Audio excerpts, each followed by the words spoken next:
What's up? Hello, good evening. How's it going? Happy George end of the week. Oh my God, Chris! Hey, What?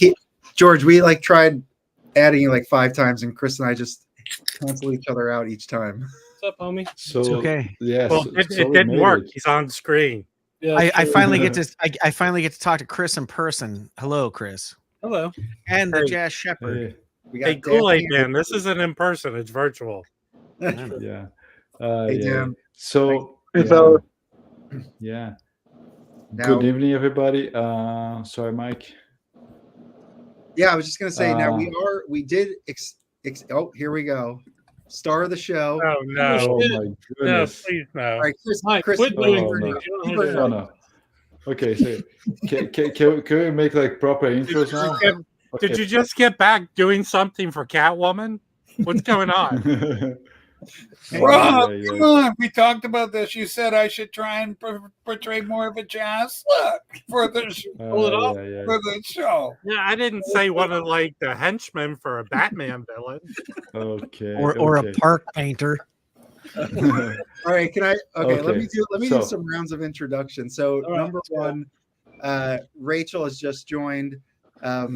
Rachel's Ghost is the channel. We linked up her channel in the description.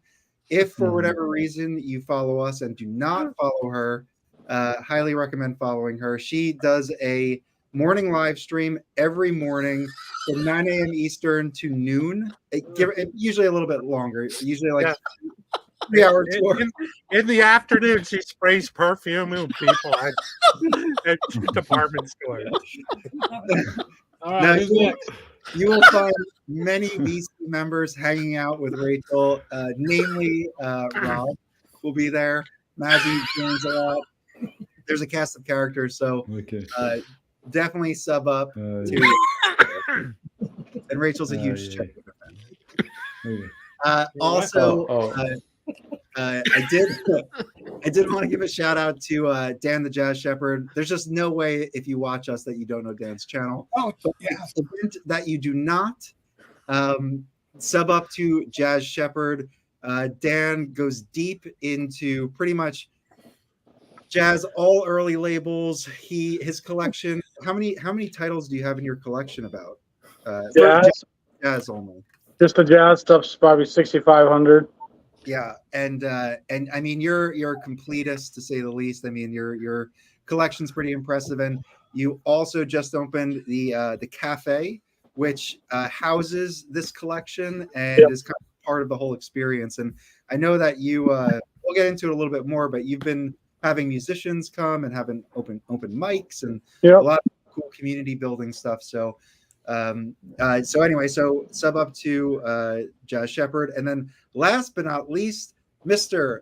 Borden, George Borden, taking the VC by storm. Yeah. He's live streaming with his partner in crime, Nick Fantasy, and you two do a great job. I think like your regular is Sunday nights, but you come on basically like whenever you guys are having a good conversation. It sounds like you'll just take to the airways. Sorry. I'm sorry about that. Sometimes what happens is we start talking on a Friday night, and then we have like the best show that we've ever had, and no one's watching, and so let's go live and see who's out there, and then we totally don't even think about it. So I'm sorry about that. I want to say, Rachel, that is the and it's almost matching Chris's shirt in a way, but Chris has red in there, but it's a very it's so good. Yeah, you're breaking it all And of it, so, Rachel. I'd also like to say to Jazz Shepherd, I remember watching early on a lot of your shows, starting a coffee shop and having records in there and stuff, and it was a very good stream and show and video. Just thank you for what you've done for jazz too, and I think the bums are aware of what you've done ahead of time for all of us. Thank you for spreading the word of jazz music and being very knowledgeable and doing stuff. So thank you. And Rob, thank you for showing us what can be done Yeah. in the world. Or now we have to do some sort of calisthenics Well, hold on. Yeah, well, I'm just thanking everybody, and I love the bums. Everybody, I've talked to most of them except for Chris. Chris is like an antisocial, but Felipe and Mike are very talkative, and Chris is always just on his own. I appreciate you having me here. I really do. Thank you. Oh, Rachel, Chris makes. Oh, sorry, Felipe. No, it's okay. Go ahead. No, jump in. No, that's okay. I was just gonna. So, Rachel, is your producer with you? Yes, she's right next door, right sitting next to me. Did you guys get the cam? Is the cam in yet? With the cameras here, but we still haven't worked out the microphone thing for her. Yeah, it's echoing a lot. It's echoing too much. We got to work on it. Headphones We on, got our so headphones. we'll figure It's it out. still technical stuff. Dan, do you play any instruments? Yep. Play guitar, drums, keyboards, all kinds of stuff. Oh, nice. I've actually been kind of playing guitar again, some old songs I wrote for the open mic, getting my finger calluses built back up. Oh, right. Nice. So, Yeah, I talk to people. See? Yeah. That's right. Talk to Rachel.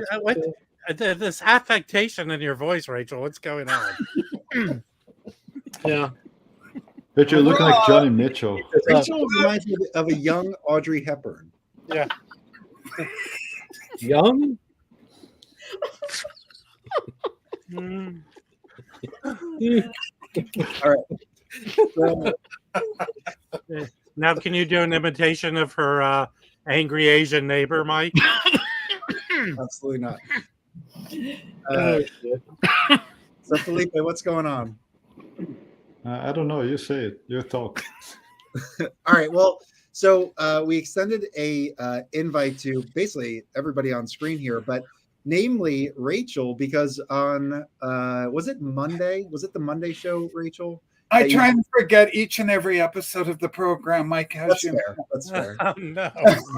But so Is this Rachel? Is this like you in a court deposition? It's very. Rob, she's trying to get out of jury duty right now. listen, this is about the Jazz. When in Rome, right? I felt I had to up my game a bit. I'm on the jazz bumps, and I'm such an ingenue when it comes to the whole jazz motif that I'm trying to learn, about my modals, about my bebop, my hard bop. And That reminds me of the whole family wearing those hats in the European Lampoon Vacation, right? Well, this is pretty. Rachel, you know who you look like? Those stories you hear about jazz musicians that are murdered by the wives. Yeah. Yeah. I'm just hoping stunty tunes then. This could be my big break with stunty. Okay, well, so the high level topic that I think would be fun to discuss and is somewhat controversial, I would say. Really controversial. And really, what this is, and Rachel, I'll give you kind of the floor because I think you, I think it's a nice setup with how you got the first pressing and then how you got the second one shootout. But ultimately, what we want to discuss was gray market reissues. We're talking about just generally like the quality of them, and then we're also talking about, and I don't think any of us on here are lawyers or anything, but they're also like is a legal thing that a lot of people discuss. So I think it's worth mentioning those, and we can talk about anything about it. But and the reason why I think this is interesting is when I first started collecting jazz, I would go to the Facebook groups, and God forbid you posted a picture of a gray market label, you would have like 10 comments within like a minute, like lambasting you for purchasing that title and how it's not the one to get. I never once would any of them mention the music or the players on said session. It was just their only context was, "Oh my God, you bought a gray market record." Right, Mike. I thought the second one sounded better too, Mike, and I think it's the YouTube compression brought out the stuff. We were listening it through a mic in a room. I thought the second one sounded better too. I thought I had more bass. Okay, so Rachel, do you want to kind of give like some background to this? Yeah. Okay, so the background's really simple. Like over in North America, I'm in Canada. You folks, most of you are in the United States. So you get this famous album, right? Chet Baker Sings. What is this, 1959, 58? No, earlier. I think it's 54, maybe. Is it 54?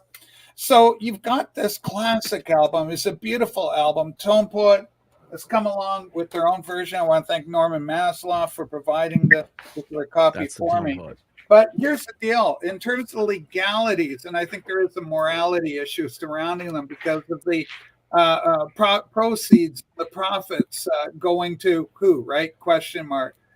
These gray markets, I guess Europe has different copyright laws. I bought this off Amazon.ca. How legitimate is that? You see it with the nice 180 gram. So without knowing Joe Harley or anything, you kind of figured this is going to be a kind of an official product on some level. Notwithstanding, they don't show you the label, this no-name label, right? What is this one? This Pan America or something, Pan Am Records.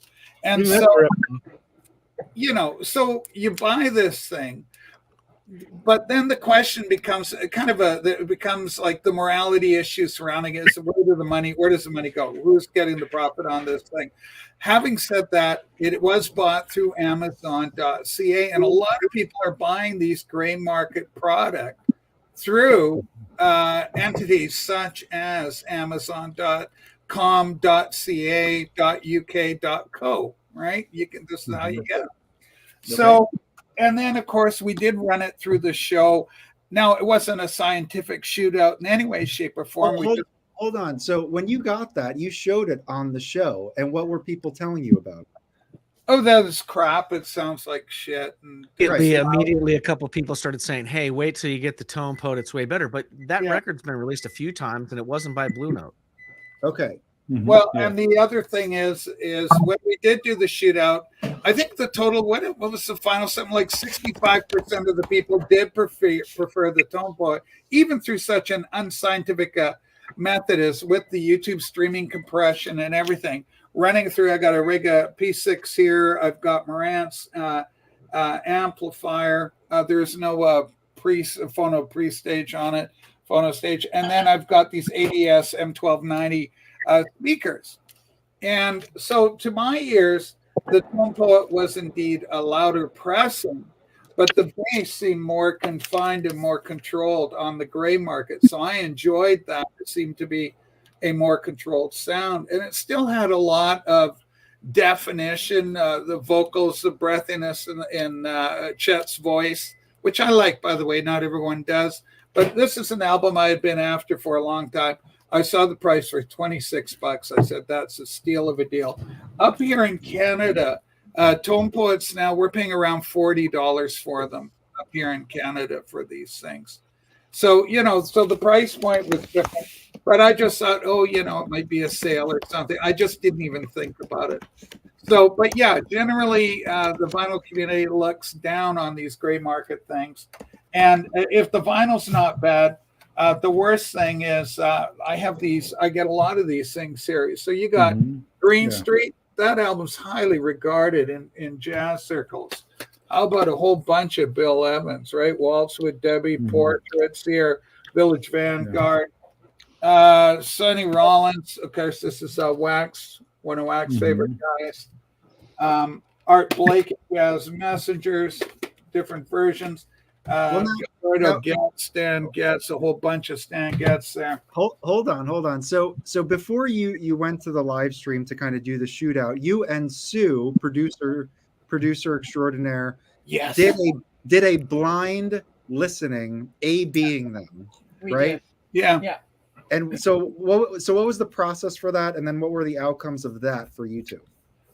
Okay, well, so the idea was it was a blind test. So we had a little blindfold that we put on, and I went and we sat in the chair right in between the speakers. My speakers and everything's there all toe-nailed in, so we've got a very nice listening environment there. And so there was just a blind test. We played side one on the one album, side one on the other, without knowing which was which.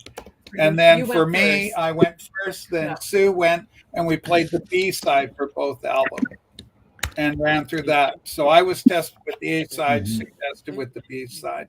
You were And- wearing blindfolds. You were wearing blindfolds. Yeah, we blindfold. Yeah. So there's no way we knew. I didn't know. And in fact, to my embarrassment, I mean, if I could strong arm it, I would have gone for the Toll Poet just for cachet, just for respectability, going, oh, yes, the Toll Poet's vastly superior. Yeah. And I think that the word on the street is that it's such a massive difference and such it's comparing apples and oranges, the difference so great. And really, at the end of the day, at least on my system, every system's going to be different, but there's no way I could really tell. And we both felt that in terms of the vinyl, which was the quieter vinyl itself, independent of all other variables, the gray market won. It was quieter than the Tone The Poet. Tone Poet was brand new. And they're Like, both never brand been new, never played. been played. Yeah. Neither one. have been. Yeah. Neither one had been played. So we opened them up totally blind. But who won Yeah. that shootout? Like who knew which was the Tone Poet? You knew that Sue won she got the cachet. She got the Tone Poet. But I went with the gray mark. I've been saying for 5 years that the sonic difference between various pressings to 95% of the population will be imperceptible. And I got taken a lot of critics for people for that, but I just think it's one of the most overstated elements of the collecting industry. It's just snobs trying to praise their expensive pressings and value gear and making it sound like if you don't have a lot of it's just elitist and aloof and it's all pretentious and so much of it's in the air and illusionary. So the worst part about all of it, it precludes people from conversating about what do you think of Chet Baker's trumpet tone on that record. That's what's being missed in all of this, you know. I just think it's such a giant distraction from the music, the meaning of the music, the history of the music, where the context it was made in. It's again being a Tom Sawyer book club, and we're talking about the ink and the paper. What about that river? What about that book? I mean, I've been thinking for years. That's fair. Yeah. But I agree. jump in, Felipe. Okay, I agree. Then I was thinking to myself this morning. For Discovery, I read a lot of magazines monthly, especially the British press. They have way better stuff than here in the U.S. But anyway, there's a Tom Waits reissue campaign that's going on right now, and people are trashing it because of sound quality, but they're like praising it because they're talking about stuff that hasn't been available for such a long time. And I was thinking to myself, man, like 99% of people, they don't care about the sound quality, the pressing. They just want to have the music. They just want to have the booklets. They want to have the stuff. They want to enjoy, right? And I think that's a fair point as well. And the other huge in this whole discussion is a lot of these people will want to say, well, who's getting the royalties from this? And anybody who thinks that most of the classic jazz discography that's being reissued today, they're seeking out distant heirs and giving fortunes to those people, they're deluding them. I mean, most of this money's going back to some fat cat on the 45th floor of a skyscraper in New York who bought up that label and 15 different consolidations of small labels over the last 50 years. Ain't a single Blue artist, Blue Note artist, Prestige artist, Riverside artist, Savoy artist, anybody has even connected to the massive overbearing labels now that control all this stuff. That money's not trickling down to anybody of any concern. And the gray market records are probably getting as much money to those families as the black market records and the clear market records, because it's all being teaching people about the artists and the music and getting them to go stream it and find it and buy used copies. And that's the legacy that matters. The legacy of the artists and the music. And Hank Mobley, that's what matters, not who's getting the money right now, because it ain't Hank. Yeah. It depends on the artist for sure. Yeah. Go ahead, Felipe. And just wrapping up on what Rachel said, I think I like to throw the ball at George's court. I mean, there's the whole like equipment, electronics, everything that goes in through from the recording to execution. But music, in fact, is an illusion created in your brains, right? That's our brains, they do the whole job, no matter what comes through.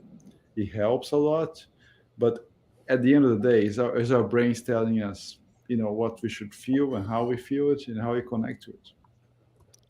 I don't know about you guys, but copyrights expire for a reason.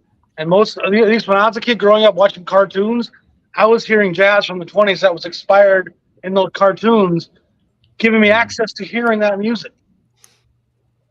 Yeah. I think that as far as copyright goes, whoever owns the copyright should get the dough when the record's played. So that's whatever it is. That's static. But jazz is like classical, is an emotional record. When you listen to jazz music, your reaction should be emotional, not technical. And but there are conversations such as this where we get together and we try to talk about, records and which one sounds better, this pressing or that pressing, because when you do fall in love with a record, you then go, what more can is it possible to get more from this? Can I find a better pressing? But inevitably what happens is all of us, ask 10 dentists, find a different tooth. Ask 10 engineers, find a different sound. Everybody's got a different opinion. That's what's beautiful about this. We share the opinions, and we're not fighting for what's right and what's wrong, but we are trying, like, for instance, if I listen to the 45 RPM Waltz for Debbie or, whichever one, they sound sonically superior to me now, but I have the ability to listen to them in a way that is going to yield that result. But ultimately, I would never tell somebody that they need to have that. What they should just love is the music itself and have the emotional response. And what Rachel did, and me and Mike both guessed it wrong.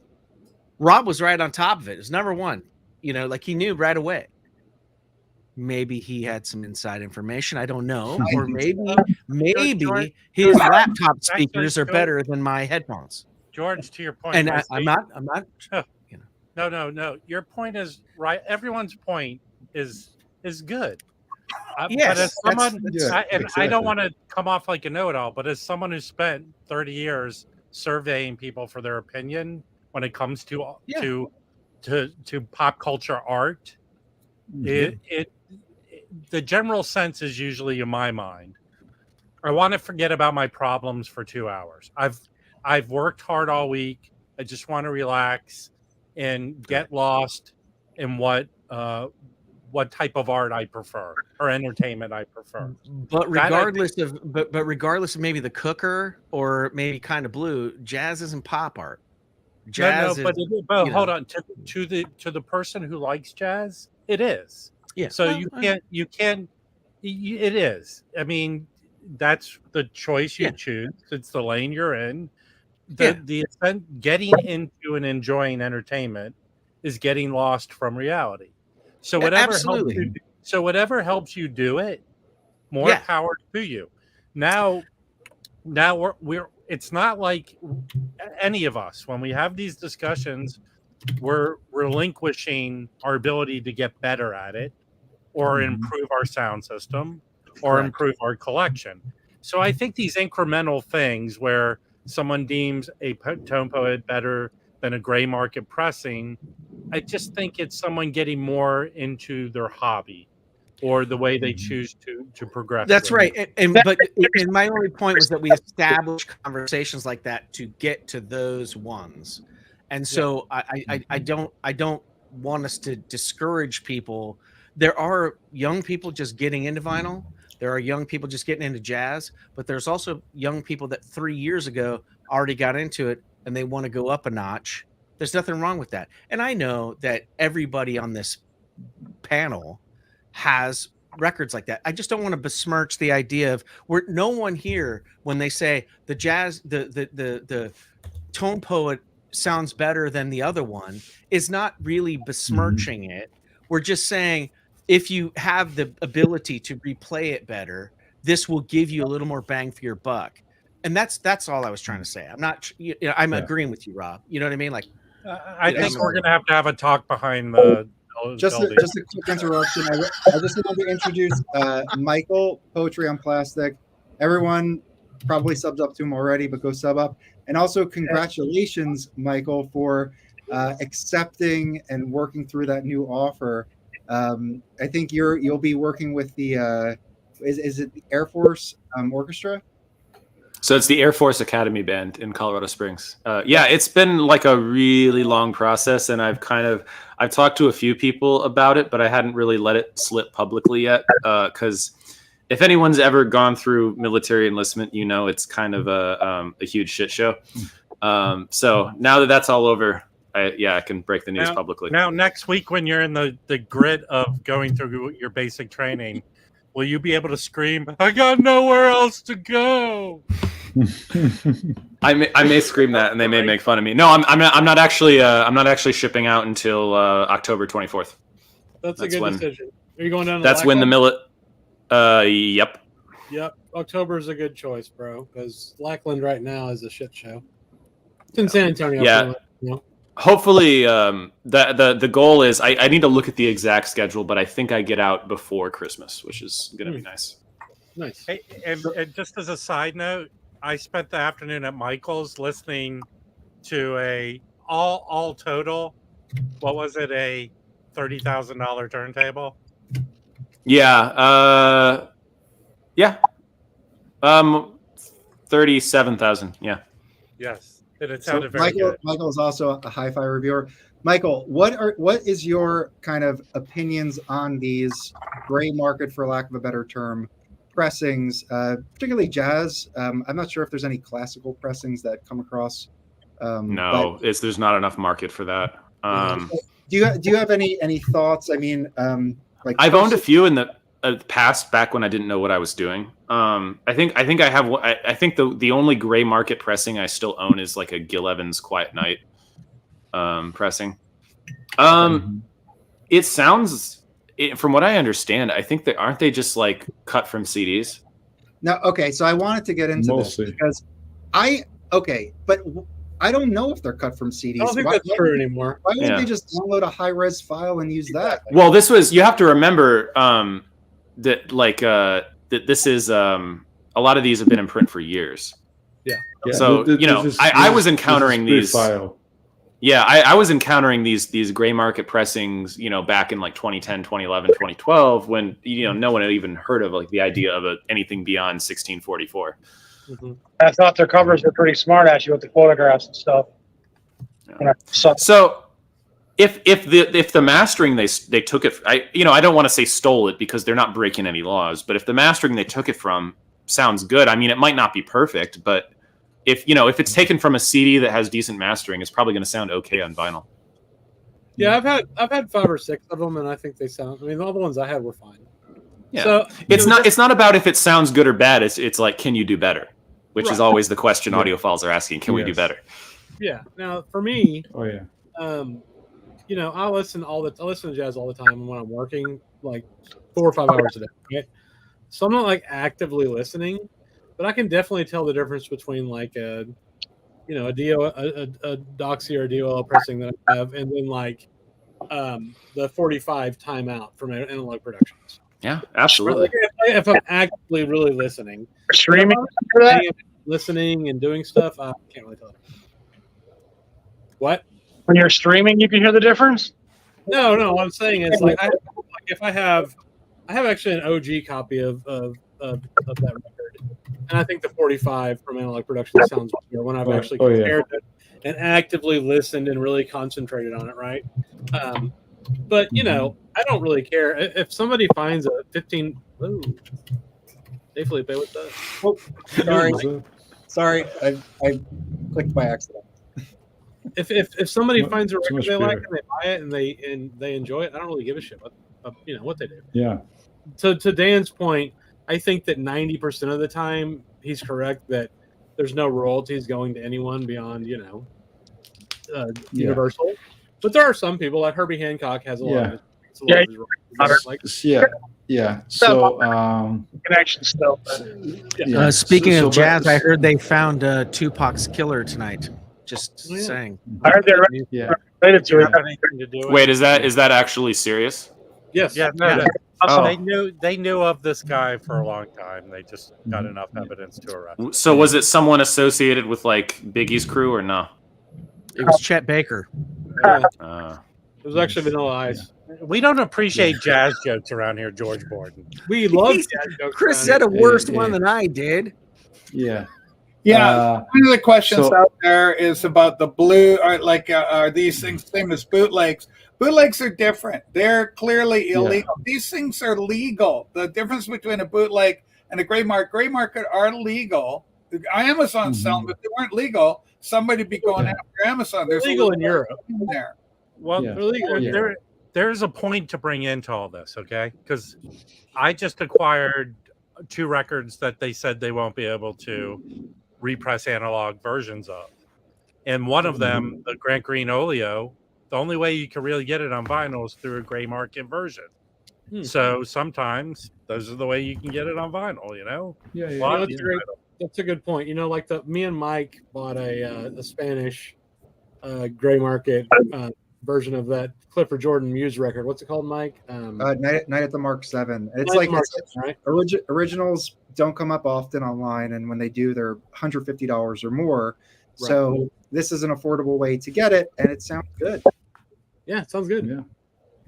Man, that's something. I've often heard people say the argument that just want to hear more. Yet I've never heard anybody with an audiophile system point out any part of any jazz song that I haven't heard on a beat up old pressing 100 times. And on top of that, I've got beat up old pressings of Art Blakey records that emotionally I've drugged so much contextual aggression, passion, and emotional connection from, and shared that on episodes of things that this record's making me feel. And yet these people who say they're hearing more, how come they're not feeling more? How come they're not sharing any of that in-depth stuff that they're supposed to be hearing so much more than I am? Oh, I've definitely, listening to different pressings and different versions of albums, I've definitely felt more. I felt more engaged or more involved. Like you sit up and you pay more attention. And George, you had kind of a spiritual experience with that UHQR recently. Yeah, I did. Well, you know, I feel that, like I said, jazz is an emotional music for me. I only respond to it on an emotional level. That's one of the records, and the UHQR was, I lit that thing up expecting to trash it, and I didn't. And so I did not give a, you know, like a tit for tat response to it. I was lit up emotionally, and my video was simply like what I thought at the time. And I'm sorry I actually did it, because it created like a bunch of stuff about, you know, what I think. But I always thought that. I think that about every record I listen to, really. But because I'm an engineer and because I have to think about things on a technical level, people ask me technical questions and I answer them technically. And then what it turns into is, oh, you're just about technical. Mike, Poetry on Plastic, same way. He obviously is an emotional cat who listens to music and responds to it on an emotional level, but he's constantly asked technical questions about it because of his expertise. And after a while, you just start answering, you know. And I think that all of us, you know, even Rachel, right now, is having an emotional response to jazz music. Oh, very much. Can I ask you guys something real quick? Do you guys think that some of this audiophile gray market thing and the sonic differences between pressings is more valid if you're talking about a record, just stuff like Dark Side of the Moon, where it's expanding and there's all these synths, there's interesting production that's very intricate and elaborate and took year plus to produce. That's records that recorded in 2 tracks where there's not a whole lot of subtlety to enunciate or to be heard. I think most of these jazz records recorded so live and so raw that there's not a ton of production value to clean out or something else that maybe like a record like Dark Side, a Radiohead record, might allow you to do. I think the only reason that people are having a response to gray market in general at all is because when you find that you bought something that's dubious in nature, you question whether it's authentically, it's in a way, when I'm listening to the music, I'm listening to the artist. And if I feel I'm listening to something, even if it's not directly the artist or whoever owns the copyright should get the money for it. And if I feel like somebody is funneling the money away from whoever owns it, and I'm listening to it and I'm enjoying it and I paid for it, I do feel a little bit of doubt. On the other side of that, I still have the same emotional reaction. I you know what, it's funny whenever people talk about like artists and I think about, does anyone remember when the Mars Volta had like a little controversy where they got mad at Music on Vinyl for reissuing their albums? Oh yes. Heard about it. Yeah. And Cedric went on Twitter and called Music on Vinyl, called those releases bootlegs. And then Music on Vinyl should have sued their ass. I think the Cro-Mags have done that for every single release they've ever done. The Cro-Mags have gotten screwed over every time. There's another point to bring up. When the Jazz Bums interviewed Zev Feldman, but and my friend owns a reissue label. When they get a tape of a recording, they go through the legal process of identifying who the rights holders are. And hi, Johnny. Oh gosh, and get a contractual, all that stuff. So, from what I do know, they do attempt to do that to make sure everything's covered, right? So that's a great point. Like with Zev, and we talked to him, and then we've all heard him talk about that. About as much as they can, they try to find whoever the artist, whoever owns the rights to the artist catalog, and they work with the families and stuff. So if anybody in the industry is trying to do it correctly, it's Zev. Yeah, I mean, with gray market, obviously, it's a really caveat emptor, right? Buyer beware. You don't know what you're going to get. We don't know the mastering source for any of these things. But the point is that what's the difference between a pirated disc or album as opposed to gray market is simply that in Europe, they have different laws. Copyrights run out. Therefore, they enter the public domain. And once they're in the public domain, they're free for all. So if you've got a little pressing plant, if you're over there in Europe with your pressing plant, you can print up as many as you want and package them up and roll them out. Are you saying this is all Stunty's fault, Rachel? There was a little in there because of my obviously, my penchant. Is it wrong to use French in this instance? I think what most people are saying is that the gray market thing is not about the quality, because obviously some of us were fooled by the quality that you played through your camera mic. It's not about the quality. I mean, there's nothing that says a CD master going to disc can't sound good. The last couple Neil Young records prove that. They can sound good. But I'm always a little skeptical, and people are allowed to have their different opinions on this. I'm always a little skeptical of comparisons between pressings that are done through any type of digital filter at all. Because you're not hearing it. You're not hearing that pressing through an all analog chain. And that's not saying that it makes it worse. Every record that you've listened to in the last 20 years, Mike, is like that, right? No, sorry, I'm not talking about that. But anytime, every single piece of equipment is going to have a sound signature, and so do DACs. Sure. And so if you're taking rips of two different albums, like I've ripped albums before, and I've tried very carefully to rip them properly with the right software, with a good quality A to D converter. And I'm shocked at how different the rips sound versus playing the record on my system, even listening to through the same headphones. Who are you going to call? Because PB Thal. You got to call PB Thal.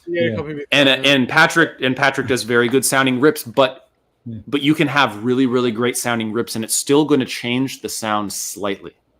Always. And so it's like, one time I heard Richard Kilmer told me this, who's been the oboe professor at Eastman for a very, very long time. And it was when I was there for an undergraduate audition, and he was talking to the prospective students outside his office, and you'd go into his office for an audition.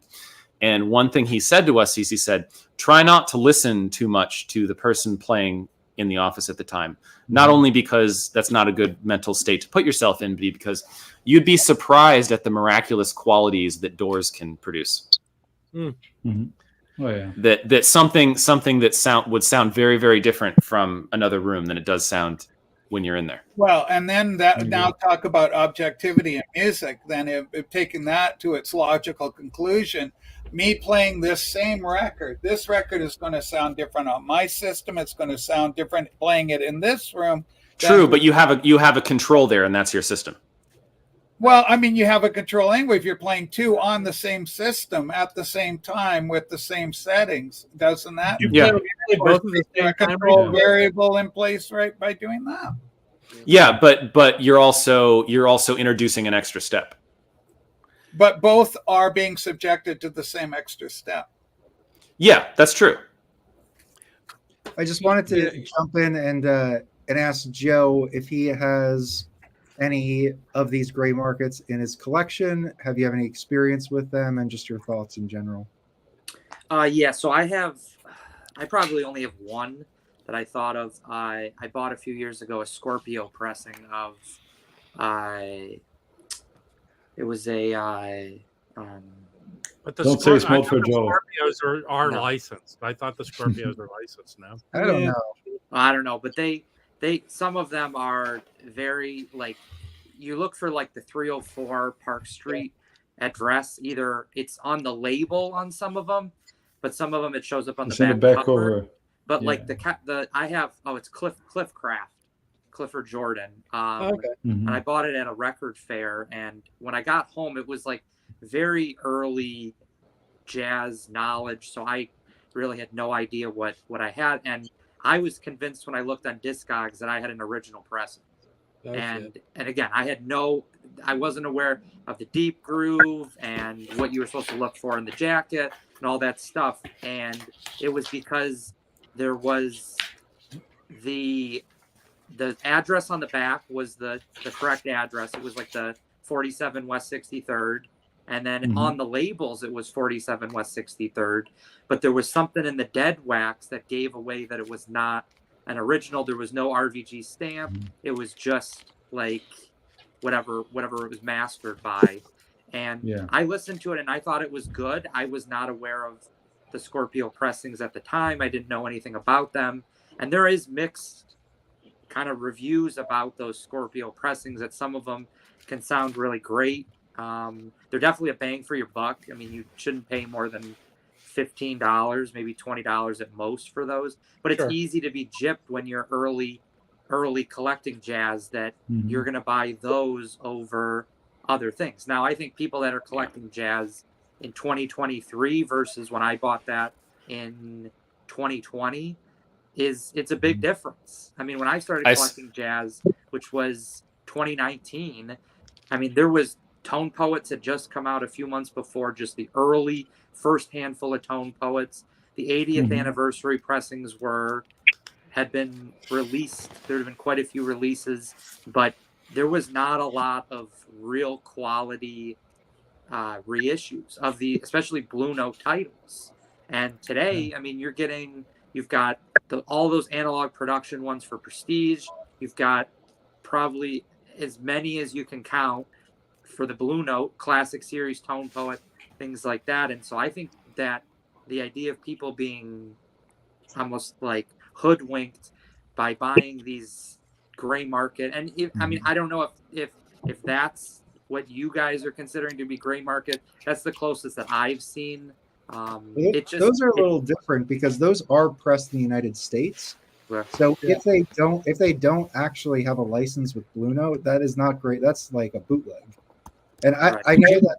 Could you imagine what would happen if we found out that all the Tone Poets were digital? We would have to come up at Kevin Berry's studio. The world would implode. The world would end. I think if we find out they're digital, we just oh my gosh, what are they doing, right? Because it's just perfect. Actually, I think it would You got to admit, it would be a boon for the VC YouTube industrial complex. We would make so many fucking videos about it. It would be amazing. Joe Harley has betrayed us all. Well, I do think so. I feel like I am sympathetic to Dan's point about that. All of this pressing conversation is good, but I think a lot of people focus on it primarily as opposed to a secondary piece of it. And I think one aspect of it is that it is, and I do this, it is easy to get caught up in like the fetishization of like the historical document and wanting the original or an official pressing. There's something desirable to me about that, that the gray market lacks by nature. And I think a lot of people kind of feel like that once. That's like Joe, you were just saying, like I got gypped. It's like you still have the music, you still could play it on your record player, and you could still enjoy it. So like, and you got it for a really good. I'm assuming you got it for less. Right. Than Yeah. I mean, I paid $20, and I didn't. You didn't really get gypped. I didn't feel gypped. I just felt, and one of the early times I got on the stream like 6 months ago, I had said that learning from your mistakes, because for me that was a mistake, and for some that's not what it is. But I also think that there's a lot of people. But I would say the majority of people that collect jazz could not tell the difference between a first pressing and a second pressing of Blue Note records. But yeah, and it's not, I think I have a wax time Bill Evans. They don't really. I don't. Damn you, George Borden. I don't know if I could unless I compared them back to back, but also I'm not a huge jazz collector. Exactly, right. I could probably honestly, that would be something I could definitely do with some classical though. Or I was well, your ears are like for you, Michael, that would be. You know, I mean, it would be like me trying to tell the difference between like the Decas and all those classical records that you have. Like I couldn't tell the difference between those pressings, and it's just because that's not my area that I have an interest in. So well, now let's step outside now. George Borden, do you know where are we going? We're going outside. Yeah, let's go outside. Me and George Borden, we have something to talk about. Right. What about non-jazz titles that are gray market? I don't know enough that there are, or does anyone know? Well, to be honest with you, if I go into a store and I find a record that I want, I'll admit this, I don't even do the research. I figure it out later. Like I hear about it later when someone complains about it on YouTube. I take it home and I listen to it. And I either go, well, I like it or I don't. That happened with me with the last 2 Stone Temple Pilots records that I bought. And I was like, wow, these don't sound the way that I remember them. And then I come to find out when I look at the pressing, it's some dubious company that didn't really do a good job. But I don't think about it when I'm in the record store. I just buy the record that I want. I see it. It's like I'm so used to being like, when I was young, you just go flipping through the bins. You find the record you want. You took it home and you listened to it and you liked it or you didn't. And I never once said that I don't like this record because this pressing sounds like shit. I didn't like it because I thought the music was stupid or something, like Winger or something. I agree. Sorry. What's funny about that? I've got hang on. So I got a 75th. It's not a gray market. Blue Note 75th series. It's all digital, right? I have a copy of Fuchsia Swing Song, right? Yeah. And that I think people would have loved those if it wasn't for Music Matters. That's fair, but I'm just saying I bought that early on in my jazz collecting, and I thought it didn't sound very good, right? And I got the classic series they reissued like 3 or 4 months or 6 months ago or whatever, and that one is night and day, right? But then I've got the Coltrane the OJC one that came out recently. Which one is that? Coltrane Monk, right? Yeah. Oh yeah. I've got like a wax time or whatever copy of that, and I've got the OJC. And the OJC definitely sounds better if you listen very, intently. But the other one sounds fine. Okay. Yeah, because if you like the music, you'll let it slide. Like Jesus, I listen to music through an AM radio for the most of my life. As a kid, that's the most important, right, George? If you think about, we engage with music, we started liking it in our crappy stereos or boom boxes or cassette tapes. We never care about the quality, just the engagement. Yeah, Rob Ewan. Yeah, I just wanted to take on Johnny here because, I don't want Johnny to get involved in. Rachel, leave Johnny alone. I've done enough damage. Johnny is beautiful. Now listen, Johnny, right? The comment was up here. As an amateur in all this, I bought a Miles Davis from Dole. I quickly learned about Dole. never will buy from that. Did it sound crap to you, or how did it sound, Johnny? Yeah, Johnny, if you like the record, then listen to it. Then Like, who listen to cares? it. There's no reason. Enjoy, And what yes, and what kind of system have you got? Have you got a stereo that's able to Leave distinguish Johnny alone. between? Yeah. You have a system that's able to discern the difference You between need at least like an Ordophon 2 or something. Yeah, you know, like, Exactly. you're rocking for your system, right? Well, for Well, you know what's funny is go ahead. Oh no, go ahead, Mike. Go ahead. I was gonna say what's funny is Rob, after you and Jim left, we spent the remainder of the time listening to no audiophile recordings whatsoever. One of them was this thing, which I actually included in my review of the metronome player. What? Michael, That's were a you nice writhing one. around on the floor, turning into like a puddle of water because you were listening to a non-good record? Or Well, I love Listen, this there's album. Who is There are that? two Michaels. This There's is Michael who listens to classical music, and then there's I'm talking to Michael the who big listens guy. to that crazy Asian heavy metal screaming music. No. what's Yeah. No, so sorry, Mike. Just a compliment. this is tinnitus inducing. Yes. This is I have no idea what they recorded this with or how they recorded it, but it's the brightest recording I've ever played on my system ever. But the music's awesome. it's like an oboe in a racquetball court. Yeah. No, but I test you. See, I don't think this is on streaming, but go on YouTube and listen to this. This is the Luna C from 1991, and this is it's tinny. I like you guys' reviews on the Boris records. That stuff is amazing. Oh yeah, I just saw them a couple weeks ago with the Melvins. That was it. Yeah. Oh yeah. That was fantastic. And the Melvins also were really on point. I mean, they have that new drummer because their drummer is in the hospital. Chad, the guy from Nirvana, that he played with Nirvana for a while, and he's been their drummer the whole time. Cheney, Yeah, and he got sick or something, right? I find he's on jazz talk very disturbing. Agreed. But they got the drummer from High on Fire to play with them on tour, and he is killing it. Yeah. Hold on. This is we have a pointed question here, and I want to direct it to Dan. So Billy from Billy's Record Salon is saying, if it's all about the music, then why don't you just stream? Most people do. Yeah. Dan, you I mean, I can give a serious answer to that. Oh, Dan, you're muted. I'm not, am I? Yeah, you're good. There you are. No, good now. I didn't start touching my phone, out of like some kind of conscious choice. I had a CD collection stolen from me back in 1991. And this is back when The Wall cost $44 on disc. The Dark Side of the Moon was $26.99. And someone took an axe to my back door in South Minneapolis, stole 300 CDs from me and my bandmates. And I went to the local people on Lake and Grand to see if any of my CDs had been pawned. They had my name in a couple of them. And none of them were there, of course. But in the back, they had a lot of that Pink Floyd and Rolling Stones and Led Zeppelin on vinyl used for $2-3 a piece, multiple copies of entire discographies. So I just started buying vinyl at that time because it was cheap and affordable, and it's a great way to collect a lot of the history as a musician, to learn the history. And again, it was never just some conscious choice. I want to be a hip vinyl collector. It just in the 90s, it was out everywhere, and I could learn the history of 20th century music for pennies on the dollar versus CDs. Streaming has never been really a big part of my life at all. It's not till the last couple of years where I stream sometimes when I'm cleaning the house or something. But I'm 51. Streaming for me is a fairly foreign thing I don't feel comfortable with. I don't connect to music when I'm listening to it. When I put on Hank Mobley on the Savoy label from 1956, my mind's not thinking about depressing. I don't know how anybody else's mind is thinking about that. What my mind thinks about is, gee, this is recorded in Newark, 1956. Herman Levinsky was a racist pig. Newark was one of the blackest cities in America. Crime and poverty was rampant. Unemployment was out of control. Civil rights was ramping up. Drugs and poverty were blowing these neighborhoods apart.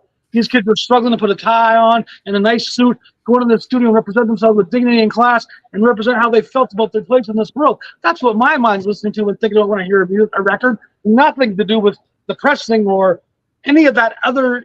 The art is a man speaking his soul. It's trying to get you to feel what he feels.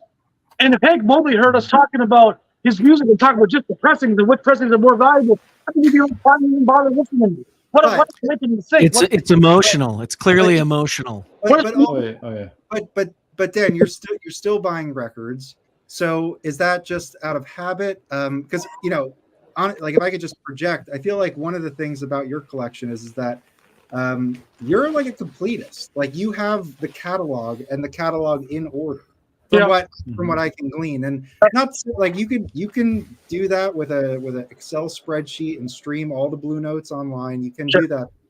And so I mean, is there a value in actually having that library? I mean, the way you paint it, you physically have to file it and refile it and put stuff back and see what surrounds it and see the chronology of what they were doing and every other way they were doing that same time.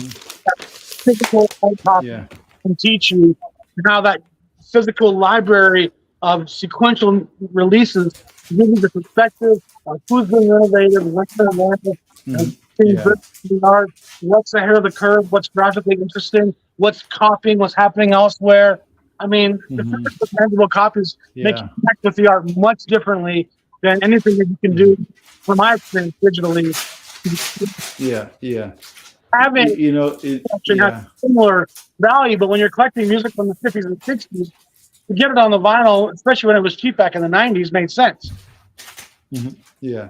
But then it's interesting. I've been thinking about it lately. I have some records here from Brazil, super valuable, old, that belong to my parents. There's like this signatures, handwriting, dedications, or even like print photography, from your family. If you get to someone now, say, turn off your phone, show me your family legacy. Can you show me something? They have nothing. So I think that's the most important thing. What the artwork, the relatable, the history, everything. We're embedded in there. I just got this the other day, and it's from Blue Note 5048. And one of the first things I noticed when I took it out and was looking at it, I can't get that centered.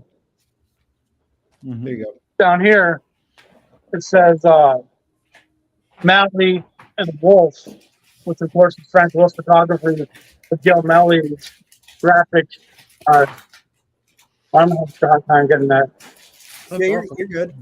But yeah, it's a cool 10-inch. It's probably a very good. And I normally would never even try to get this record because it goes for hundreds of dollars normally. And a friend of mine in Philadelphia offered me a great price on it. I think I got it for $45. And I mean, it's cool to have the physical copy, have the chance to get it, and you have the collection and things about the tangible copy that allows you to connect with it on a deeper level. But you certainly don't have to do it that way. Again, what's most important is the context of what the art was made in. Tchaikovsky's 1812th Overture. Think about wars and Russia. Who's like eating cigarette bars on the fucking He's making all that noise. Rob the Wow. Rob, what the hell, Rob? So let me show you something. This is really cool. This is an old Brazilian record. This is kind of rare and expensive these days. Right? You guys know this one? No, I don't. Who is that? What is that? Yeah, this is it's a Brazilian record. People who collect Brazilian, they know this one. I mean, it has like my mom's signature when she was like 15. Oh, awesome, dude. Yes. Watch. That's cool. The record's not a great shape. I have a better copy to play, but this one is like, it's a family thing, and we have it. It's palpable, it's touchable, and if you you can always talk about, I recorded a mixtape, or I exchanged records with a family friend or a family person or a girlfriend or anything. But nowadays, can you remember like something that you stream with someone? There's nothing there. It's gone. I think that's the great thing about physical media. What the hell's Rob doing? I'm getting you to that. Well, I'm putting my plastic together. I'm making plastic noise. Be careful, Felipe. Careful. You're on your cover. I think. Who the hell is making all this racket? All right. I think Felipe's record was crinkly. Well, I'll just. Oh yeah. I'll share something. So, I'm one of the newer people that are getting into vinyl, right? Especially for people on this panel. And, as I was kind of exploring it before I kind of dove in, one of the things that I heard is that it sounds better. So that was like a big appeal to me. So I think when we talk about pressings and sound quality, there is like, at least from a lot of people who get into the hobby, they're looking for, I don't know, like an improved sound. So I think that's why like that kind of gets like part of the conversation, because people are saying like, well, why would you buy this when you could stream it for free or download it? You could download it on like an MP3 or something. I mean that or something like that. And one of the reasons that when I first started saying it's like, oh well, this sounds better, which is not necessarily the case. In many cases, it's not the case. So just it's weird. I think just my own naivete, like I think, put me into a place where I was kind of jumping into the hobby looking for that. And that's why I think that becomes front and center for me personally. And then it's almost like the collecting aspect, the sonic aspect, and the music aspect are almost like a trifecta. And all of those things are important. Where like I may want a record and I can go out and get Scorpio pressing, but I'm going to wait until I can get an early pressing, which actually may not even sound that good. I have Riverside pressings that are early. Like I have the Sam Jones, I forget the name of it now. I have the stereo and the mono copy. It has the blue cover. It's like a Soul something. But that's not a really well-recorded record. That record doesn't sound that good, but the music is phenomenal. It's one of my favorite records. Yeah. And I think the other thing is what was that? Go ahead, sorry, I didn't interrupt. Go ahead, sorry. Well, it's just I kind of like going on a bit of a rant, but I think the thing is like people pay thousands of dollars for early pressings of Rudy Van Gelder mastered records, when you could pay a lot less and get a better sounding record by a lot of people's perception. But there's still an intrinsic value, and people want those records, and they may have a fancy modern reissue or whatever that objectively sounds better. I mean, that sounds better. It's more revealing. Better is not the right word to say, but there's some original pressings I have that I have better sounding reissues of that I just won't get rid of because they're special. Right. Yeah. So exactly. I think it's just so the point is it's complicated. People collect for their own purposes, and it's everybody's time and research and money and friendships and all this kind of stuff that make that also add to this. And I think that I feel like I don't know. I feel like there's a lot going on there, but like Dan, I get your point about the primary thing is the music, the history. I get Mazzy's thing where it's all about the music stupid, but we cannot deny the fact like there are these other things that are going on too that also make this an enjoyable experience for us. Yeah. I have an alternate. Whoa, who just left? Rob. Rob. Oh well. He lost power again. I said that he doesn't do Christmas. I think that meant drinking anything. Well, that's a great one, Chris. Well, red wine. Red wine from George. Okay. So I had a couple guests over this afternoon, and one gentleman brought over some like eco organic prosecco. Let me try to find a bottle. Anybody imbibing any herbal delights? I'm drinking Sierra Nevada now. I am unfortunately not allowed. Oh yeah. Well, it's worth the paycheck. Go ahead. I was just gonna say the state of Nevada. It's pronounced Nevada, not Nevada. Just want to throw that out there. I lived there for 3 years.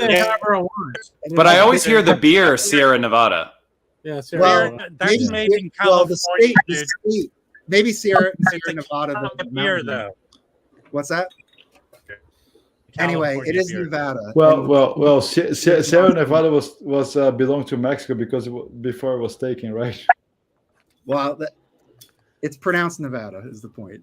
We won that fair and square. Nevada, not Nevada. Nevada. $1 million for it. Come on. Sierra Nevada. Yeah. We kept Santa Annie's leg.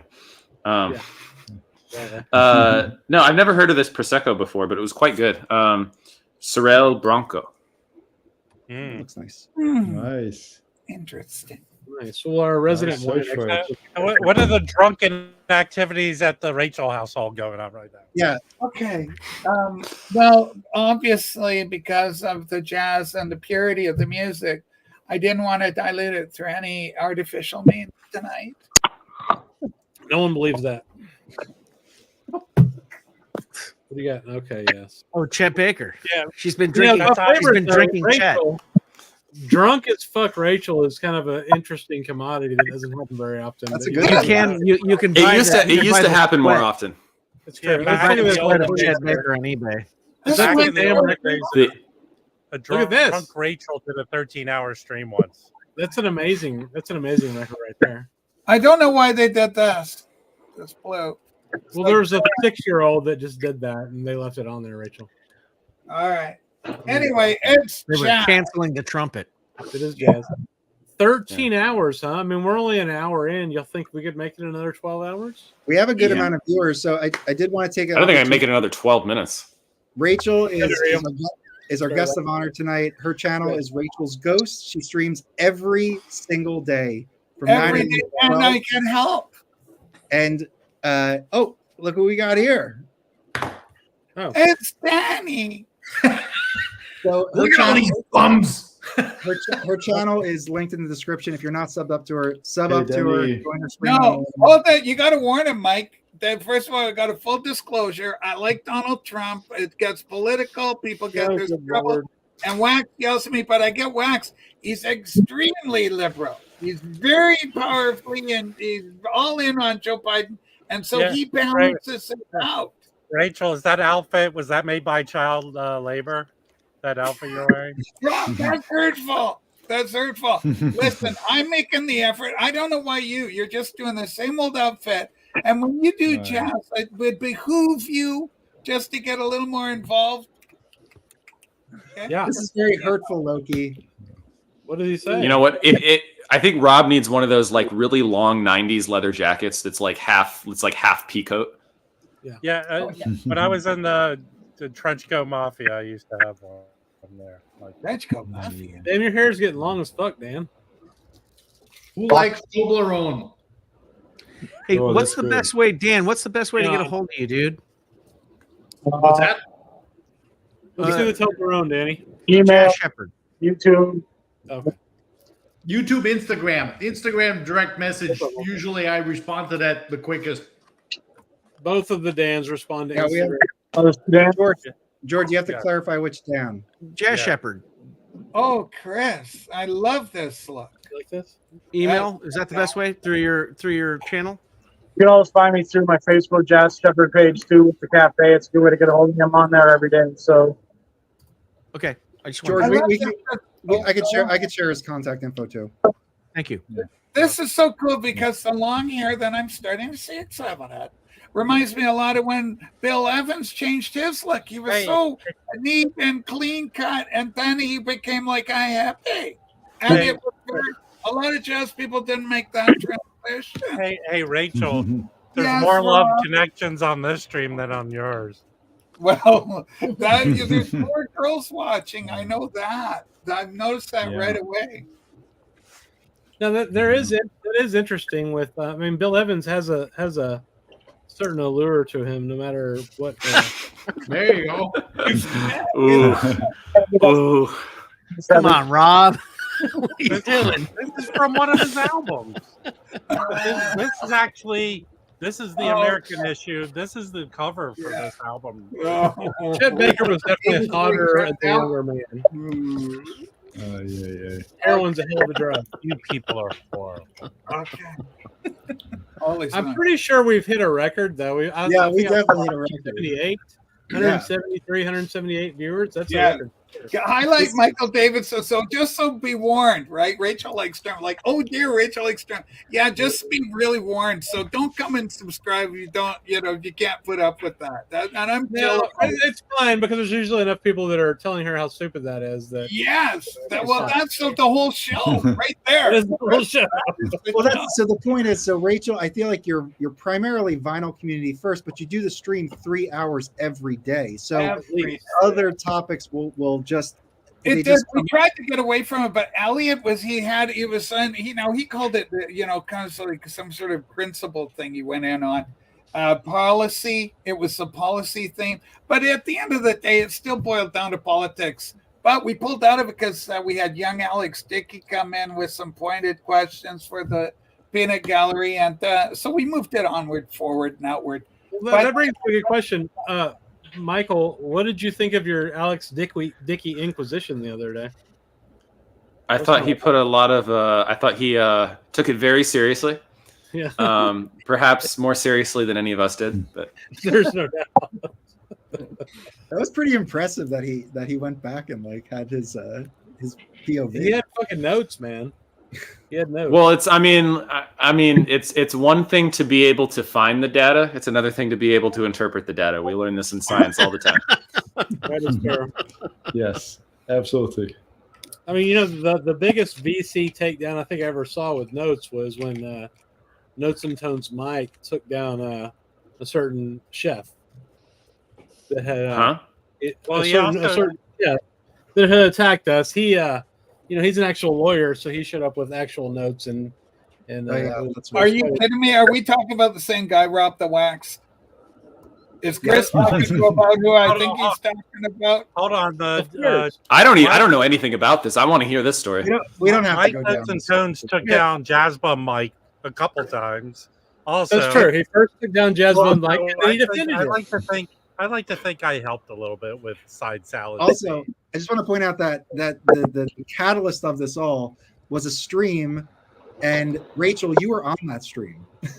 It's always which one was I on? Can someone fill me in on the lore? I need the prologue. Oh, I really don't even want to. That's a great story. It's 30 seconds.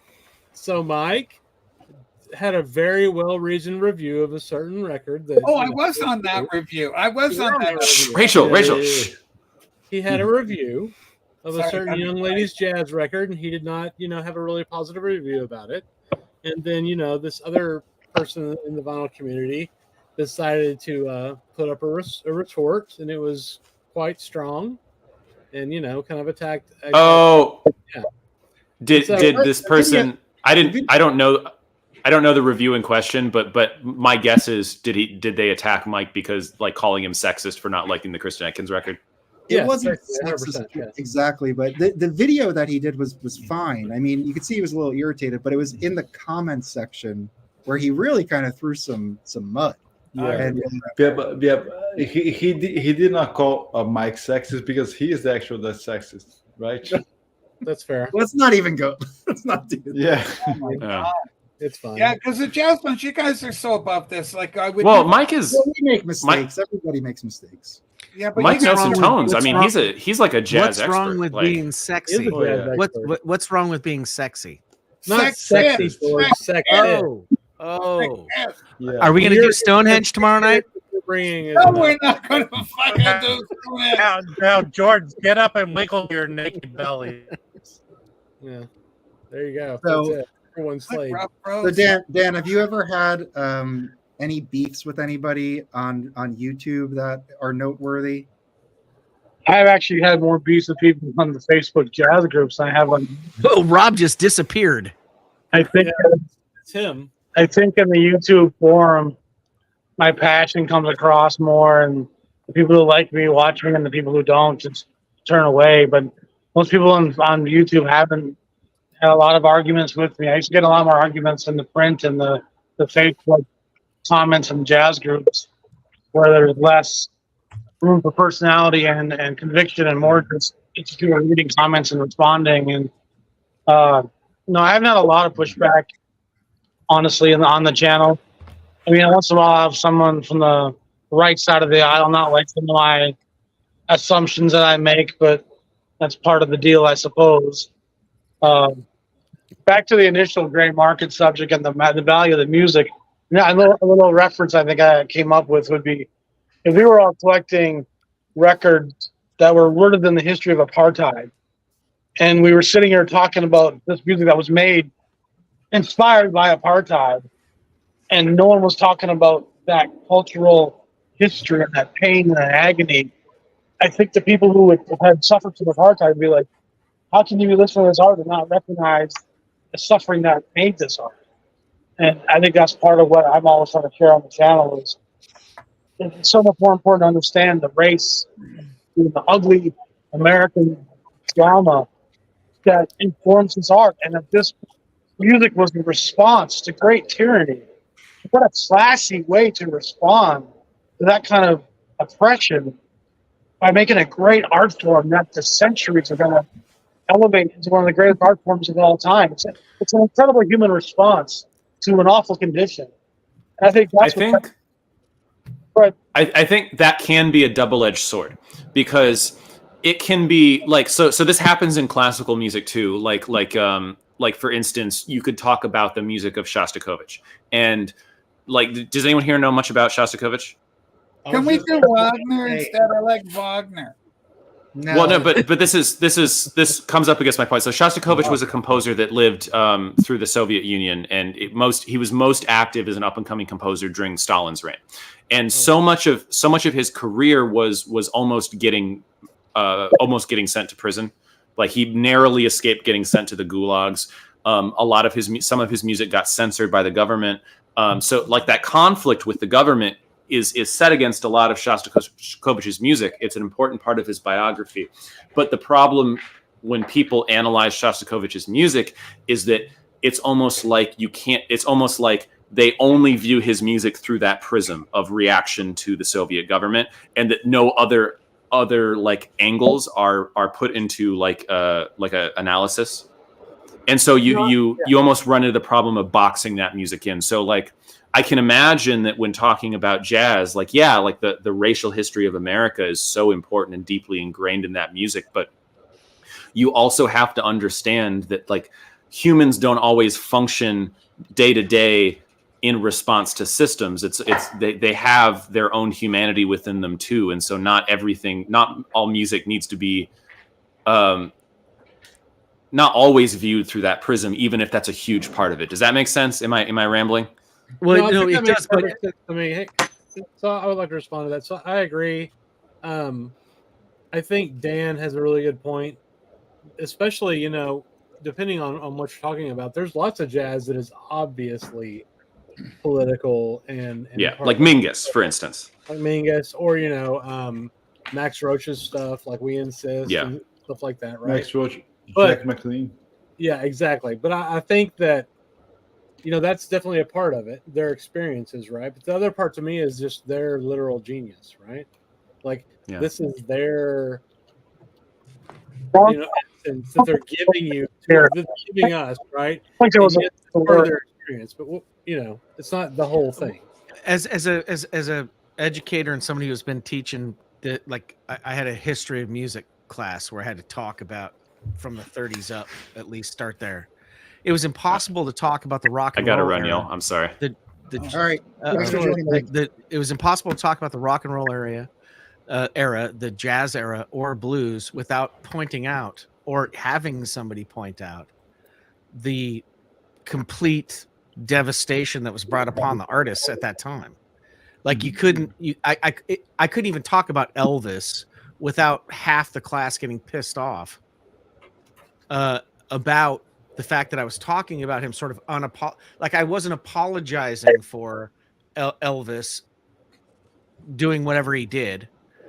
If I didn't, and if I talked about Little Richard, I had to talk about a gay black man in that context. I couldn't just talk about Little Richard as a singer and a musician, because if I did that and I didn't get into whatever his personal travails were, the students would call me out on it and go, how come you're not bringing this up? It's a music history class. We're talking about music. We're talking about musical history. But isn't that important?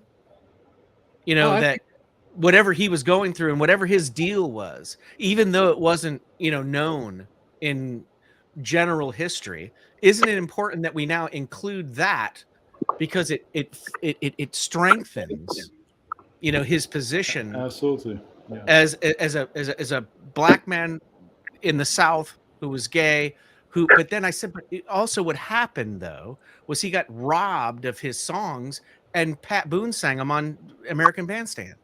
Right. And they're like, that's the point. I know that's the point. And I would get to that, eventually, but that was not, that I wasn't talking about Little Richard there. I was going to talk about the co-opting of music from these artists by, I was thinking about it as in corporate, entities, but it was really more white dudes. Rob, what's that movie where stealing. the guy's going to go up and he's got his little presentation to do? He's in a competition and he's got his little notes. He's got to give a little speech. And just before he goes up, the act he has to follow is a black girl. And she goes up and she's got chains on her wrists. And she goes, I was born a slave. And this poor guy has to follow her to try and win the award. And he knows he's torpedoed. He has no way is he going to win that competition. Now, Hollywood like nobody's business. Does that film sound anywhere remotely similar to you? You're usually able to pull these things out of a hat and go, Rachel, that movie is called fill in the blank. The Apprenticeship of Dudley Kravitz. Is that the one? Is that? I don't know. Right. Because I have seen that, and it's possible. I will look it up while the panel continues to talk about the importance of. I like the skit also on Saturday Night Live where they go kill Whitey. That was funny. I thought that was well done. Okay, let's go look this up on the internet. You do that. And I want to segue. Hang on, I want to segue. Danny, Sonic Flair, what's up, buddy? You haven't spoken. Welcome to the stream, people. Yeah. Oh, yeah. What's happening? Yeah. So thanks for joining, Danny. We just did an interview with Danny this week, and we posted it, so everyone should watch it 15 times. It was delicious. Danny has quite a large record collection. I'm very curious if there is a gray market record. Yeah, what's your take on that? Yeah, what's your take on the whole gray market record thing, Danny? Yeah. Gray market record. Explain that to me. What is that? So, like, if a lot of stores, you'll find like a kind of blue that's like, $20, and it doesn't have Columbia on it. It'll have like Doxy or DOL or, there's usually European Wax Time. They're European gray. We call them gray market because in Europe the copyright's expired, so they're allowed to, right, press these records. But they get here, and it's a little bit of a gray area because the copyrights haven't expired here. Like, have you experienced these records? I have not. Interestingly enough, though, so there is a not to pivot to master tape dubs, but there is a company in Italy that is reissuing on tape Coltrane, Miles Davis, et cetera, et cetera. I'm wondering if that's how they're skirting around the issue of getting the hold of those licenses. But what are they using for their source? Supposedly production copies of, whatever tapes they found, who knows where. I mean, I really don't know. It's kind of interesting that, Chad Kasem, for example, hasn't reissued Miles Davis on tape. But, this little label out of Milan has. And supposedly... Are they called the Tape Project? Is it that company? No. Tape Project was here from I think Washington State, Portland, Washington, or whatever. There's a difference between Portland, Oregon, and Washington State. Right. And the ownership of the original recordings and the ownership of the songs themselves are two different things, really, right? Mechanical versus, Right. So I'm just curious how they do it. I have no idea. Well, I mean, if they had a copy tape from the original that they sent over to Europe to cut into lacquers and make stampers out of, I'm sure it would sound pretty good. But Do you have a tape player, Danny? I do. You do? Okay. Yeah. Did you have like $500, tapes like from Analog Productions? I have a couple. I mean, I've scrounged around, begged and borrowed from people, and people have given me stuff. Look, the thing with these tapes is most of the time, I actually did a video on that, I don't know, a couple of years ago. The thing with most of these tapes that are flying around and people have access to and whatever, they're dubious copies of who knows what and what source and all that kind of stuff. And most of the time they sound like complete dog shit.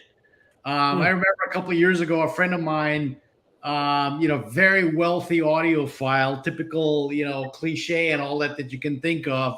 He's like, oh my God, I got all these tapes and we got to listen to them and they're all, master tape dubs. And I'm like, all right, bring him over. So he brings them over.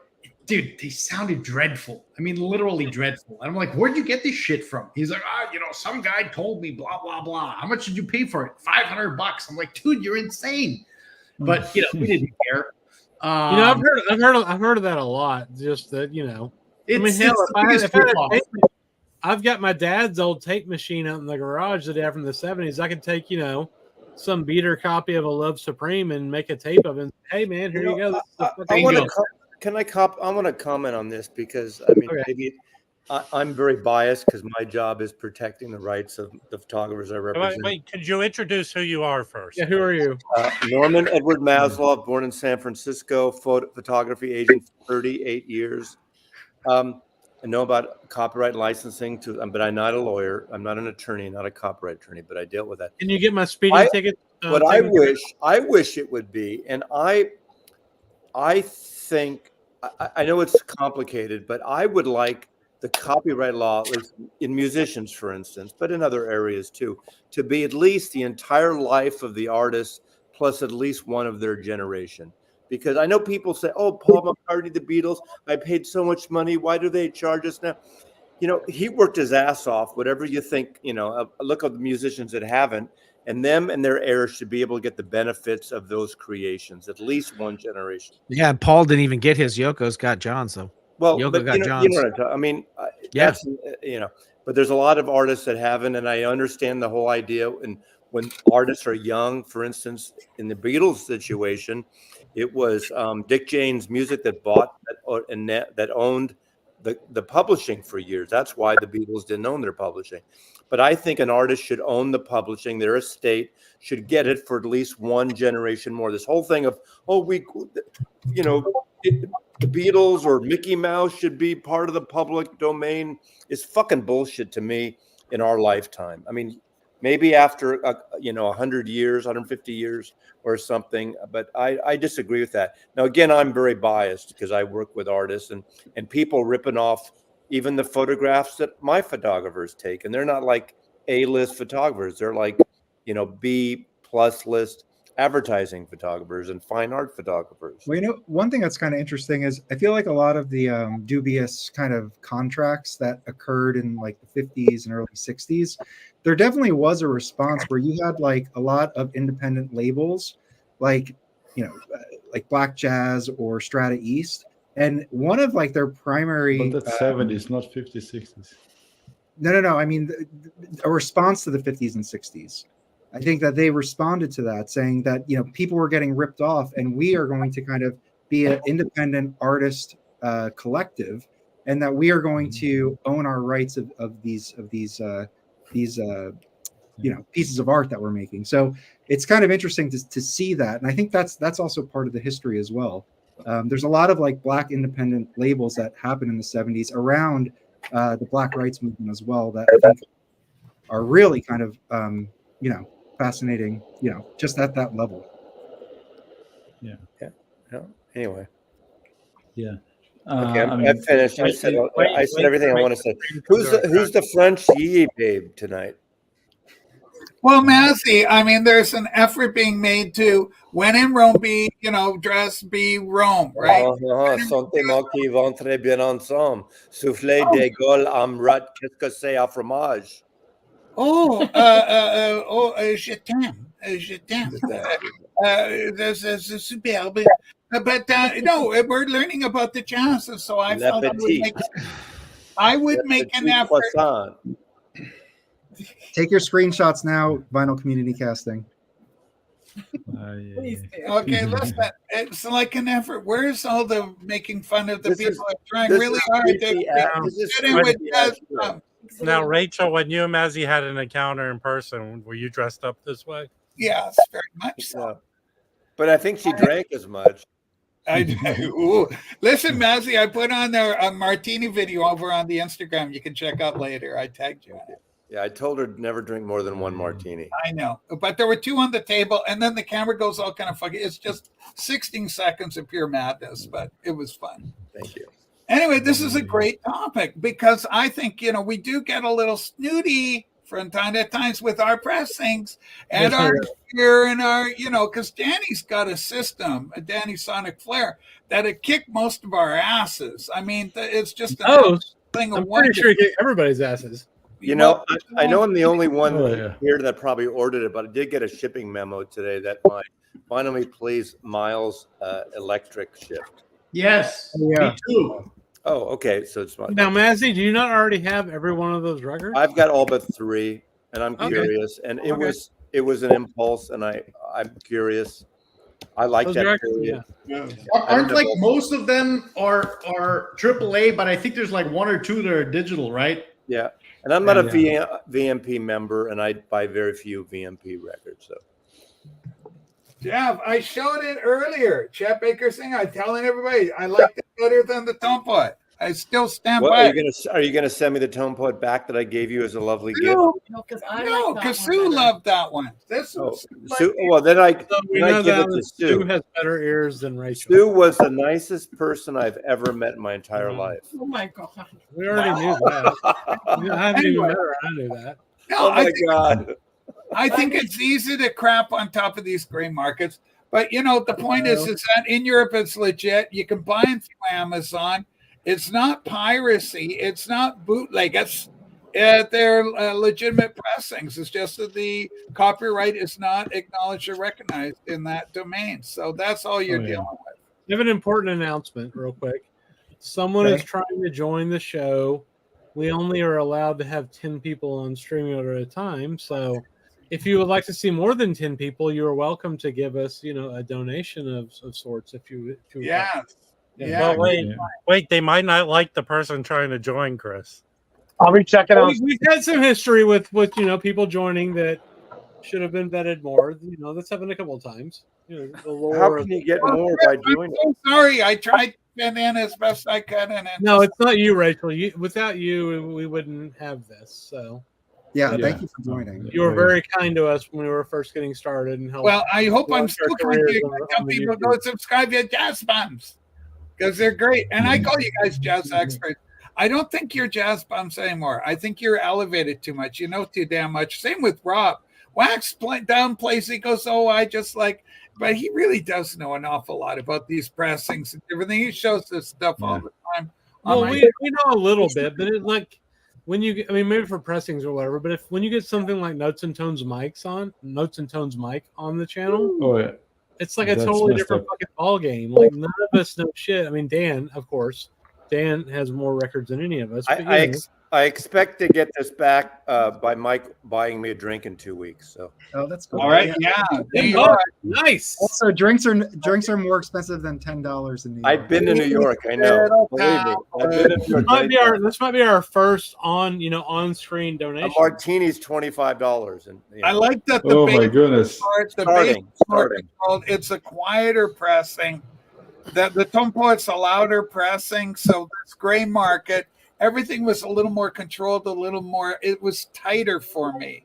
And as a result of that, I thought it was a very nice presentation.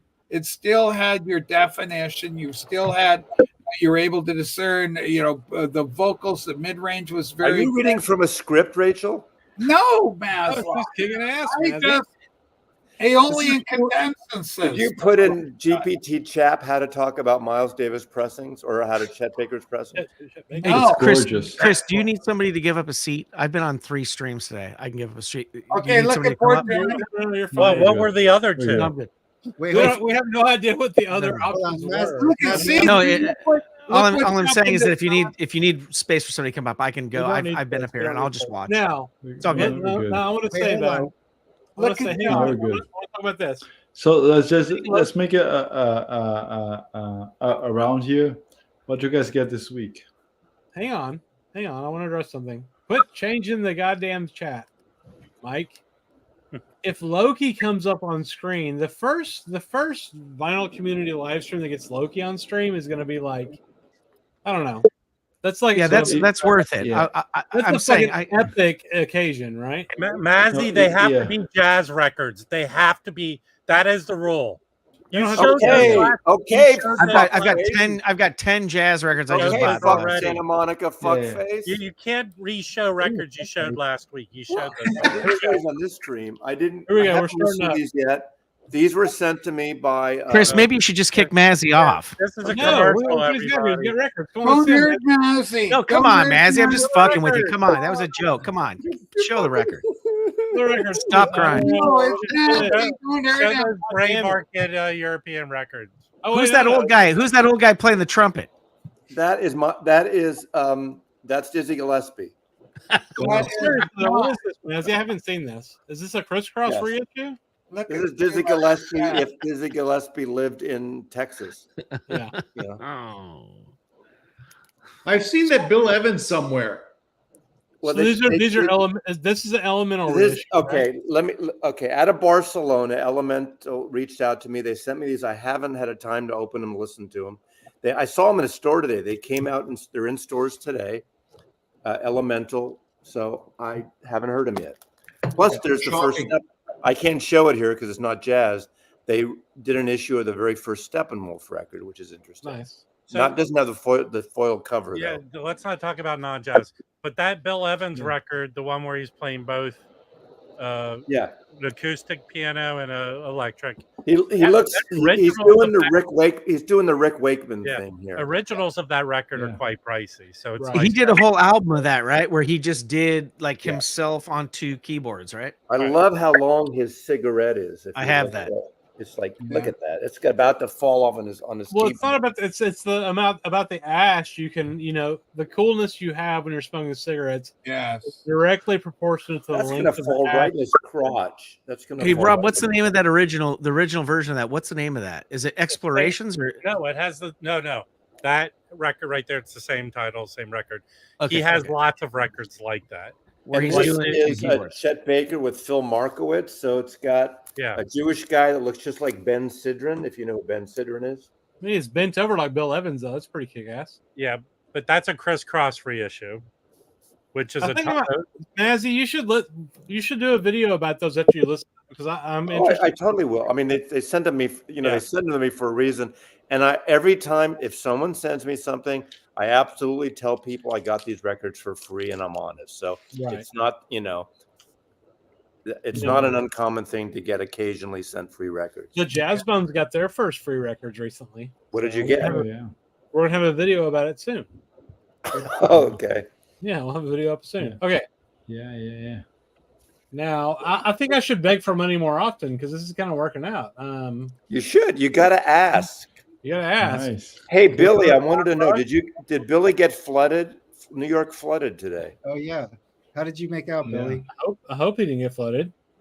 Now, this might be the most impressive donation of all time. Yeah. Oh, my goodness. It's Canadian money. It's like $10 Canadian is like 3 cents American. Hey, that's from Sue, though. That might as well be That's mean. That's mean. I know. It's mean, but it's true. Okay, but it's still hurtful to little Sue. Oh my god, two years is like $50 now. Yeah, €2. I'm gonna buy a Tesla. But did you guys see what Johnny wrote? Johnny L, who's trying to learn about jazz and be excited.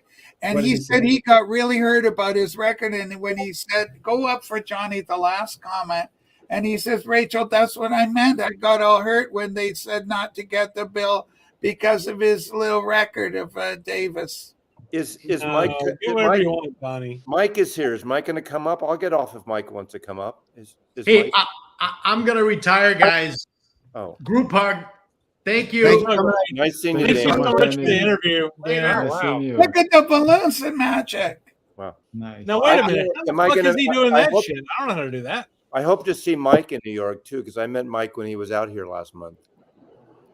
I Yeah, have I to met make Mike a too. statement. So there's a bunch of people that are 4 hours from here, and I did at the Austin Record Show, and I just couldn't make it. Are you going to New York in 2 weeks? No, hell no. I mean, I was just in San Antonio like last weekend for my sister's wedding, and I just couldn't swing the Austin Record Show. I hope everybody has fun though. Are we going around showing records? Mike, Well, Mike, are you Mike, just go look are you- underneath Joe Marino, and you see Johnny L's comment there. That I was. Mike, when you go to when Joe you're going Marino, to the WFMU, are you just going from your house? Are you just going to go from your house, or are you? I mean, I don't know how far you live from the city, so. Jasper, Mike, Joe is talking to you. Mike, you're the only one that's named Mike on the stream. Oh, I'm right sorry. I was looking for a comment. Mike, okay. Jazz Mike doesn't listen to anyone or read comments from anyone but himself. So Mike had a gummy. Hey, Mike had a gummy. Don't worry, Mike is looking to That's right, chop Joe. this video up into different sorry. videos. Hold on, Joe. Were you asking if I'm going to that record fair? Yeah, no, I just was asking if you were just gonna go from your house, or if you're like spending, because I know there's like I'll groups just of go from people my that are house. like have places to stay and stuff like that. So I'll just go down. I'll take the Okay. train. Yeah. okay, yeah, because I'm like 5 hours from the city, and I want to go, but I don't know. I have to figure out how I'm gonna get there, and whether it's because it's not. There's no way that I can stay. Like I just can't spend the night. Well, if you want to know how to get there, go to Texas because they'll put you on the bus and send you there. That's right. No. very good Take point. a, take a left at Greenland. Yeah. I'm about to They're get off. going to send it to Martha's You Vineyard. guys know this record? Hang on. Let's look. Is it Jazz, Mazzy? It is jazz. Yeah, that's great. This is amazing. This What is is a fire orchestra. This is Rune Gramophone, the Norwegian label that has all Norwegian artists. This is a 3-record box, and it's so good. It's a little avant-garde, but it's accessible. But it's like 40 musicians. They do like a smaller group of fire, and Mike, can you talk about it more than I can? No, you said it right there. You capitalized it really, really well. God, Mike, It's one of my favorite releases of the year. I mean, it is definitely avant-garde, but it's accessible. But it's not crazy shit. No. You're not gonna run away, or people that if you're afraid of avant-garde music, this is rock and roll, Mazzy, but not like the way you're holding those records. What if you take like an edible and drink 7 beers? Will it be a Well, good then it's record? even better. you'll be fine. Yeah, you'll be fine. Oh, that's a good one. Yes. This is Oh, yeah. incredibly good. It's incredibly good. This is- Congratulations. That's the Chad. Is that the Chad version? Yes, it sounds fucking phenomenal. Sorry, Yeah. effing. Oh, yeah. Effing When you say phenomenal. fucking, it's like an hour and 43 minutes in. Nobody can say fuck in the first 15 minutes. For a couple of minutes, I was like, over, and then, sees. I get it. But Yeah. I was just listening. The record is incredibly good. It's just as good as a Bill Evans record. Yeah, absolutely. Tommy Flanagan It's a good one, Josh. is an amazing pianist.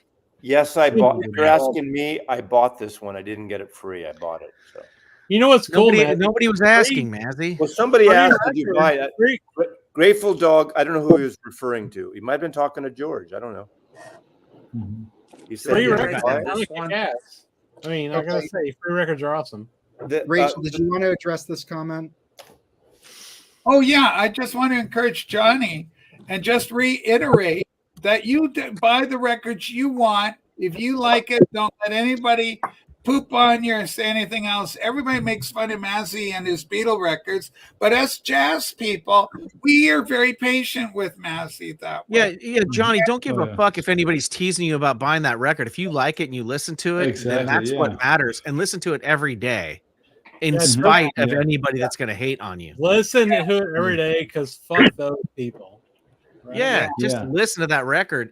If you like it, listen to it, man. Who Don't cares? worry about it. It's, Yeah. it's great, and it's Oh, and if yeah. you enjoy it, that's And all George that Borden will fight anyone who says differently because he's fighting me after the stream is out. That's right. Me and Rob are going out back after I got this. $50 on Borden. Well, And I just I'm you old. guys are talking about Rob's tall. gray market stuff. I just want to show some gray market stuff. Okay, Chris, you I got it. answered in the gallery. I answered the question in the gallery about the artist. What do you think about the gray market stuff, Mike? Yeah, People buy gray market stuff for different reasons. Like the 3 gray market things that I have are I have Internet. The label on this one here, this Ray Charles, Okay. the Genius and Soul, and the reason I bought this one is because of the photography. This is a famous French photographer who died in 2010. You open it up, you've got this, this great photograph of Basie and Ray So Charles. they stole the music and the photography. The music, you can tell the difference between the impulse and that.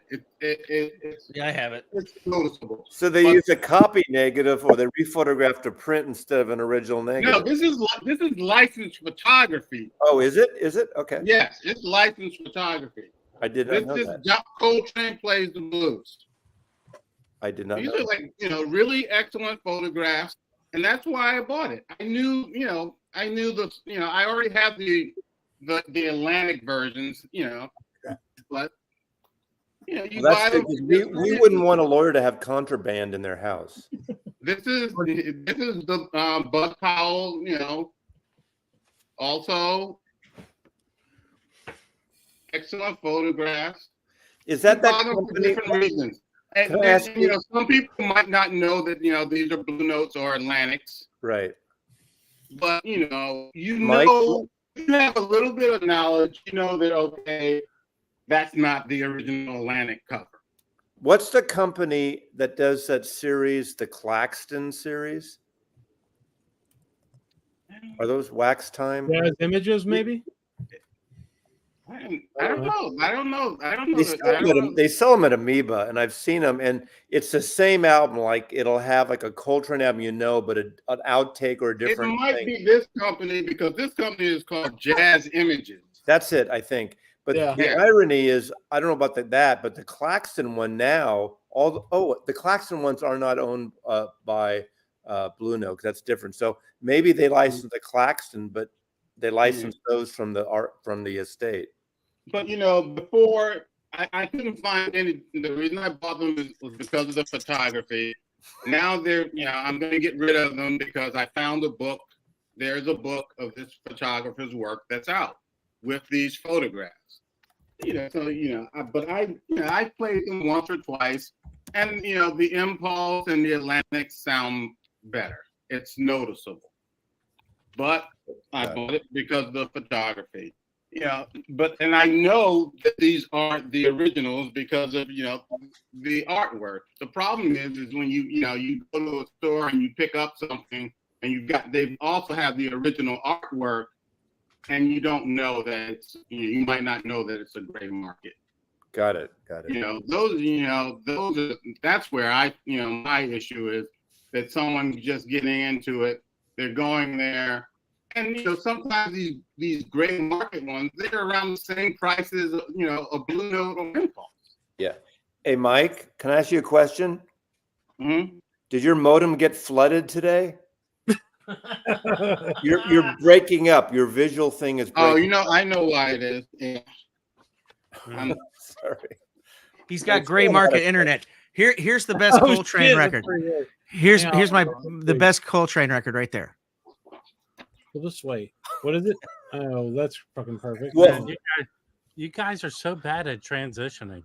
What's going on? Get it right, dude. Fuck. All right, John. Stellar Regions. Okay, tell us about this record. This is I would say between A Love Supreme and Ascension.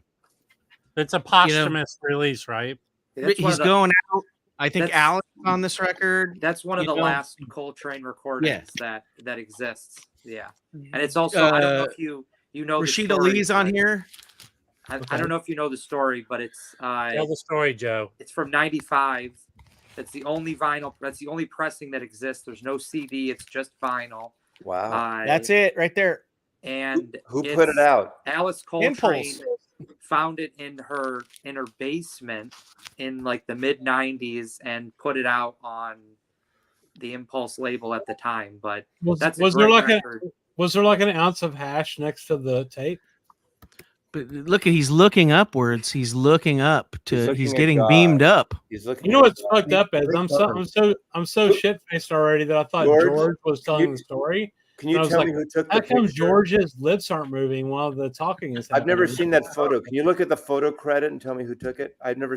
No, look at the photo credit. It says Norman Maslow, copyright 1952. No, seriously. I'm curious. Who took that? How would I know where to look for the fucking It's photo actually credit? probably from Pfizer. It would be on the gatefold. Right. It would be in the gatefold. Jesus, I don't open the gatefold. Can't we all just get along? But you have that special. Do you have vinyl solutions? Do you have that shit ass vinyl solutions shit that's like wrapping paper? It's so small. Rachel, what do you think about this controversy? Well, I just think it's so wrong that everybody's trying to talk about jazz in a way that I'm having a hard time understanding. Rachel, you need a baguette in your shot. Yeah. Rachel, you look like what people look like at the end of Halloween night. Okay, you've had it rough. Rachel has. I'm sorry, but the photo credits are so small. That's 2 lines of text at the bottom there, and it looks like one, and I can't read them. What does it say? I'm too old to read that shit. Figure that shit out. Okay, George, Stewart. Snap a picture and text it to me. Chuck Stewart. Look, it's big as fuck. Chuck Stewart. Take a picture and text it to me. Mike just told you it's Chuck Stewart. Oh, Chuck Stewart. Okay, thank you.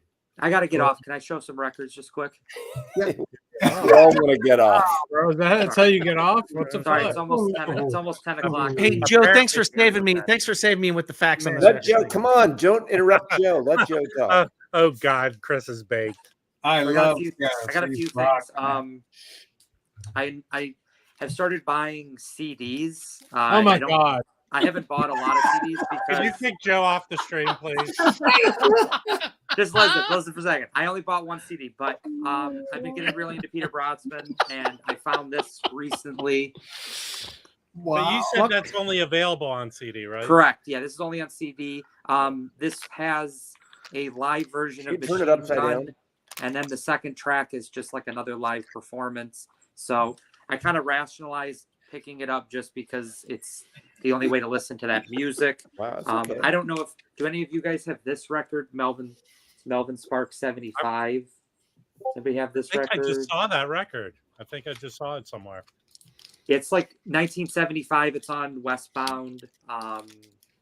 He was a great jazz funk guitarist. He had a few sessions in the late 60s with like who was it? Lonnie Smith. So it's some really good guitar playing, really good jazz funk. The Dr. Lonnie Smith? It's organ player? Yeah. Lonnie Donegan, it was jazz skiffle. Jazz skiffle. And then the last two. I don't think there's anything wrong with CDs. Sorry, I was just trying to bring Rachel into the conversation. I'm doing good. This is good. Can you let Joe show a record, please? God damn it. That's right. This is King Alcohol. The artist is. Oh, that's my record. Rudiger Carl. Yeah, I think a lot of you can relate to this, but oh gosh, they're gone. But this is FMP early 1970s free jazz out of Germany. Great. FMP, that's Brotsman's label, right? I made a video. Actually, my most recent video was talking about FMP. It's the recording engineer had actually just died, like about, I think it was maybe a week ago, 2 weeks ago. His name was Joost Gebbers, and it's him and Peter Brotsman's label. They started in like 69, and it was a pretty, Jazz Bum Mike was talking about how a lot of these 70s labels were for kind of allowing artists that maybe didn't have the chance to record, or they were given more responsibility and kind of rights over their music. That's a similar kind of thing with FMP, just in Europe. wasn't as much of a racial thing. I think it was just the fact that a lot of these players were underground free jazz guys. They came together and they formed this label. Rudiger Carl is one guy that is a saxophone player. He features on a lot of, not a lot, but he features on some FMP records. So this is one, it's tenor sax, trombone, and percussion. So it's just a trio, but this is one of the more sought after ones. This is the second pressing. The original pressing has like a white cover, and then there's just this black image in the middle. That one's very rare, but this is the second pressing of that.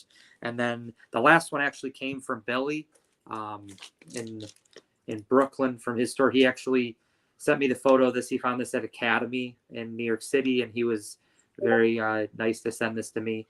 This is another FMP one. I'm not really familiar with it, but I just been collecting the label, and I streamed this one and I really liked it. So I had him grab that for me. So just more FMP stuff, more free jazz.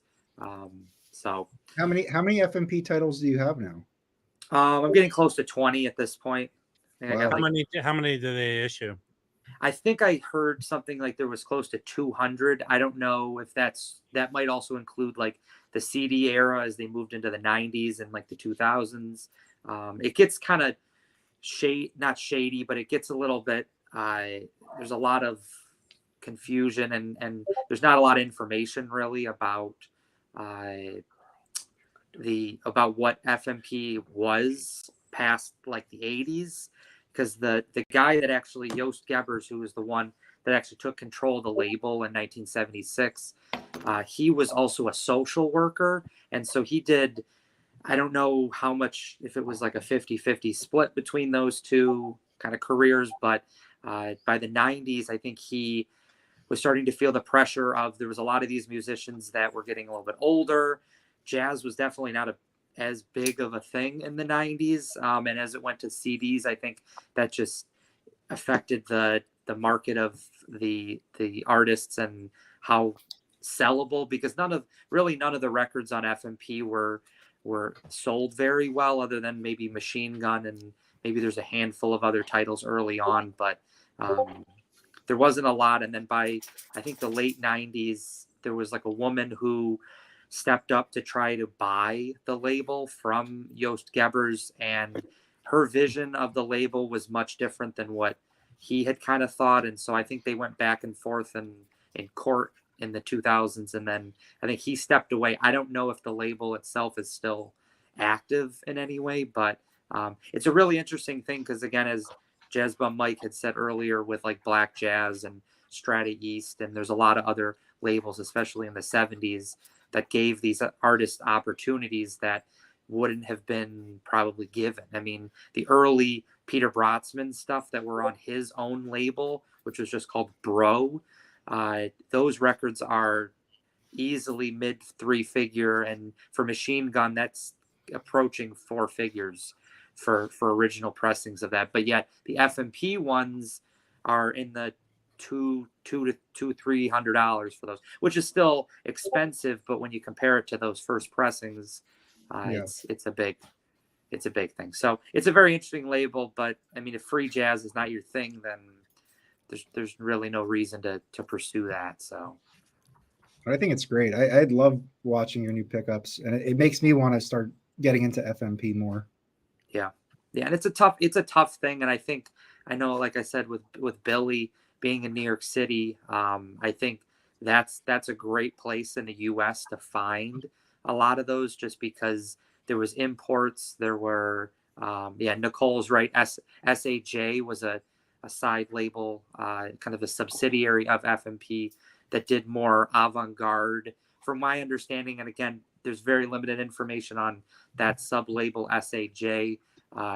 It was artists along with music that didn't fit the FMP catalog, but it was weird because there's like John Chakai has a solo record that he does in like the late 70s on this SAJ label, and it's free jazz. So it's kind of weird that it seemed, again, from what I've read, that the early years of FMP, the first maybe 5 or 6 years, it was there was a very small collection of musicians that were able to play on the thing. And again, it was all mostly European, I should say mostly. It was all European artists. There's Evan Parker, Alex von Schlippenbach, obviously Peter Brotzman, Rudiger Karl, and there was a few other guys that kind of fit in early on. But I don't know. I mean, the nice thing about the FMP label is if you find those records, most of those are under $50-$60, which I think for free jazz especially is very, very affordable. So yeah, and Joe, confused with MFP. Remember Music for Pleasure, the British label? Oh yeah, I just got a few classical records that Poetry recommended. Yes. So if you're interested in FMP, Joe just put out that video, so go to Analog Archive and check that out. Rachel, question for you. Okay. Didn't you recently get like a gray market Beatles that was like I'm gonna hop off, guys? Sorry. All right. See you, nice Joe. seeing you, Joe. You guys, yep. Nice Mike, before you ask Rachel the question, could you answer Loki's question? Sure. Let me see if I can find it. Okay, about four up from the bottom. Yes. Very good question. Is Felipe, goes like that, is Felipe. Look for a little cat eating a record. Okay. Oh, here we go. Thank you. Hey, Loki, this is the way technology works. They're not in the same place. They're probably doing things on their own. They don't want you to see them picking their nose or something like that. All right, Dr. Mike, go ahead. What's the question, Mike? So the question, I know that you just picked up, I thought it was a bootleg Beatles record, but is it technically a gray market? And if so, that makes it relevant. Oh my God. A sea lion just escaped from its enclosure at Central Park Zoo. Because of the Central Park, because of the floods. flooding? Seriously, I just saw the headline. Oh, good. Be careful, Mike. Mike, both Mikes, be careful. Hey, Billy, can you go capture that sea lion, please? I think, you know what I think it is? I think it's more of a bootleg. What I did pick up was the Decca recording sessions. I know you're a big Beatles fan too, Mike, but yeah, it's the Decca sessions. And I was talking to Mazzy earlier. Mazzy and Harry both were right on it very quickly. And they said, no. How do you do it? It was not part of that equation. But, it's one of those examples where you have a record when you're 17 years old, you go buy this thing. And, I saw it recently. I repurchased it. I bought it years ago.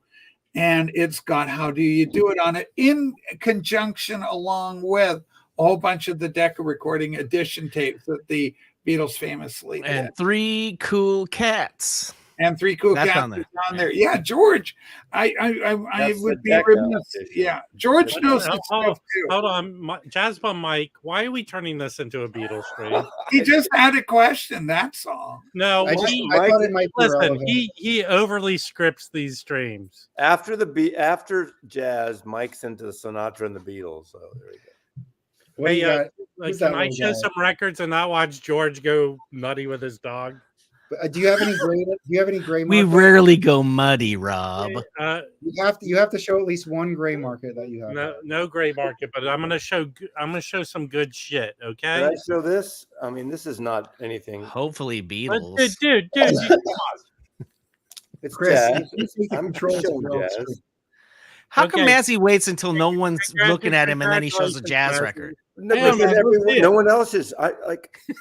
Rob keeps saying you got to show jazz. I'm taking over. I'm showing some records. Okay, here he goes. That was a very forceful. I picked this up today. Oh. This is a 1966. Why couldn't they fit Messengers on one line? Mono. It is the original incarnation of Messengers. Is that a Liberty? Or this is a Liberty?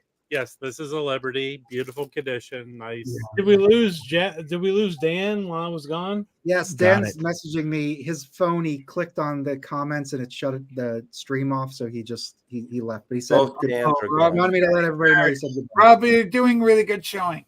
Thank you. So this is the original incarnation with Silver, Mobley, Blakey, Kenny Dorham, and Doug Watkins. Can we see the label? Yes, you that is a great question. I am more than happy to show you the label. Look at that. Here it is. I can't see shit. Now, this is a Blue Note, newbies looking at his Jazz Messenger. It is a Liberty pressing like I had expected. Yeah, but it seems to be the original plates because it's an RVG etched into the RVG, bro, the best. So I listened to this on that $1 billion turntable that Michael Potron Plastic had. Sounded awesome. Ralph Van Now, Gunkel. let's pause for a second. Yeah. Delphina has a question. I have a question. A good Charlie Parker album. I would recommend Charlie Parker with Strings from Verve as a good Charlie Parker. You know what, Delphina? If I'm going to the Pasadena Flea Market. I have a Charlie Parker album. If you were there, I will bring it with me and hand it to you. Aww. Yeah, but is it a good? Sounds like Rob's trying to get a hookup. I love that. Of the Essential Charlie Parker, they came out with a line of these Essential records. So, all right, can I go back to Sharon Records, please? You sure can. Listen here, Delphina's comments matter more than yours. Well, of course, thank you. Of course, thank you. So I'm gonna do a little. I don't know if I'm gonna do a shootout, but I picked up the Elemental reissue of this album, which I thought sounded pretty good. Okay. Yeah. But a OG stereo came available. Rachel, this is a hard record to find. This is very easy to find. No, it's not. How come no one ever shows the one that started it all? What are you I talking don't about? know. Well, like a Edison record that's on a cylinder. I mean, what do you mean? This one, A1. Chris, make them big. A1. A1. The first record ever released by Yeah, Impulse. that record's just okay, man. I have. I like I'm just saying. Hey, You know, George Gordon, stop cock blocking me showing records, man. Rob, This is A71, okay? Oh. That means 70 records later, this one came out. What about Heinz 57? Is that the best one? This is a great record. It's not Zoom in on the people. You got your Alan Shorter, Wayne's older brother. Yes. You got Mr. Reggie Workman, still alive today. Yes. the same old guys. The same old guys on every record. Roswell Rudd's not the same old guys, man. He's a great bass player. He's not. But if you listen to his stuff, it's good. You got Charles Moffat on drums. He's not the same old.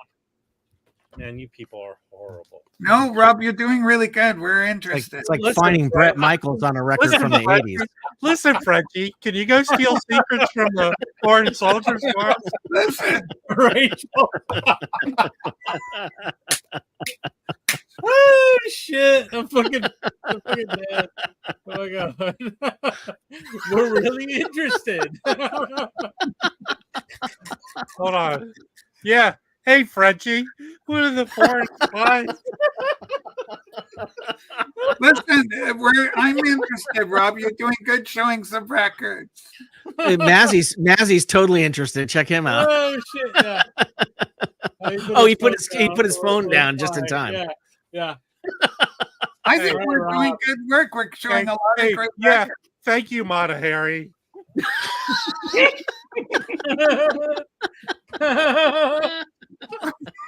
Look, I make a little effort to be a good jazz bum and be very supportive of jazz recordings, and it's all this, Rob. This used to be a mature, grown-up stream. Oh my god! Then I drink like 8 beers. Okay. Okay, what do we got here? So here we don't really talk about a lot of these late '60s Riverside reissues that were kind of electronically rechanneled for stereo. Yeah, I think it's an affordable way to get old pressings that they sound fine. They sound good. You know, okay. I want to respond. Put them in mono. Rob, do you have a mono button?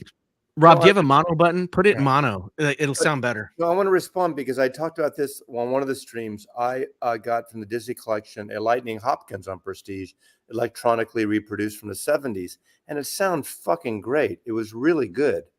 I was surprised how good it sounded. So, hit the mono switch. I don't have a mono switch. I don't have tone control. I wish I could hit the mono switch right now so I can go back to showing. George, I'm a deprived children. No mono switch, no tone controls. Okay. That's why. And a TV. And a TV. It's why you need that right there. You need and that. a TV. and a TV. Look at that. Oh my god. Oh my god, Make- the TV between the speakers. Make me big, Mike. Make me big. That's what you need right there. Right What, there. a blanket? Chris has it right behind him. That's what you need right there. It's got a mono okay. switch. Okay. Got Okay. bass, treble, and middle. Sounds awesome. George, to Sitting me, on top of that P8. it's worse putting a turntable on top of an amplifier getting vibration than have a TV between speakers. It's got isolators, bro. Look at Oh, them. fuck the ice. There's radiation coming from that amp. What is the vinyl? George? What model is that? That's a P3, but it's turned into a P8 because I changed the. Because you took a marker, it's a felt marker and made the 3s into an 8. Just a 2220B. Okay. No wood. Okay. Well, felt marker, 3s into an 8. So this one, you can't see it. Yeah, but I saw it. And you got the wood. Yeah. It's a 2270. It's my dad's. I'm gonna take it in this weekend to get it I agree, Nicole. I love the wood you got there, Chris. I love the wood. Yeah, it's from 1972. My dad bought it in Germany. That's healthy wood you've shown there, Chris. Absolutely. Hey, don't take me out of the big screen, goddamn you. Go ahead, Rob.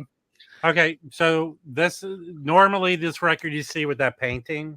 Who did the painting? I forgot. I don't know. Bob Dylan.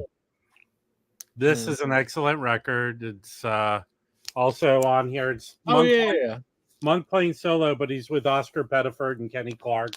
Well, that's fucking awesome. Great record, playing all Duke Ellington stuff. Yeah. But the problem with Monk is that he's just too good. I mean, who's cooler than fucking Monk though? Like, is anyone the best? He's the best. No one on the stream, I'll tell you. Mingus is close. Mike, it's different. Who is cooler than Thelonious Monk? No, low hanging fruit. My favorite. He's my favorite. So. I let's go back. I do have a record I want to talk about. Okay. Oh, Coltrane. Yeah. All right, but so here's the deal. Why is Dad not reissuing that? Stop and let me talk and listen. Okay. Okay.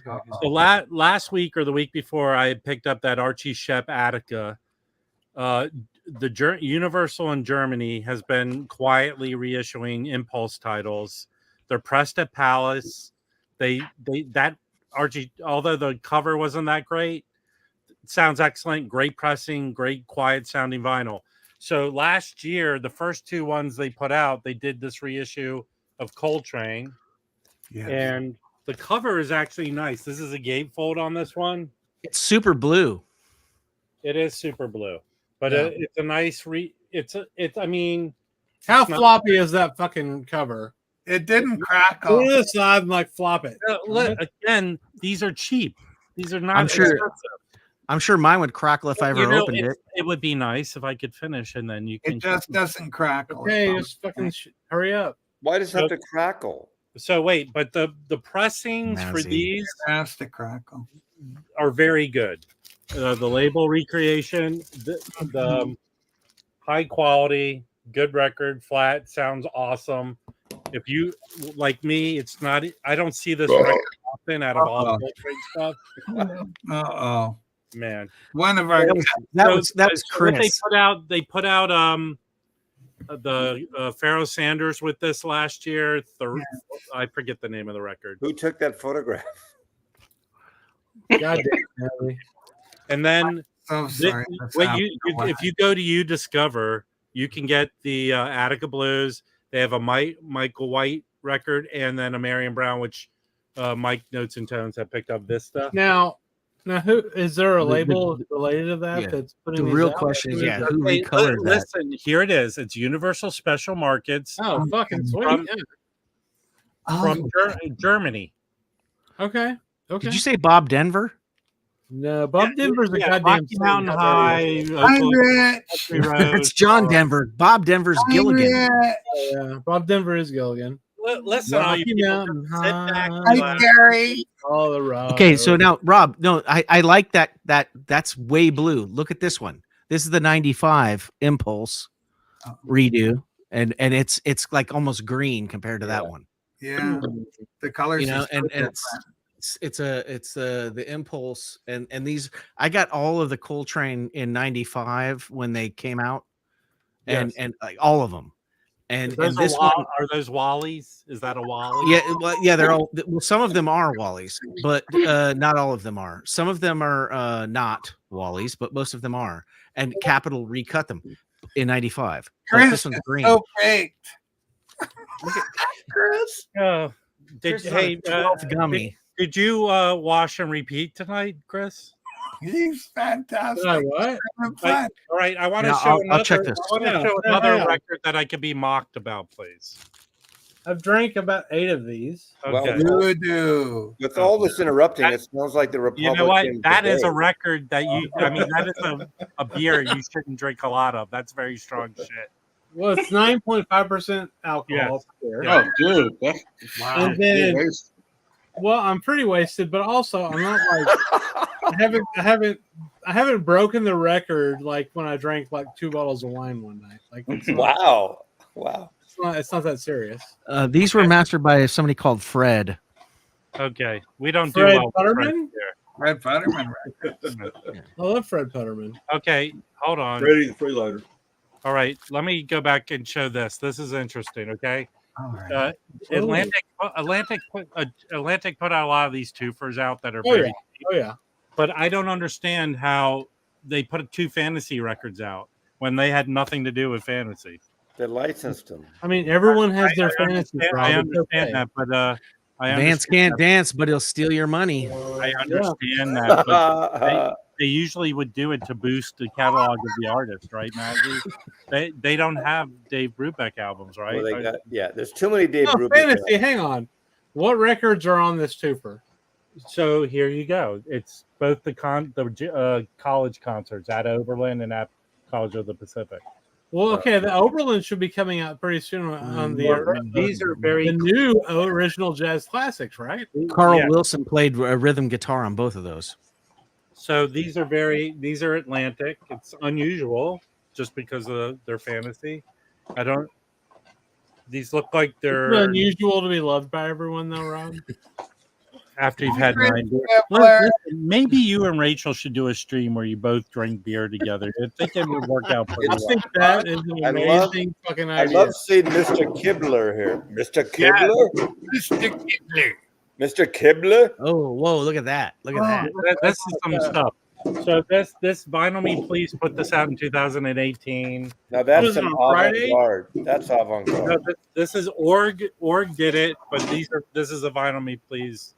Avant-garde, right? Okay, hold on. Now, Rob, I got a question because this affects me personally. Is Tutankhamun King Tut, is he trans? I don't know, but I imagine if you took that hat off, this would be kind of. Well, you know, he was the original Eggman. He's got 2 brains. It's very. He's the man with 2 brains. It's so lovely to not talk about the music. Didn't we start the stream off about the music? Oh, I'm sorry. They are the man with 2 brains. Yeah. 2 breasts. Mr. Kibler. Window cleaner. How about this record? Oh, a mediocre bass player. How the fuck dare you? Ooh. Right. I can't deal with this insult to my intelligence. I like that. Does anyone know about this record? Yeah, he's the greatest bass player of all time. It's the same cover as that Zawinul record.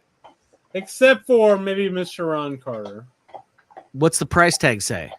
It's a right there. What does it say?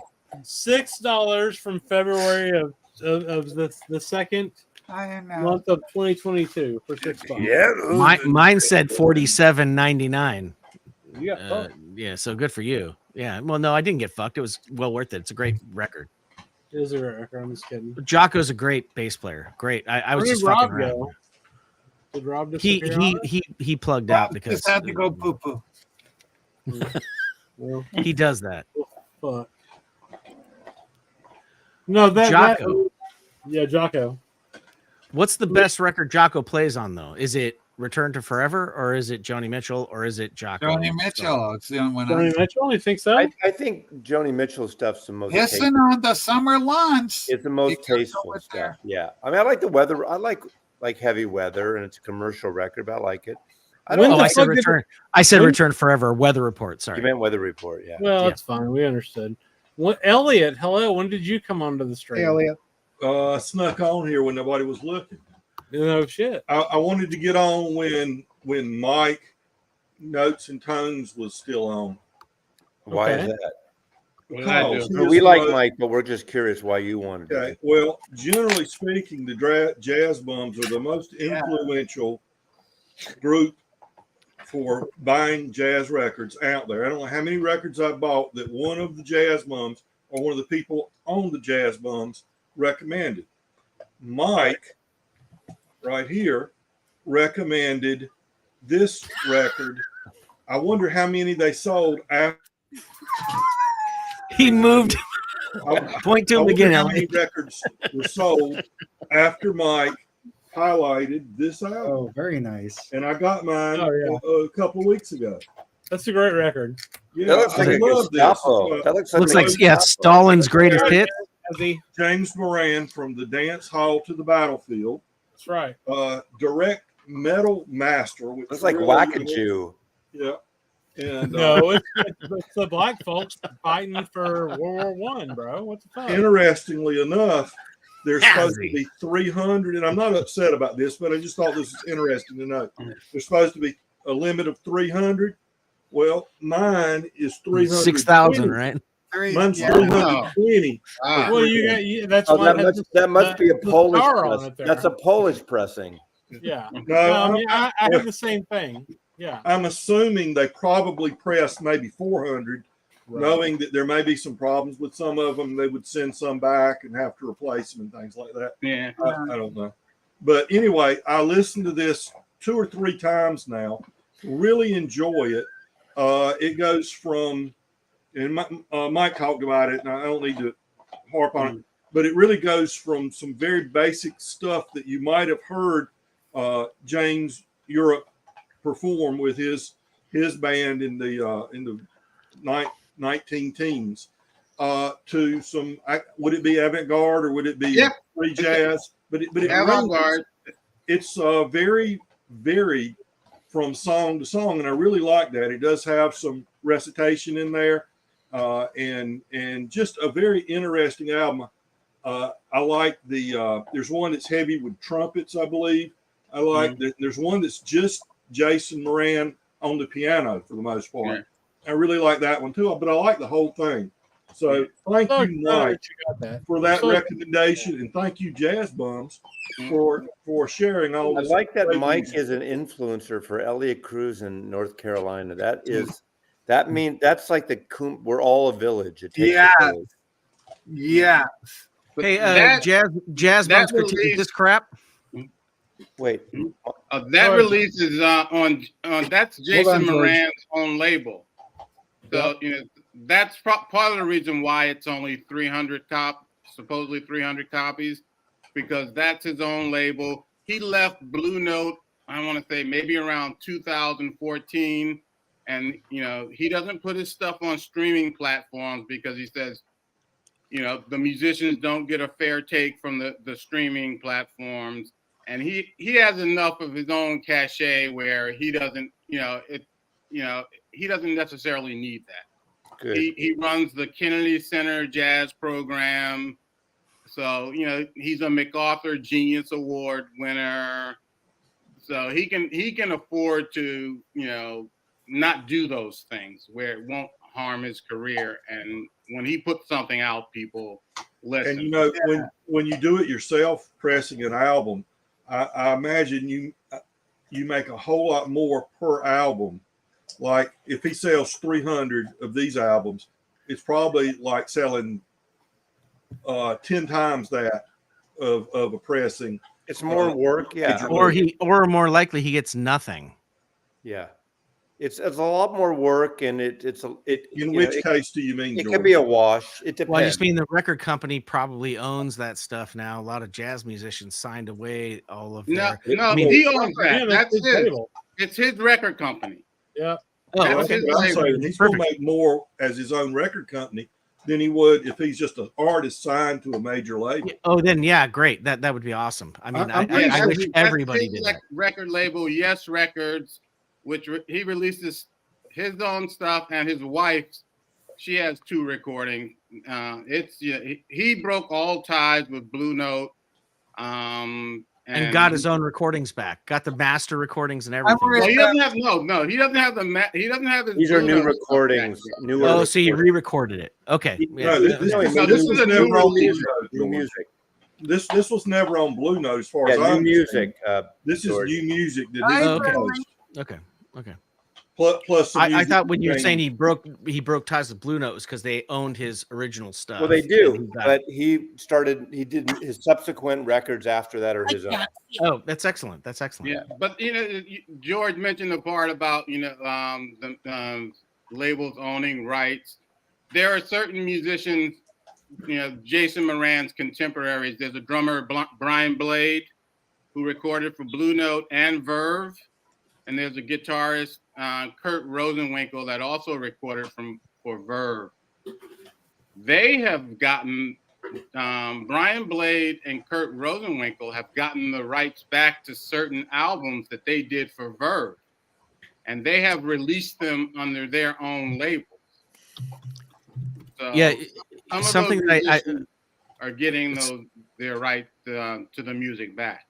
Something that I never mentioned that I wanted to express on the Jazz Bombs is that I've recorded in the early 2000s Mitch Marcus and Esperanza Spalding and a lot of contemporary jazz musicians. And at the time when I was recording them, they were just doing it for fun. Mega Moose, which is Mitch Marcus Trio, expanded. We were recording 17 musicians at a time. I did a lot of jazz recordings when I was, back in the day, and it was hurtful to watch that. It was good to watch them because they were young kids, and I don't know if you know who Mitch Marcus is, but he's a brilliant saxophone player, right? Incredible. And at 19, 20 years old, the guy could come in and play Love Supreme note for note, and you're going, wow. Like they were just knocking that stuff out of the park. And then they would come up with their own music that was very avant-garde, I think, at the time. So 2002, 2003, these guys were recording insanely good jazz music. And I was there pushing the button and recording it and watching it happen. And earlier in my career, 10 years, 15 years back, I was watching guys that were so messed up that you'd wake them up and they'd go out and they'd play and they'd come back and sit down, and by the time you rewound the tape they'd be sleeping. They were just nodding off, and it was sad. And I learned like Chris. But this is pre-Gummy. It was hard stuff. So watching the early jazz guys in my career, just like not even realizing what they were doing. They were playing incredible music every day. Like every single time they stood up, they would play incredible music. And then later in the 2000s, watching these young kids that came up, learned from that. They were brilliant people. They were like very aware of what the potential downfall was, but yet they still played like incredible geniuses. And then they went on and they have careers to this day that they play in great venues and play to a full house every day. It's fun to see that, and that's my experience with Jazz for Real, was just watching these younger kids come up and learn from the old masters and not repeat it. Sometimes you learn lessons from the mistakes people make. Yes, John. Yeah. I want to show a couple of records real quick. So that's a good one, Chris. I have this one. I know you were supposed to send it to me and you never did. And then Mark Glassman. I have only one copy. How can I send Mark it? Glassman sent me this. So this is the Cedar Walton Trio and Night at Boomers, right? On Mute. Volume 1 and Volume 2. And Mark Glassman sent me these recently. I had a Japanese copy of Volume 2, but I think this is my favorite crew ever, right? So this is I'm very upset because Jazz Bum Chris showed that on my stream the other day. So what's the price tag say? What's the price tag say, Chris? It On the front, there's a says here. What does it say? Wax, check the private chat. Jesus, $4.99. Right? Isn't it technically a quartet? Yes, it is. So it's Cedar Walton on piano, Yeah. Clifford Jordan on sax, Yeah. Sam Jones on bass, and Lewis Hayes on drums. Okay, this is my second favorite. So my favorite, instead of Lewis Hayes, you have Billy Higgins, right? So but anyway, a cool detail about this Night of the Boomers Volume 1 and 2, Chris, is that Cliff Jordan, he actually took the cover pictures for both records. So you know who the photographer is. Okay. So they're licensed photos. Yes. So I'm gonna get off and watch. I'm gonna get off and watch you guys. I'll see it in 2 weeks, Billy. So Hey, Mazzy, did you buy your ticket That's weird. for the show? Mazzy, will you man my booth at WFMU when I shop? After No. you're done getting off. No, I did buy my ticket for the shows. For the, I got the weekend pass. Yeah, that's what I got too. Yeah. We'll see. If you want, Eddie's albums. He'll make a guest appearance at my booth. Sign autographs. I don't know. Yeah, that's a good idea. I'm gonna watch. I'm gonna listen, but I'm off. I'll see you Okay. guys.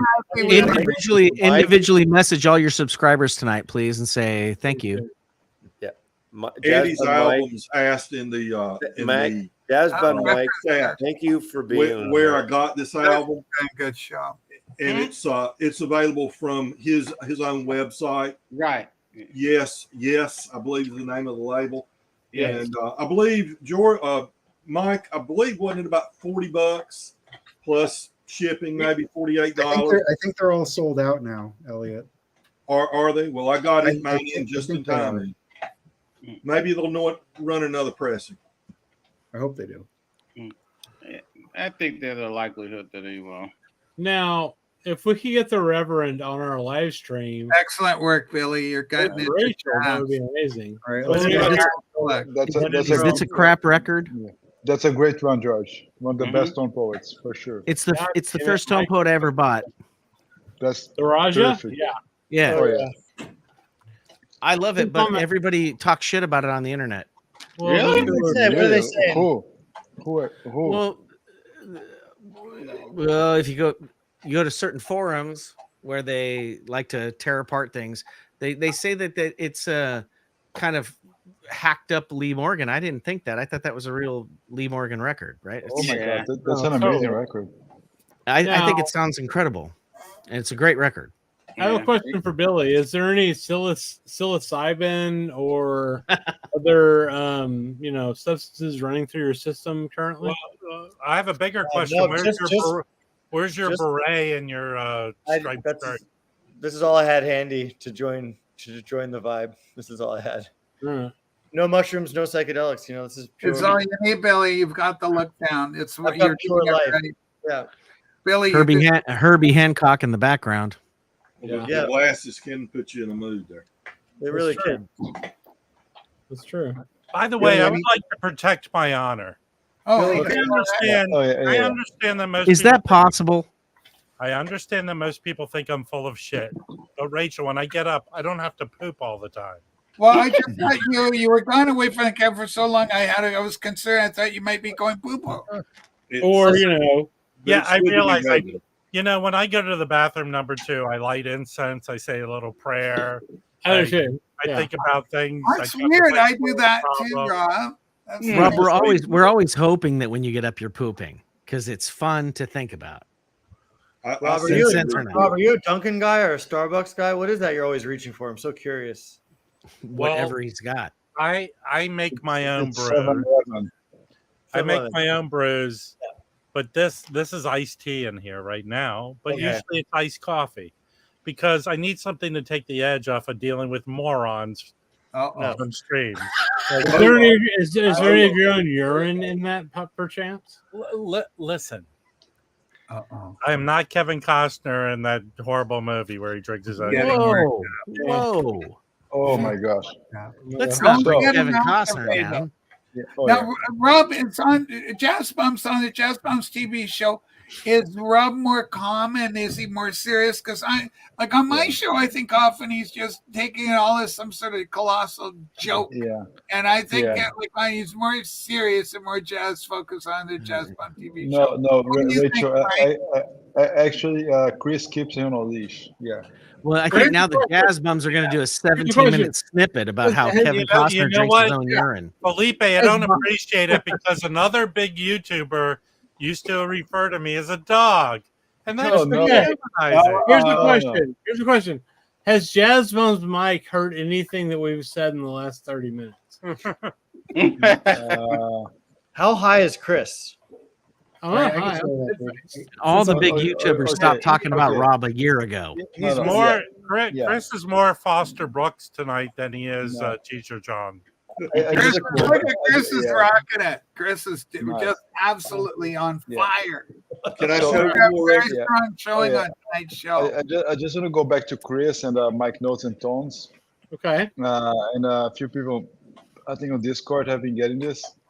Chris, on your background, how did you like that record? Okay. What? Whoa. The Circle Sons. The Circle Sons. Okay, let's look. This is amazing.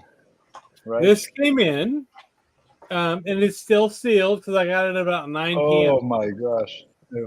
I've never heard. I'm gonna listen to it. He never opened it, Felipe. I haven't opened it yet. Yeah. We can talk about another record that people recommended that I didn't like. Okay. Well, no one cares about that. All right.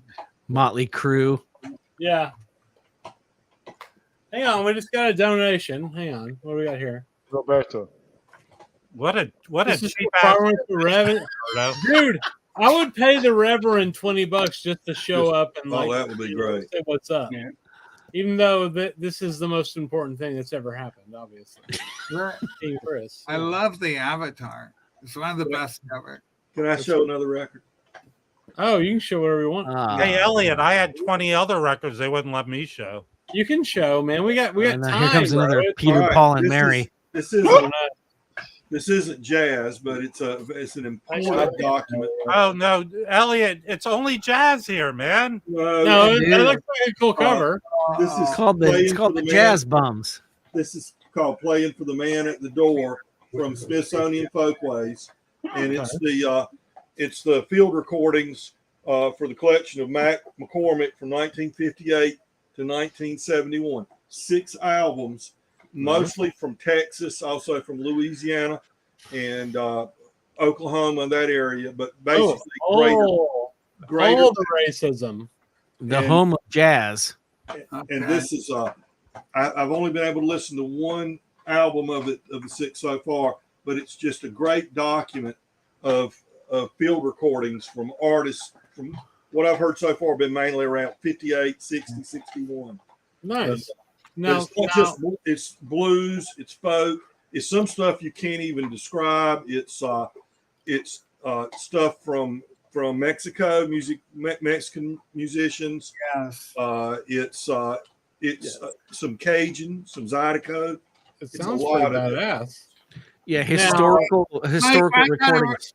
Okay. I want to show something I've got for the. One moment. Hang on, Rachel. Oh, so sorry. George, I mean, Ornette Coleman is from Texas, bro. North Texas. Okay.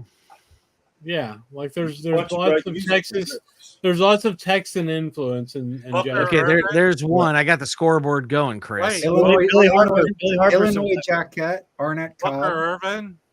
Yeah. All the greats. I mean, there's a lot of tenor, tenor and alto sax. I mean, back in the day, there was, the kind of the regional. I'm not putting down the South, Chris. I know you're from Texas. No, I'm trying to move the fuck out of this shithole state. I'm moving to Colorado because fuck this goddamn fascist shithole. But sorry, Rachel, I'm moving. No, my sister's in Colorado. It's okay. But moving to Chris, Colorado, Mike, can I show the record? Elliot, Wait a second, Rachel. Does your sister poop? Yeah. Mike, everybody in Texas poops too, Rob. The record. Can I show something I have? The Beatles. This is Electric Wizard. This is dope.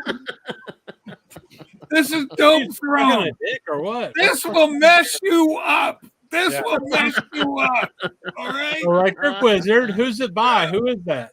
Electric Wizard. What's Electric Wizard, man? What's the name of the fucking record? It's Dope Throne. Dope Throne. Whoa.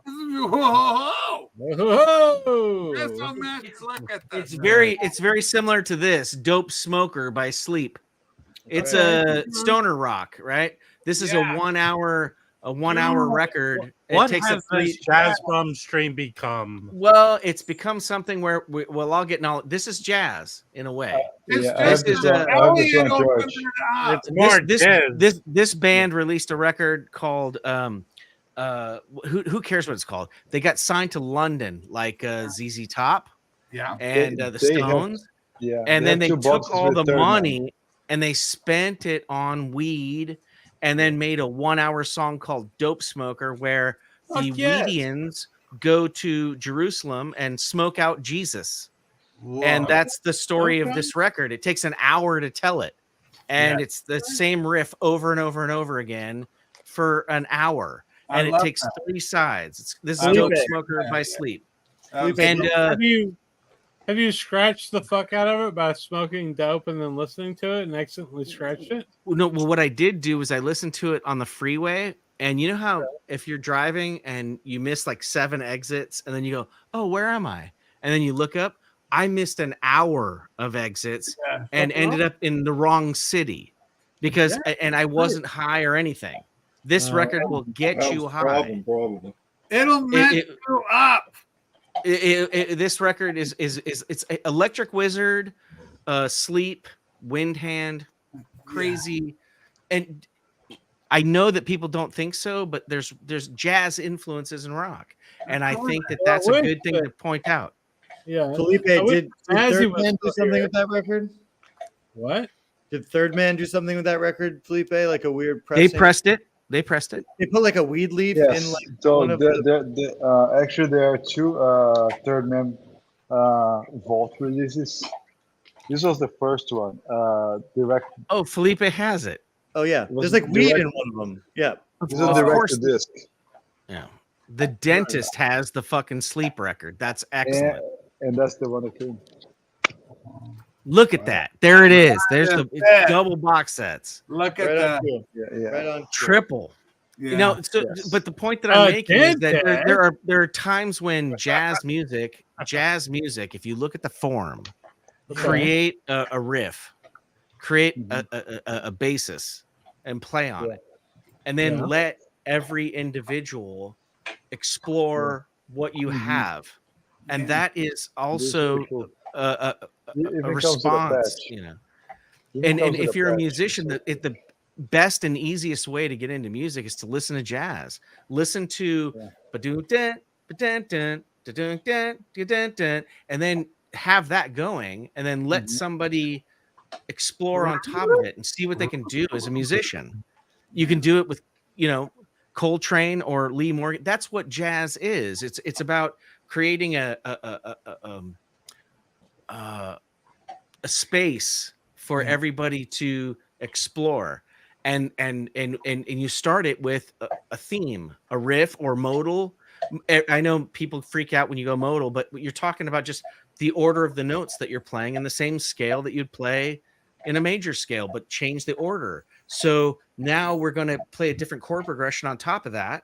That's kind of blue, and it's Love Supreme. It's like Love Supreme is like blues notes, you know, because it's like a pentatonic scale almost. Bum bum bum bam bum bam bum bum. If you get that, then you dum dun dum dun dun, and you get those chord progressions playing over top of a theme. And anybody can understand that. Any musician or anybody that even wants to be involved in music, even Rachel. Rachel, you see? Supreme. Rachel, this is my favorite TED Talk I've ever been to. If you play music, then you can understand jazz, because jazz is about creating a theme and then letting people explore what are the possibilities in there. And that's why I think a lot of people like Coltrane, because he went crazy in his exploration. Like he never hit a wrong note, but it's like picking apples from a tree. It's like Lee Morgan, you know, he kind of snuck up and pulled them down, and when he was done, he had a full basket. John Coltrane just fucking whacked on the tree until the fucking apples fell down, and then had a basket. But he, you know, never put the basket out. He just showed the way to get it, and that's every jazz. Pharoah Sanders, just what he's like thrashing. You know, that's the benefit of listening to jazz, is that you can learn like where do I like to go? Do I want to be methodical? Do I want to be freaky? Do I want to trip people out? Do I even not care if people understand what I'm doing? And that's jazz musicians and people who like jazz unapologetically say, I agree with what this person's doing and the way that they're exploring music. Yeah. And that's what we should teach children to do. You know, explore art, explore music, express yourself. That's jazz. You know, Right now, hang on. Hey, George, I think you had 8 acres. What's happening to grass? Oh, I got this one. I have it. We Yeah. should not teach children what to do, right? What is it? A little bit of gummy action, and maybe mixed with. Oh, Jesus. Oh, no. 8 or 9 of things, right? Not add It's gonna be crazy. Oh God. How about this? Oh no. A couple of those things mixed with. There's absolutely no difference between Rachel and Chris right now. They're doing the exact same thing. They're loving jazz. Talking Cecil McBee and Jimmy, who gives a fuck? Lovelace.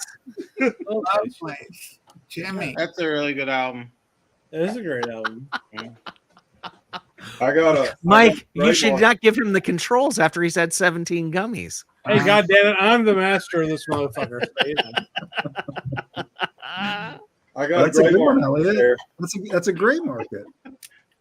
I got a gray market there. Oh, yeah. Check it out. Clifford Brown. All right.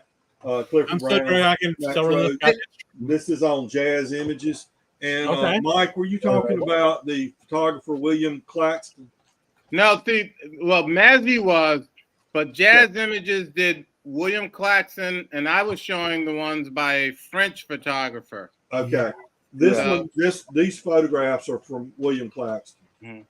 And I'm assuming that Jazz Images is a gray market. Yes. Who gives a shit, though? Yeah. It sounds good to me. My humble opinion. But you know, the thing about it is, there's not enough time for me to listen to this record and then go out and purchase another copy of this record that maybe is made by OG or something, or one pressed by a major label here in the US, and sit the two on one at a time and compare them, because there's too many records to listen to be doing that for me. Don't bring up too many records, sir. Well, Yeah, see, I would rather listen to this record and say I like that, and put it back up, and then pull another totally different record out and listen to that. right. See, Elliot, I bought the Jazz Images for the image. Yeah. I already had the original. The official version. Yeah. So I like the photography, so that's why I bought it. Yeah, well, that's one of the things here with these gray market, these coming from Europe. Sometimes they don't have the copyright. Not the copyright for the music may have expired, but not the copyright for the artwork that was on the original album. Right. And so that's when they do this and get a different album. But it's a good album right here, and it's got Harold Land. Why is that a good album to you, Elliot? Do you love what does it make you feel like when you're listening to it? You know, the problem with me telling you, George, I'd have to totally bullshit you, because I hadn't listened to it in a while. And but that's okay. If you're holding it up and you like it, there's something about it. You're holding it. Well, I like Max Roach's drumming, and I like Clifford Brown's records. I have 5 or 6 Clifford Brown, and and or Max Roach albums, and I really And have you heard Art Blakey Yeah. too? Art Blakey, right? I got a lot of Art Blakey. I mean, yeah. For someone, and Elvin Jones, right? Yeah, for someone that's not a well-versed jazz person, I think a good entry point is Art Blakey and the Jazz Message. Because it's infectious. It's hard not to love Art Blakey and the Jazz Message. Because of the pulse that he's keeping when he's playing, you can feel it. Everybody can feel it, even a non-musician. You don't have to be a jazz freak. Whoa, look at that. Rachel, can you interpret this comment for me? Rachel's pulling out the Milli Vanilli of jazz. Sure. Okay, which one is it, Chris? Chris is the Mr. Burns ghost right now. What the fuck does that mean? Okay, let's take a look at this, and we'll deep dive it. Chris is Mr. Burns ghost. So Mr. Burns a reference to the Excellent. Excellent. Yeah, but so he's evil. Chris isn't evil. No, you're wrong to do that. Who's Mr. Burns? I thought he just He's not the Simpsons. Hold on, let's go deeper.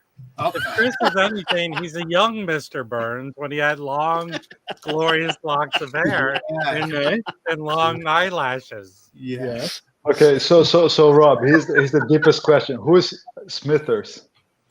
Well, that's obviously Jasmine Light. Yeah, obviously, Jasmine fucking Smithers. Yeah.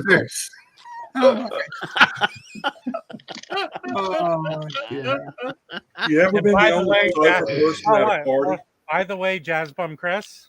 Yeah. The gummy has taken effect for me. So, okay, hang on. So the gummies have taken effect for you. Yes. Now, what kind of gummies have you imbibed? The one. Oh, he just took another one. What's going on, Rob? You're too high now. No, that's 5. That's 8. Oh no! I'm 8 exits past. He's not walking. Rob should be listening to sleep right now. I feel like I am with the stream. I'll tell you. We're kicking ass. We got 142 souls. My gummies are multivitamins. Yeah, that's what you usually say before you crash the plane, Chris. Well, we have 142 souls aboard. We're going down. I've only crashed the plane once. That's like a good ship. Okay, hang on. Allegory. I've only crashed the plane once, and that was probably about 6 or 8 weeks ago. But you walked away, and that's a good landing. Stream, and I accidentally ended the stream. Oh, really? You hit the wrong button. I hit the wrong button, and it was the end of the stream, and everybody just said, down. Y'all, but you walked away, and that's what counts. Plane crashes. Y'all take care. I just wanted to drop by. All right. See you. Hang on, Elliot. Elliot, do you have night chores to take care of? Yeah, I still have a few. I got most of them done before I came on, but I still got a few. Elliot, do you have the night terrors? 3 o'clock in the morning. I usually chores, Rachel. Chores, Rachel. You know, the things that have to be done before I can go to bed. All right, y'all take care. All right. I sure hope Chester pooped out all that plastic he ate this morning. He did. Well, I have my dog, my poor dog Annabelle, had a bit of an accident today. She decided to puke up a bunch of wet wipes onto my carpet during the middle of a meeting with an executive vice president I was meeting with. That was fun. Chris, you shouldn't let your dog eat wet wipes. I mean, I try not to. We're trying to come up with a strategy to combat the scourge, if you will. When I rub the floor with wet wipes after the dog has made a mess, I put little rings around the area so the dog can't go in there. Like out of salt or what? You have don't cross. This is in the shape of a pentagram, George. Yeah, I stole them from Walmart. They're the I'm mopping, so don't come in this area signs. Okay, and I put them up in the kitchen. Rachel, I have a 600. What are your familiarities, Rachel, with the occult? Oh, very much so. Like because of Ruth Ann, she's been a bit of a spirit guide for me. What do you think that outfit came from, Jazz Bum Chris? Listen, What is so wrong about making a little effort to try and? I don't know, but it looks like you're trying to sell cigarettes to minors in the 50s.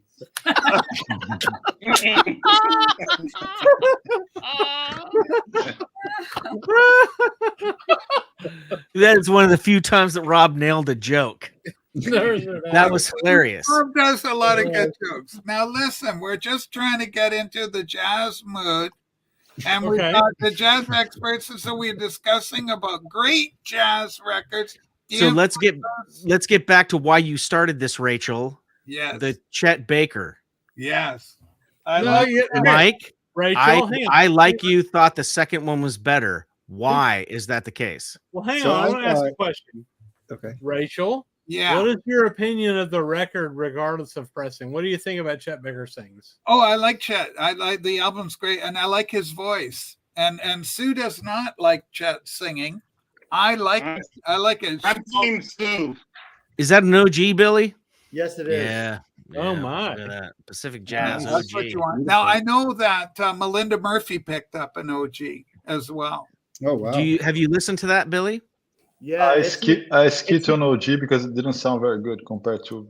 It's one of the better. You know, I've heard like all old Chet Bakers sound. It's really hard. They're all beat up, but this one is like a really strong VG and like a really nice listen through and through. And the cover is really nice too.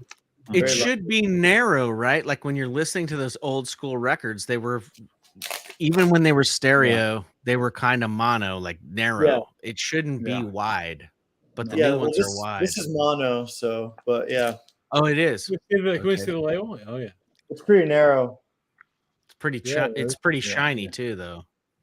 Well, that's the lighter fluid before I sell it. That was the WD-40. Yeah. I'll No, that's buy that Guru. I'll pay $100 for that right now. What would you price it at? Let's $100. What's the condition? That's like a $200 to $300 record. Yeah, I'd put 200. It's like VG plus cover and VG strong VG. Oh no! Stop cock blocking me, Rob. We had him at $100. And You said 100. Yeah. Hey, that was look, 100's not going to keep the lights on in Billy's salon. Hang on. So Chris? Chet Baker, his singing, I mean, with all the shit that he went through, okay, yeah, with heroin and prison and everything else, his singing, I mean, especially like later in life, had like this innocence to it, but also like this vast experience of life. Yes. What do y'all think about that? Yeah, I agree. I thought he had the experience at the beginning, but okay, go ahead, Felipe. He did have the experience at the beginning for sure. Yeah. Did you But I mean, like, there's have you seen there's a couple records that Tidal Waves has put out. I think it was. Yeah. Well, they put out like Tomcat and Tomcat. Yeah, Tomcat specifically. So it's very late in his career, but he still had that kind of I call it innocence, but I don't know what it is, but a purity. It's a purity. If you ever watch Frank Sinatra sing in Capitol Records studios, where he's standing there in front of the mic and he's delivering that machismo in a way. Rachel, have you seen Chet Baker had none of that, but he had all the delivery. He had the delivery of Frank Sinatra without the crazy masculinity. Oh gosh, no. Yeah. Now, Billy, what was your question? I was seen totally the different film, opinion on Let's that. Get Lost. But that's, Get Lost. Let's Get Lost. Let's Get Lost. The documentary about Chet Baker. Yeah. I've seen like there's one on YouTube. I've seen a couple on him on YouTube. I don't know if that's the one I saw. That's the Bruce Weber, the fashion photographer's film about 150. Billy, let's call it a day. I'll do 175. At the end of his life. All right. At the end of his life, they shot. It's like tells the beginning of his life story, but like he actually dies like 2 months after the filming ends, and there's a lot. I believe I've seen that, and I think it's actually on YouTube. Yeah, his singing in that is really tragic and beautiful. But like, I've watched a number of documentaries. Bill Evans, there's a number of Bill Evans all over YouTube. You can see a lot of Bill Evans stuff. Yeah, there's a Art Pepper one. All three of those are very. Art Pepper with his wife, is like third wife or something. Talking. She's a with big. him. She really held his hand. That's a good one, Rob. Yeah, Steeplechase. Steeplechase or what? Yeah, I picked Rob, how much for that? Look at the brain on Chris. Fuck yeah. $30. You could go buy the repress of it. This is good for me. Why don't you put that into my pile that you still haven't sent me, Rob? I'm gonna send the pile out. But listen, Billy, talk to Felipe about my contact information. in print. It's just not this. It's in press. Nice. I mean, for me, Chet Baker, I don't know, man. I know, Mike, Notes and Tones, you're not a big fan, but like the singing and his trumpet playing for me, it's really accessible as far as I'm concerned. Well, but it also just has emotional content. Yeah, he's weathered. He's weathered like Lee Morgan. He's weathered like people that Art Pepper, Art fucking Pepper, man. Yeah, like, and Art Pepper was playing fucking lounge music in a way. You know, like but it was soulful. You know what I mean? Like you could tell when you listen to them that you should be listening to them. You're not wasting your time. Yeah, it's got but if that. you listen to like the Art Pepper fucking Galaxy shit, or I guess contemporary. I've kind of drawn a blank. Like Rob, what is the good Art Pepper shit from like the 80s? Well, actually, it's almost everything he did, but he was mainly on contemporary. There are some Galaxies. Yep. There's that Artist House collection that my friend put out, which I believe you could still get for very cheap. And there's Rachel. That's a good record you just showed. Actually, Rob, you should not like let her. Hang on. That's the best record she showed. That's a good record, but the Art Pepper Thursday, Friday, Saturday shit. Rob, where was the Thursday, Friday, Saturday shit at? Was that contemporary? I don't know where was he playing it? I can't remember. At the Village Vanguard. Village Vanguard. Art Pepper is turning over in his grave right now that you're mentioning him and Chet Baker in the same sentence. Whatever, man. Especially since he believed that Chet Baker was a rat and ratted jazz musicians out to the cops in L.A. Well, Rob's been waiting for him to turn over for years. I mean, you think about people with drug problems and the moral compromise that they're dealing with and the pressures of life. You know, these are people. Look at how these people change, like Chet Baker and Art Pepper, how they look at the beginning of their lives. They're both good-looking young men, and that towards the end of their lives, you know, short lives, you know, life has really beat the hell out of them. And so that they would flip or turn on somebody, I don't judge them for that. It's just a byproduct of a life, poor life choices, man. Yeah. Rachel, you're very much like water. Yeah. Here's the question. Well, hold on, I have to go make water. I'm not make the other thing. Jazz Rob's going pee-pee. What's up? Do you think this is the best Jazz Bone streams that we've ever done? I think so. That one with Max. Well, yeah, no, you're only as good as your last. That's what I say. So this has got to be it. Yeah, no, Rob, that one was really good as well. That one was different. That was a totally different stream. You weren't on it. You weren't on it, Chris. That's why it was better. Oh, God damn it! Of course, that's why it was better. I get you a couple records just real quick. Okay. This one was gifted to me for my birthday, and this is a Gray Market Sinatra. This is a Sinatra Basie, historic musical first, which I do have an original pressing of, and this one sounds significantly better than that one. Oh, no. It also has liner notes by the Penguin Guide to Jazz's Brian Morton. So even though it's Gray Market, I mean, they did get like, yep. Who put it out? Is it Capitol or later? Is it Reprise? This is Reprise, yeah. Okay. And this was put out by Century Masterworks, 20th Century Masterworks, colored series. And I got it, and I was like, oh, great. Somebody got me this like cheap Gray Market thing. And I did an AB, and it wasn't even close. Like this just sounds better. And then the other Gray Market I have is, we spoke about it earlier, but this is the Clifford Jordan Night at the Mark III. And this is just out of necessity because that's it right there. Yes. An original. And it's funny because it has an obi that looks like it's in Japanese, but it was manufactured in Spain, right, Chris? Yes. Spain. Yes, absolutely, 100%. It's great. So they kind of like it's just weird that they did that. and I got this from Spain, so it wasn't even like they shipped them to Japan or anything. So there's that. Mike told me I didn't waste my money on this. Well, hang on. What do you got there? Is it Selena? Very nice. Oh, There's some definitive pressings on that. So what are all his enemies inside that box? The best. Yeah. I forget the name of it, but it's one of his earliest Capital. It's probably the first one in the set. Wow, it's a beautiful. It's all of great Capital. It'd be funny records. if George pulled a puppet out of there and started. Does he come with a horse's head? I'm gonna pull something. I'm gonna pull something out of here that's not supposed to be in here. I'm gonna pull out Little What is it? Frankie. Hey, Oh, the Christmas album. Whoa, Rob! Can you Not tonight. bundle it more Yeah, gently so we can all, kind of complete ourselves? Some of Frank's stuff was definitely jazz, but a lot of it's pop too. no, Yeah. are those jackets like hard cardboard or? Yeah, they're all the normal MoFi stupid like open it stiffener thing in there, but it smells awesome. It looks And like it sounds so good, It and smells like everything's Sunday gravy.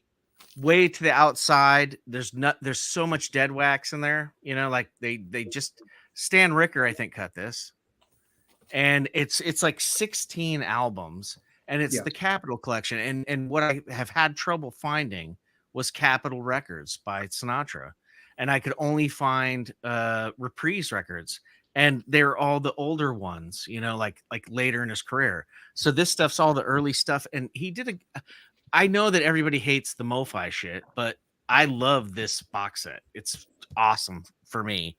I don't feel like I need to go anywhere else to listen to Sinatra, on a night where I'm hanging out and I want to put a fucking martini up and listen to Sinatra. Massey taught me that. Very nice, George. I would love It's to a check great that out. record. It's a Have great you- box. Very This nice. seems to be this seems to be a direct attack on Jazz Bones Mike and his Sinatra What? collection. What? I don't have it. I have all those records though, but I just don't have the box. Yeah, no, I spoke about this with Mike. It was like our first interaction. I was like, "Are any of these any good?" And he goes, "Some of those are like the definitive pressings." Yeah, And So you remember the- that, right? Yes, there's this website called 1150, so 11 and then spelled out 50.com. And I forget the guy's name, but he basically used the Hoffman forums to source all different pressings of every album from 1953 to 1962 of Sinatra, and he goes through them and he does all these shootouts, and the MoFi wins a few of them, and it usually does pretty good if it doesn't win out. There's like a couple that I think maybe like they still include the reverb on it, and I think generally people like the dry mix better, but I think overall that's a great box to have, George. It is, and I love it. Yeah. So. Now, sorry, Chris. I just wanted to say that I'm going to head up pretty quick here. Oh, well, hang on. This is where the stream goes. That's it, John. Well, can I just show one more record because I do have to get out of Hang here. on, Rachel said she was going to leave. Hang on, this is Canadian. However, Hang on. Well, I was just going to say we're getting near that time for me because we're 3 hours for me, which is good. I know you guys can go longer. Yes, So we can. I just want to say thank you so much for inviting me, Mike, particularly because Mike was the one who reached out. But I love Felipe and Chris. You guys are Chris. You stole the show tonight. You had a very strong showing, and I'm obviously going to talk about my appearance here tonight. I'm sorry, Felipe is off camera because I love him so much. But Felipe and I talked on the Instagram quite a bit. Yeah, Felipe, all you Jasmine, I'm so happy for you all. You guys are just fantastic. It was my pleasure to be here with you. I had a lot of fun. And are you accepting an award? You're just saying goodbye. Yeah. Shut the fuck up, Rob. She's the star of the show. She's practicing, Rob. Yeah, we're going to reward showing the TV and the thing. Okay, anyway, I love you all. Everybody have a great night. Have plenty of water before bed. Oh yeah, Sue. Look at that. Here comes the award. That's the award. Yeah, that's going to be part of the set. the decor. ghosty, yeah. Anyway, we will see you. We will see you in several hours, Rachel, for your show tomorrow morning. Bless you all. Thank you. Hey, it's a rags to extra in a 1966 Bad Girl movie. It's just I'm just trying to get into jazz and experience it. Okay. Thank you, Rachel. Bye, everybody, for now. Bye. Bye, See you, Rachel. jazz bumps and friends. Bye. Bye.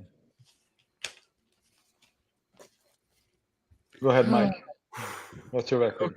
Okay, I'm just going to show one here. I have a stack, but I'll wait till next week to go through them. Go through your stack.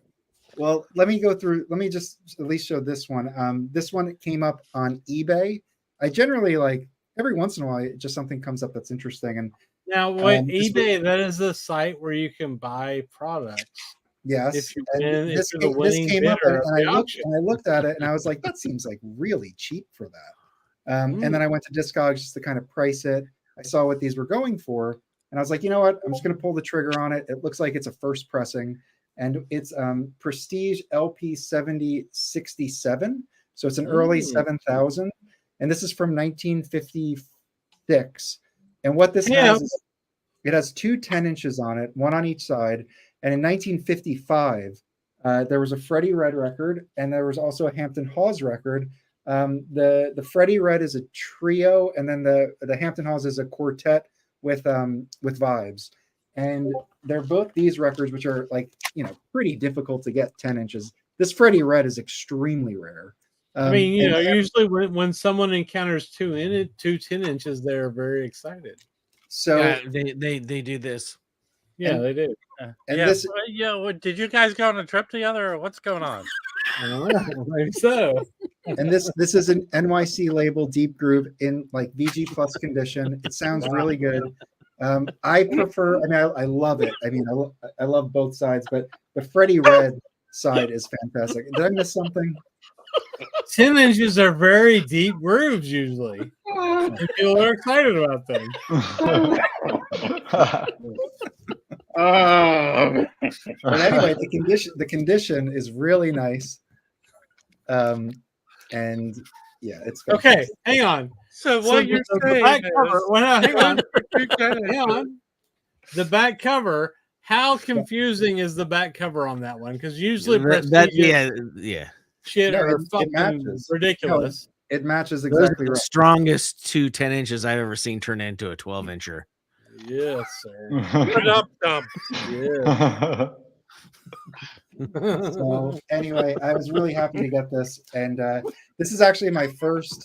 That's what she said. This is my first. This is my first right now. What's the likelihood Mike will show this again?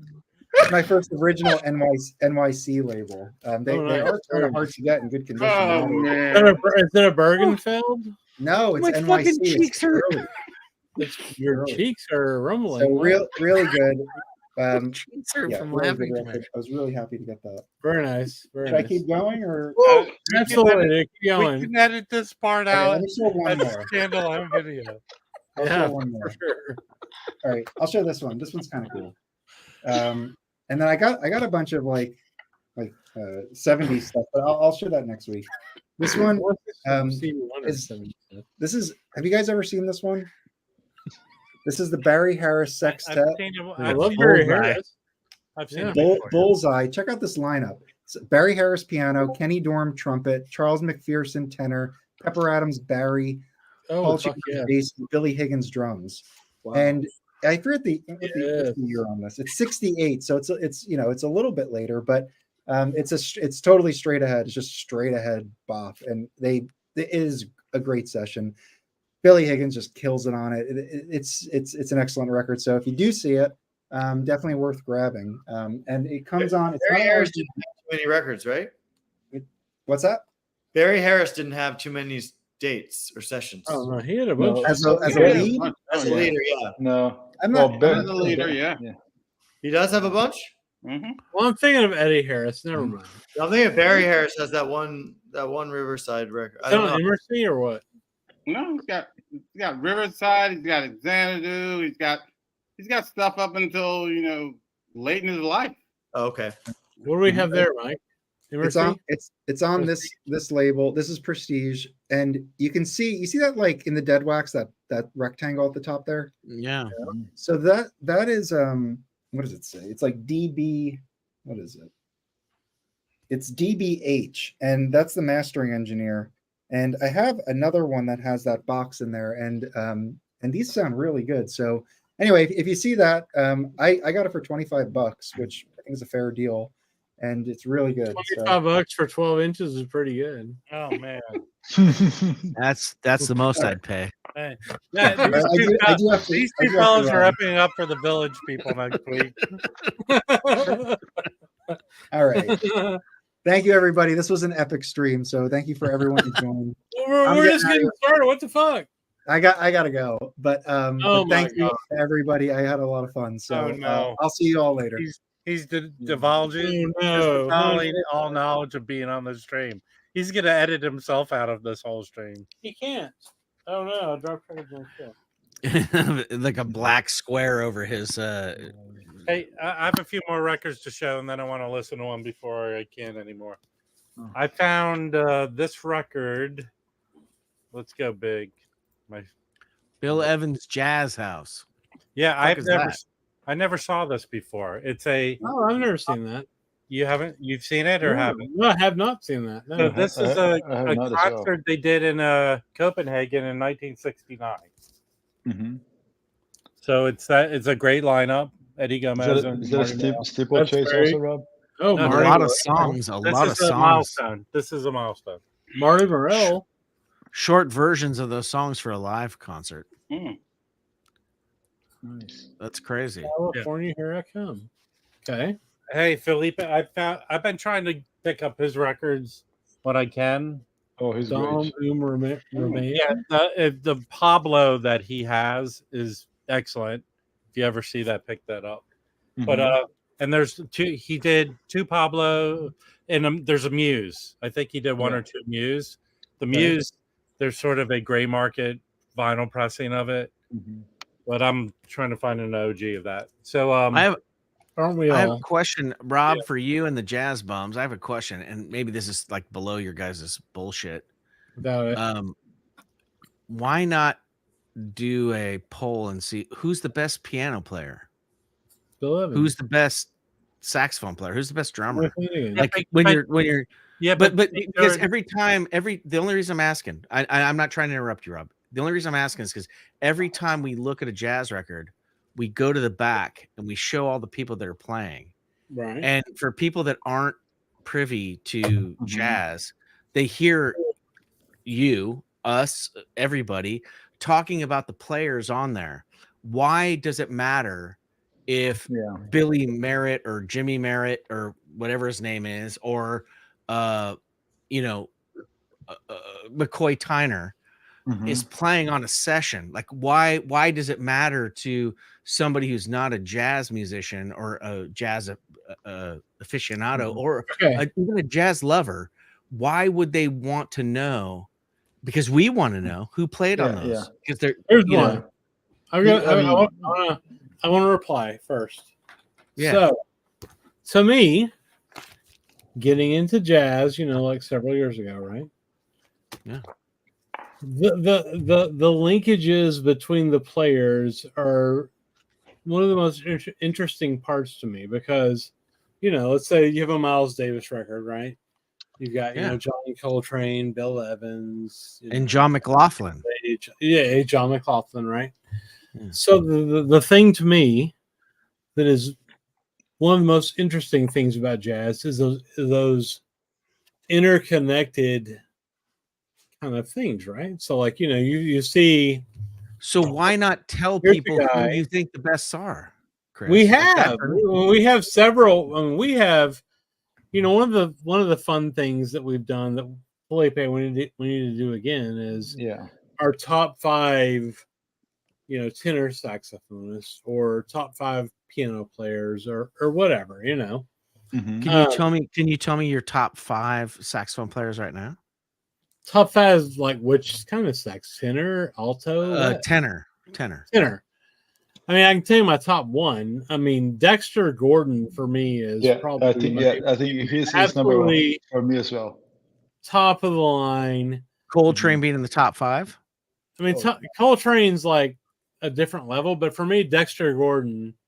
What do you mean a different level? Well, he kind of invented. I mean, in my opinion, he invented.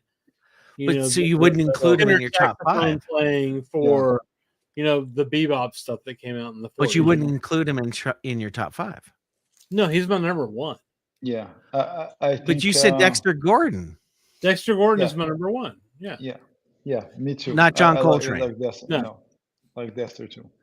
Okay, who's the number 1 trumpet player? It's hard. It's not Miles Davis. Ever. Dizzy Gillespie? I don't know.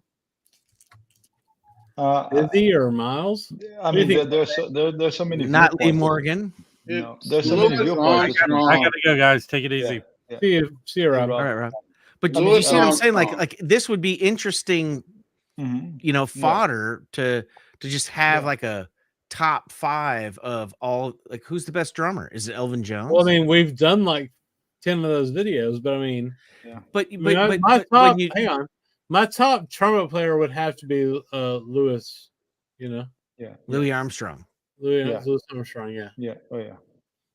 My top jazz musician. I mean, Mike, Notes and Tones. Who's the most important jazz musician of all time? See, I'm not gonna. I would.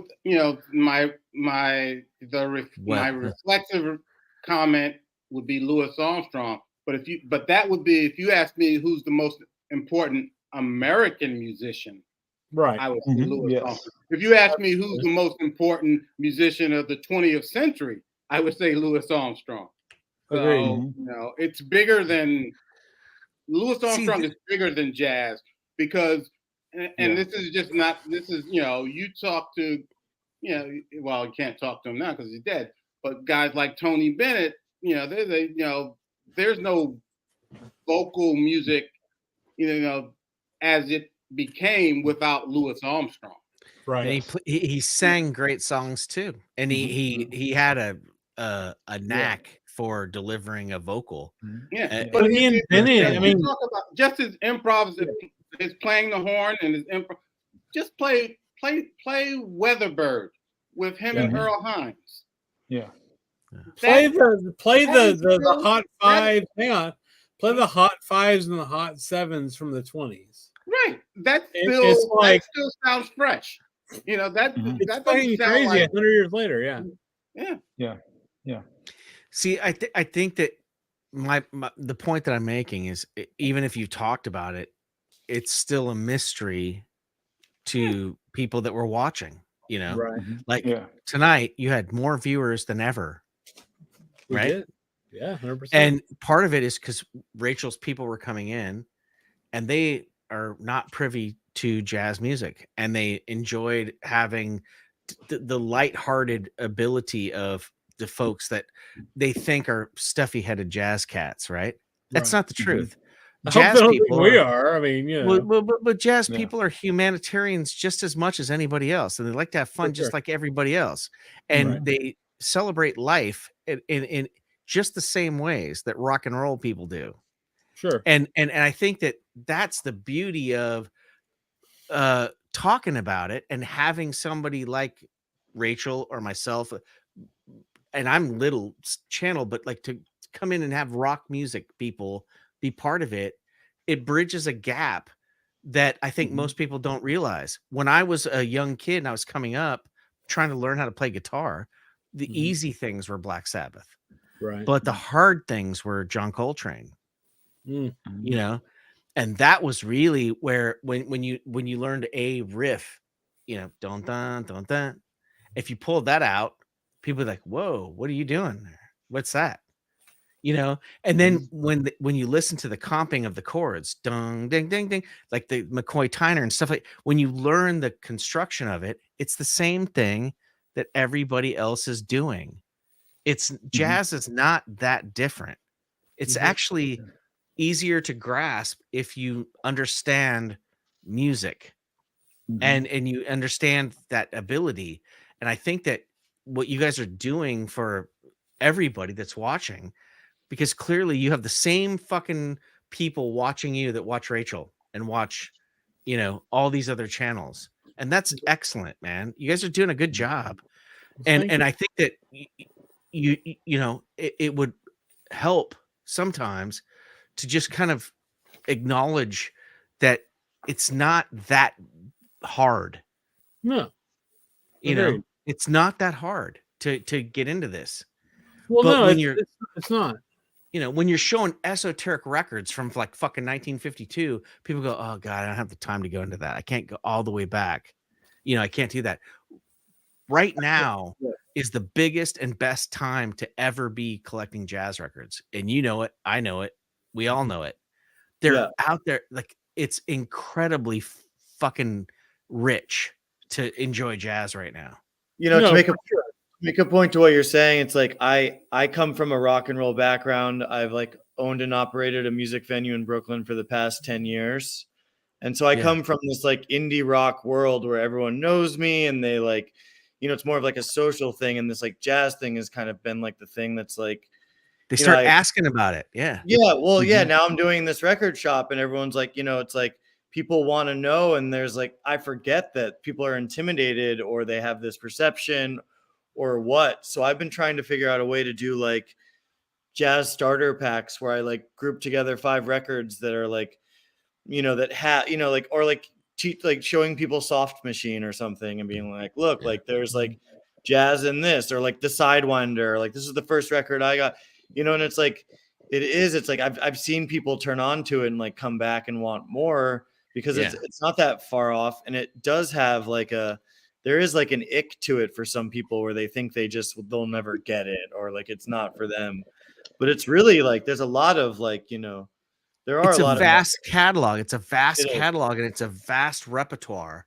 but yet it's all based on the same thing. You know, it's like blues music. There's 5 million blues players. Yeah. They're all playing 1-4-5. You can listen to blues. You know, Like here's the thing that I think about, right? Like you know, I'm 47 years old. I've been listening to the blues basically since my whole life, right? Yeah. So without the blues, can you imagine the world of music without the blues? There's no jazz. Yeah, there's no jazz. The's no jazz. And there's no rock and roll. Rock and roll. All the blues. No Led Zeppelin. Like, I mean, you know, like Dan was on earlier, and one of his big things is race and you know the struggle and all that sort of thing. But I mean, he's correct to a certain extent. Like, you know, a lot of the popular music that we listen to throughout the last 120 years or 100 years is based from the blues and the church. You know, you know, it's interesting. I grew up, my family was very serious, like Pentecostal, you know, Christian church music, right? But like when you listen to that shit, you hear the same stuff from the blues, you know, and you know the church, and you hear that stuff in like Jimmy Smith and Lee Morgan and all those records that you know the Blue Note reissues. It's all from the same places. It's all American. They're like tree branches, and they stretch out, and they go into all the other places. Yeah. Yeah, I mean, obviously, like like the Yardbirds, and you know, Eric Clapton, you know, Jimmy, everybody else. Those guys were listening to the blues and kind of importing the R&B stuff into Europe, and you know, kind of regurgitating it back, right? But I don't know. I think it's interesting. Well, what you guys are doing is demystifying all of it and trying to make it a little more accessible and palatable. Yeah, that's a good word. Like there's so many people that are afraid of jazz, and it's not something to be feared. It's something to be embraced. And if you like any other kind of music, you can find relationships, you know, to jazz, classical, everything. Like it all comes from the same place. And I just I wasn't trying to say like, you know, I wasn't dissing anything. I was just saying like it's fun to be involved in it and see what you guys are doing, because it's fun to watch, kids that I'm seeing on Rachel's show or my show or anybody's show showing up here and talking about it and watching it. But sometimes I think what happens is we go so far. You guys do it with jazz. I do it with technical bullshit like recording stuff. We go so far in the weeds that everybody goes, "Oh man, I'm lost now. I don't know what to do." Well, I mean, if you're 3.5 hours into a jazz boom stream, like like what the fuck ever, man, Good point, Chris. But like I don't know. I mean, I'm not putting it down. I'm just saying I love what you're doing. I hope that you guys continue to bridge the gap and show people about jazz. I know what happens sometimes, like we get afraid to talk about the obvious choices, but I think sometimes those are the best bridges to get people to show up. Like, I don't think you guys like to talk about Kind of Blue. Clearly, I wouldn't either. No. I mean, it's boring in a way. It's not boring. Kind of Blue is amazing. Judge, I don't think it's boring. I think it's a masterpiece. That's why it's so still relevant to this day, and people keep repressing. And it's usually the entryway into jazz for 99% of people. Then let everybody know, like the next time that it seems like what happens if somebody brings it up in the chat, people attack them like fucking mosquitoes. I think it's just people being snobbish. And I was actually chatting with Arnaldo today about the pop music. People say, "Oh, pop music is crap," but man, to craft a song that's going to be so perfect in 3 to 4 minutes and it's going to sell out everywhere, you have to be really good at doing that. So we cannot dismiss that kind of thing, I think that's popular. It's because it has something extra there to become popular. I will admit it, when somebody brings up the Sidewinder, I go, "God, fuck, are you fucking kidding me?" That's like the worst Lee Morgan record I've heard. No, that record was great. It's Save Blue Note. I mean, but it's super catchy, right? I'm just saying, I say it myself. Like I go, "God, fuck, there's so many better Lee Morgan." I have the Lighthouse. The rest of that record is so good. The rest of Sidewinder is so good. It's like elevated, like hard bop swinging music. And I do it myself. I do it with rock music. Like, oh my God, you like the Stones' Sticky Fingers? Jesus fuck, are you kidding me? Like, why would we do this? Like, what's interesting is too, like, I like a lot of like post-punk stuff. Yeah. I love post-punk stuff like, Bauhaus or New Order or, any of these bands, The Cure, whatever. Those are all influenced. I mean, those all have kind of a lineage from the blues in America as well, right? And jazz. Yeah.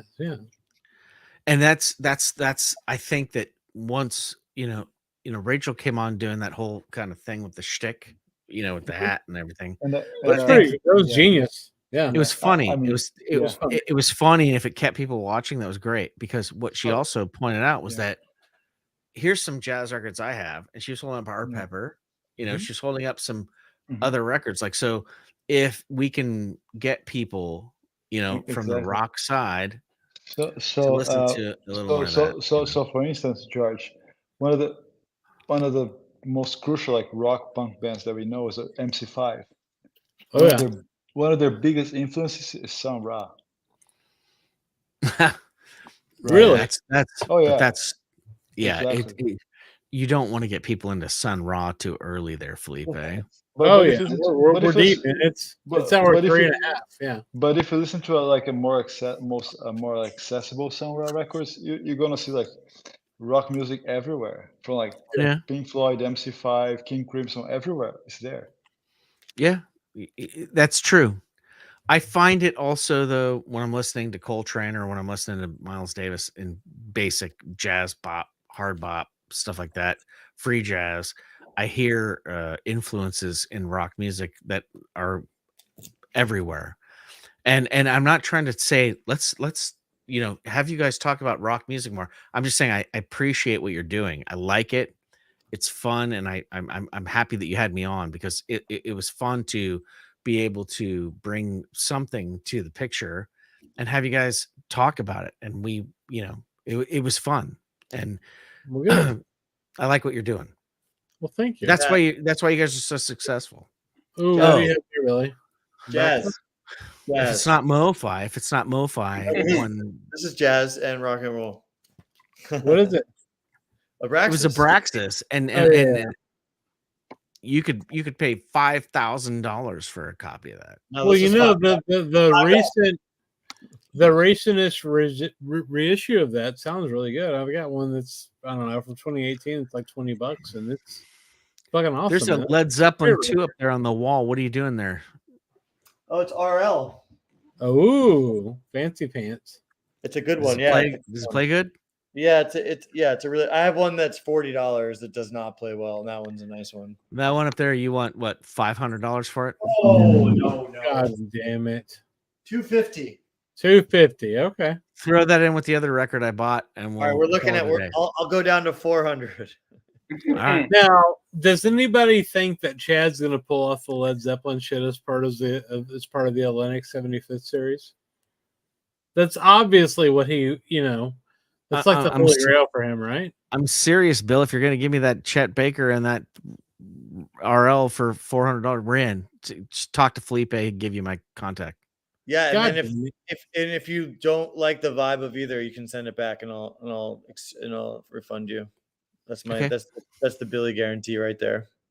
But yeah, do y'all think that what I'm talking about is possible? Do you think that Chad's going to end up with the master tapes for Led Zeppelin 1 through 4?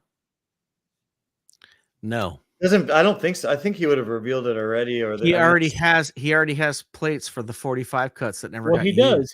I mean, do you think he's going to get licensing for that? I mean, because I have. If he blows Jimmy Page behind the Piggly Wiggly. Well, I mean, I'd probably help out there. I mean, Jimmy Page, I've got all the super deluxe ones they did, like 6 or 7. Do you think those are shit? Do you think those are shit? The Jimmy No, Page they're fine, but it's such a pain in the ass to open the box, and it's like so much bullshit. Mm-hmm. Like, but the thing is, everybody hates the 45. Yeah. I have the individual ones of 1 and 3. I already have a good 2. I've got the Pyros. Sure. Of 2. Right. It's fine. I don't need RL. Except for I just bought one. Yeah, you did. It's sold. But if go ahead, Felipe. No, so point George, is, shouldn't Jimmy Page have the final say in what we hear? Fuck him. Question. Those records are not like recorded perfectly to start with, right? Sure. Yeah. Is it really worth it? What else are we gonna get if they do it? Here's the question. Hypothetically. Well, if they did a 45 RPM version for $60, I would buy all 9 or 10 of them, whatever they are. 9. I would buy. Why? What do you have right now that's not good enough to listen to? I have the Jimmy Page versions. Or do you have any originals? No, I don't have the originals. I have the super deluxes, which are fine. I'm just saying, if they did a AAA, from the original tapes of Led Zeppelin's whatever records, I would buy all of them for sure. So, but they're not that much better than the OGs. Like I have the RL. That's it. Yeah. Yeah, but an RL Led Zeppelin 2 is like $300. What the fuck? So I have an RL. I have the whole list. I have the whole list that Patrick recommended. Right. I'm not talking about the RL of Led Zeppelin 2. I have the RL of Houses of the Holy. Okay. And it's really good. Oh yeah. Sure but it is. It's not that much better than the other one. Here's a classic records version of Houses of the Holy or physical. Yeah, what does that cost? This thing's like worth fucking like $800. I bought it for 19. I bought it for $19 when it came out new in the store. 35 right now. I mean, But what I'm saying is, I didn't even try to buy this. Like I just bought it because it was new. Right. And I just bought an RL off the fucking wall. Yeah. This is not gonna. It's not gonna change my opinion about. Yeah, that's it, George. I have a Zeppelin 1 classic records. I'm not impressed. It's okay. It's good. It's not going to change my opinion about the record. And if Chad gets a hold of it and he represses it, it's not going to be that much better than anything else. And to be honest with you, I've got an OG Led Zeppelin 3, an OG Led Zeppelin 1, and I listen to the fucking represses because they actually sound a little bit better because they're cleaner. That's fair. And I don't think that they're lacking in anything. I don't. Everybody, you know what we're hung up on? They're digital. Right. You want analog. 100%. Yeah. It's not better, Chris. It's never gonna. Analog is not better than digital in that sense. In the hands of an idiot, anything sucks, and it's not going to be better. Like if you have Bernie Drummond cutting a digital cut, or you have Kevin Gray cutting a digital source, or MoFi, they're doing the best job that they can, and you either like it or you don't. If you, I think that fucking Hotel California sounds 50 times better on the MoFi one step, and I'm not a fucking lover of that. I have the OG American and the OG German, and I've been listening to that OG German forever. That fucking one step blew my mind. That's what my I was point, hearing. though. If Chad puts out, Led Zeppelin 1 through whatever, but it wasn't analog. It was digital. It was a DSD cut. Okay, that's fine. So Jimmy Page did the same thing. He did a digital cut. Why is it not? Jimmy Page produced the records. How are those not definitive? I don't know. Maybe they are. Well, I'm just saying that if Chad pulls that shit off, he's going to make a lot of money. That's really my point. You're telling the truth there, but it's if he presses fake. Now, if he got those and press them on UHQR, fuck that shit. I'm not buying the $150 version. I don't give. Did you buy the double 45 Bill Evans box set? Yes. Do you have the OJCs? I had a few of them where I sold them. Okay. The Chad killed it. Yeah, except they're all warped as fuck. Mine aren't. Mine are perfectly flat and no Mine seam are not splits or perfectly anything. flat. I'm gonna buy. I got lucky. Flatten them, but Yeah. I'm just saying. I just feel like, for me, like the Tone Poets or Chad's stuff. Usually, if I buy a record and it's one of those, I don't see really my feel turntable like I need there. to buy another version. Do you see my turntable there? I do. Yeah. I was listening to the Bill Evans. Everybody digs Bill Evans tonight. That's Which the one? OJC 33 RPM. I Okay. have from 82 or whatever. I have the 45 right down here. It sounds 10 times better. What's the pain But in the ass, though? I'm listening to that one because if I want to cook dinner and do stuff, it's fine and I'm okay with it. But when I want to sit down and get serious, I gotta listen to the Chad version. Yeah. So Chad there's that. So we interviewed, we had Danny on here earlier. He said about 17 words worth of content, but we interviewed him recently, and whoa, that's not me. Who did that? Oh, there's a good space on the wall. That's where my RL got taken down. This record sounds fucking killer. Right? Dean Martin? Dean Martin, 45 RPM. And that sounds better than. Oh, that's Chad's cut. Yeah, that record sounds impressive. Yeah. And this is a small group with Barney Kessel, Ken Lane on piano, Red Mitchell on bass, and Irv Cutler on drums. I mean, but But if Chad cuts the Zeppelin, he's going to be cutting from plates that are 20 years old. Well, so what? I don't know. It's going to sound. Here's the question: is that going to sound better than the $200 fucking digital bullshit I got from Jimmy Page? This is not that good, dude. I don't think this is great. Like I have this. I think it sounds dull. What is it? It's the Classic Records original cut of Physical Graffiti. This goes for like $900 on YouTube or whatever the fuck. Patrick it is. talks shit about those classic versions all the time, right? I don't give a fuck what Patrick says. Sorry, Patrick. How dare you? I just don't give a fuck. Dude, I've been transferring records to fucking digital my entire life. That's what I do. I get that that's a good thing for him and it worked out, but I can do that in my sleep. How come everybody has left the stream except for me and you, George? Well, I'm you know here. what? I'm here. It's because they realize that we're talking about real stuff. Like nobody wants to do this. Like Right. Why the hell? Okay, I get it. But why do you hate? You don't like the 75 anniversary thing of Atlantic, right? You think Chad made bad decisions there, right? No. I think that's a fucking kick-ass series, man. How many are you gonna buy? Probably 20, 30 of them.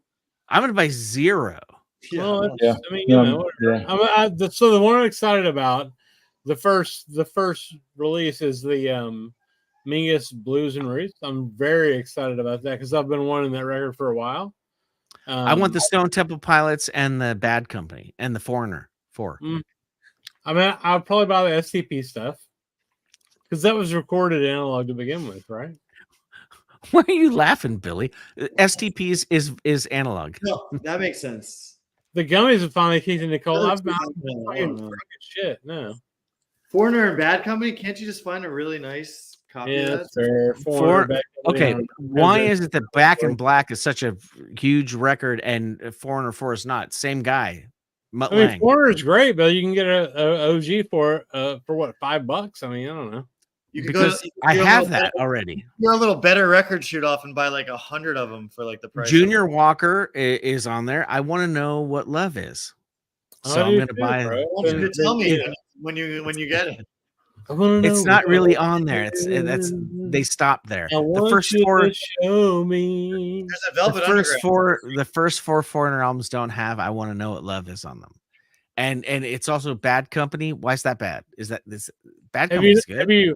Have you not figured out what Love is about yet, George? No, okay. I don't. I think it's horrible.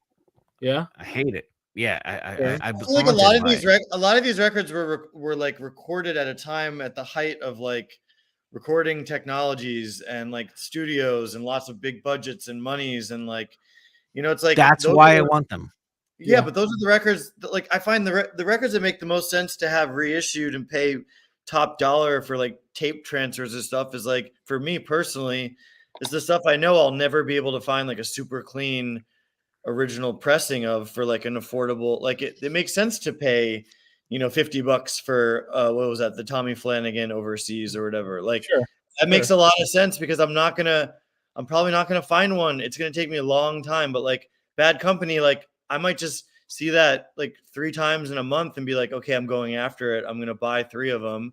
I'm going to clean them up. I'm going to find one and it's going to be like, it's going to sound amazing, and I'm good to go. Unless you're like a huge fan, you have this equipment and you really just want to hear it deeper, like kind of what we were talking about before with like, and that's exactly what I'm saying. How far can this record go? Yeah. I already have awesome, clean, perfect copies of all those records. Yeah. I want to see what this is about. Can he make this better? The Phil Collins is kind of intriguing to me. Yeah, me too. I don't have an OG copy of it, but I mean, and you have to buy it before December. His license his license will run out in December, and he can't make them anymore. There's not enough time in life to listen to that much Phil Collins, I don't think. Phil Collins is awesome, man. Come on. But I'm just saying, there's so many records. It's like there's just so much. It's like to spend that much money and take that much time to listen to Phil Collins. I mean, maybe it'd be fun, but I'm just saying there's just so much music. Like it's just. Well, it's interesting. I was looking at Chad's at the Acoustic Sounds website the other day, and that Phil Collins record that's coming out next week is #1 on the fucking list as far as sales go. It's the biggest seller right now. It's the biggest seller. I'm sorry. I mean, it's a great record. I'm here for the year. But there's like listening for discovery, and then there's listening as an audiophile to things that you know and love. And I feel like, it's like I feel like on this channel a lot, it's like, people will show 10 records and then the next week show 10 more records, and it's like that's exciting, but like that takes a lot of time to get into and to like kind of like when you're on this chain to like find things and you can spend $12 and get like some weird thing off like for instance, like this was $8 and it's like Art Matthews with Archie Shepp and Dizzy Reese, and it's like this weird, I don't know, Mike, would you know what this is, Mike? No. I'm saying, like, this is like, but that's, or you could like hit the pause button and spend like $80. So no. Sorry. No. Come here.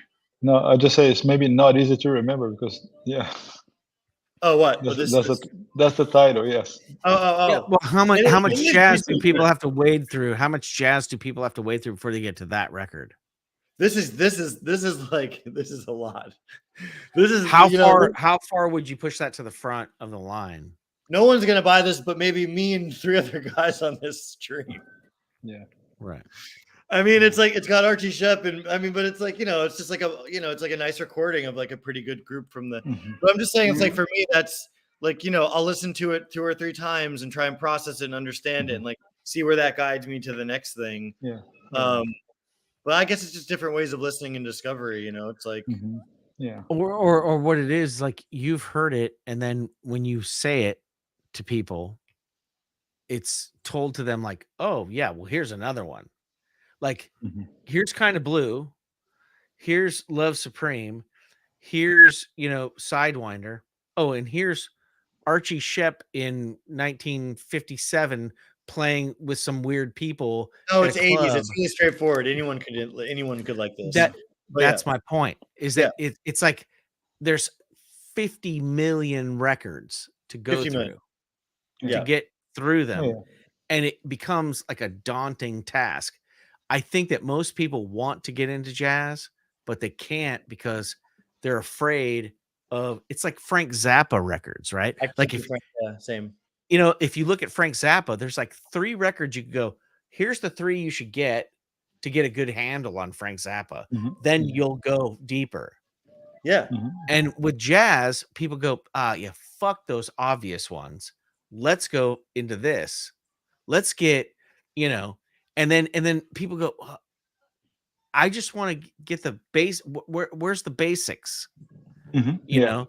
And I think that's the problem is like, you have to keep saying it over and over and over again. Here's the basics. Yeah. No, but I mean, I think we're not doing a really good job right now where it's like, you just, all those titles and even acoustic sounds, like those are your bread and butter titles that like, you can start with any of those classics or any of those. But that's not what we say when we're talking about them. We fucking argue about what pressing is the best. Not us. We think that's the greatest thing that's happened to jazz. I mean, at least from my perspective, like that's like, I think that's what's caused stuff like this channel to exist is like the resurgence of like people reissuing those like very basic titles that are super exciting and like accessible. Jazz is not rare right now. Jazz is not rare. It's a fucking, it's the most upfront, ready to go, big catalog. Get it. Like that's happening right now. I think. Yeah. Oh yeah, it's very accessible. You're right, George. Billy, do you have my records wrapped up already? I asked Felipe on the private chat for your contact. I will pack them. I'm doing a record fair tomorrow morning in Brooklyn. Mike, there's a record. I'm just making sure they don't stay up on the fucking wall. I don't know. What record player? What? It's the Brooklyn Flea. Oh yeah, I saw that. Yeah, it's like Human Heads, Capture Trick. Carolina Soul is going to be there, which is cool. And they do this thing where they're like.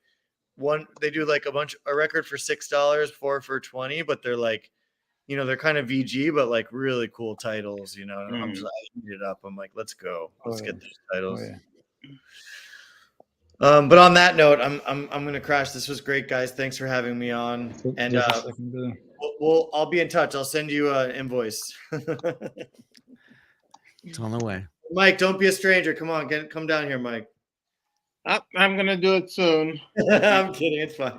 No, you're not. When are you open tomorrow? Yeah, I'm open tomorrow, but I won't be here. But I'll wait till you're there. Yeah, we'll be in touch. Maybe when everyone comes down for FMU, you should come down. I bought my I'm definitely. We're gonna have a party. We're gonna have a party here that on the Saturday night, so you'll see it then. All right, cool. That'll be cool. I'll definitely do it. All right. All right. Good night, everyone.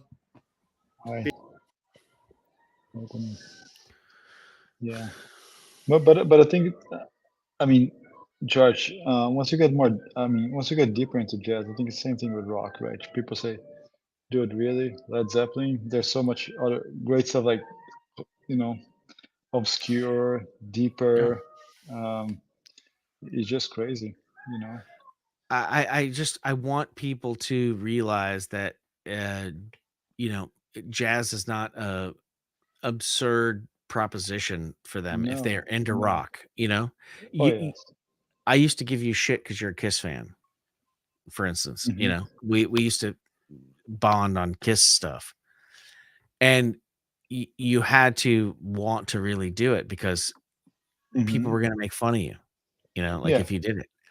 And they do that with jazz. Like Rachel came on, she was wearing like a beret, she had her thing going. It was funny, but it was also playing to a group of people that think that jazz is that eccentric. It's not. It's not that. It's not that far away from rock music, really. I don't think. No. Yeah. And I hope that Yeah, I think this whole thing of preference. I mean, you have to be happy with your like, and don't care what other people tell you what you like and how to like. Just enjoy. I mean, I like Kiss, and I'm gonna say I think Radiohead is boring as fuck. And people are like, oh my gosh. And here goes the chat. I think some people are like, some bands, they're like, whatever they do, it's people worship. You got to be critical, Well, and it's also when you come into it, like where you're at in your life. Like Mike, how old were you when you got into jazz, Mike? Let's see. 19. See, and that's, I think some people feel like, oh my God, I'm 45. How could I possibly catch up now? Like how could I do that? It's like with with Kiss or rock music or whatever.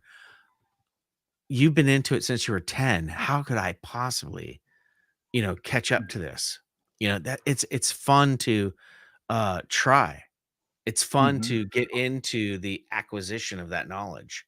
And you guys are doing a good job of it. So, kudos to you. And again, this is my third stream of the day. So I've been going since 10:30 this morning. And it's 9 o'clock. So almost 12 hours. But yet I'm just, happy to be here, and I'm happy that we're all talking about it and just talking about music. It was fun. And I'm glad that, like, I think this stream got derailed from jazz a few times, and people brought in other stuff, but then that's good too, because it bridges a gap. It shows you that you can, when I was a kid and I first heard John Coltrane, I was blown out, like blown away. Just like I couldn't believe it. And I was so happy to find that. Like, it was so refreshing. And I hope that somebody else will do that. That's good. Oh, yeah. Oh, yeah. That's all. Okay, yeah. I'm just waiting for Chris because I don't have any admin privileges here. Chris is so gummied out. He's laying on the floor listening to Led Zeppelin. He listens to us now. Chris, good morning. He probably passed out again. And Felipe, how come you're a jazz bum? How come you don't have privileges? I know. Yeah, I'm pretty. I think I don't have the skills or whatever. I'm not smart enough or what. Even Rob has privileges, I think. I know. Yeah, I wonder that sometimes, but I don't.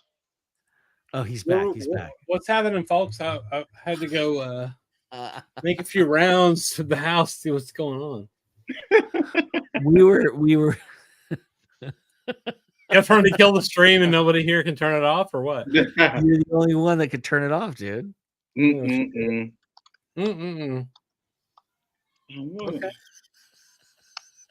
Y'all done talking? You've made the what is the thing called? Vinyl community, whatever. I don't know. Have we made vinyl community casting again? Yes, you. Me? Oh no! What did I do? So who do we think is running that page? That's pretty funny. It's supposedly it's Marius Stark. No. Supposedly.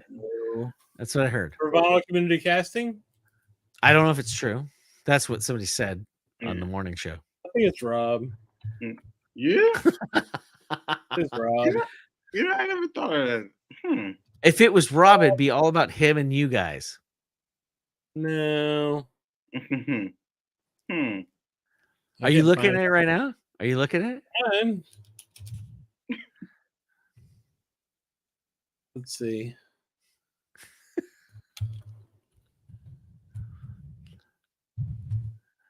I'm having trouble typing, so you know. I have one question that sort of always intrigues me is how people got. Oh no! You saw it? I'm getting there. It's how people got interested in it. How do people got into jazz? I know how, like, when I really started getting really into it. I was in Okinawa, Japan. I had a library. Is that tonight? Yeah. Oh no! What the fuck happened here? That's me. I'm fine. What the fuck? What the fuck, man? Is that cool? That's great. Little puked out and laid down on the ground. Okay, that's fine. I'll take it. Fuck it. You keep going, Mike. Forget about Go ahead, it. Sorry. Forget about No, but all right. I was on a Marine Corps base, and they had a library there. The library, it was a small library, but they had like a record collection, and and they had all these jazz records. It was a small collection of jazz, but they were like all over the place. There was no kind of blue, but you had Ornette Coleman's Free Jazz, Shape of Jazz to Come. You had Louis Armstrong's Hot Fives and Hot Sevens. It was just a varied collection. I could, I could pick up something and I could listen to it. So I had no, I wasn't put into, my listening wasn't put into like a category. It just wasn't, you're starting with bebop and that's it. It was, it was Coleman, it was Armstrong, it was Jelly Roll Morton, and so it was broad, even though this was like a limited library, they were very broad.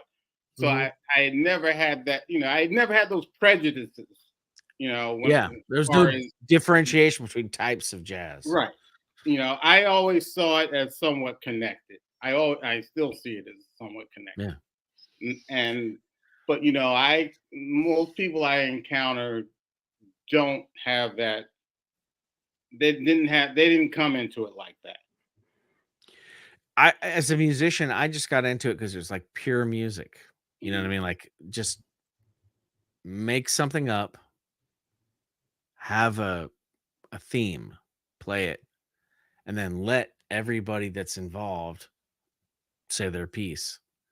And then when I heard, a jazz record do that, here's Ornette Coleman going, here's Coltrane going, here's whoever's going now on this theme, and that's when I started to develop a love for jazz music. It's like same thing. I didn't have a library like you. I didn't have a stash of it right there in front of me, but I was just searching for how do you find pure music? How do you find a way to just express yourself?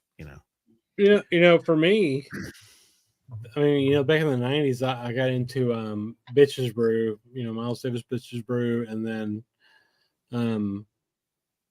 the Herbie Hancock record of Headhunters, right? Yeah. So I got into those in the 90s. I was listening to post punk and industrial and all that kind of shit, right? And I got those tours, and that's all I heard until I don't know 2020, jazz wise, But I had those in kind of my repertoire. So I don't know. For me, it's like you get to a certain point, listening to all kinds of popular music, and then you get introduced into jazz and start digging into God, everything, right? And it's just something, almost like, something deeper. Yeah, something, something deeper. deeper. It's almost an unlimited supply, Yeah. of stuff that you can get into. And that's why I appreciate, like, Mike, Notes and Tones, like, we listen to whatever the reissues are, and then he says, hey, check out this guy. He's got he made 30 fucking records that are kick ass, There's only 12 notes you can play.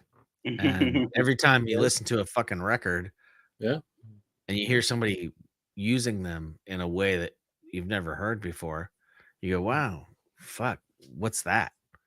How did you learn that? How'd you do that? I mean, yeah, and one of the guys I've gotten into recently is Houston Person, a tenor sax player that made a shit ton of records. And his stuff on Muse is like all his records are $5, $6, $5, $6, but they're fucking awesome. Oh, let me see. Houston Person. There's a vocalist. Her name, she died years ago, but her name is Etta Jones. She has some records on Prestige, and her and Houston Persons used to perform, frequently together.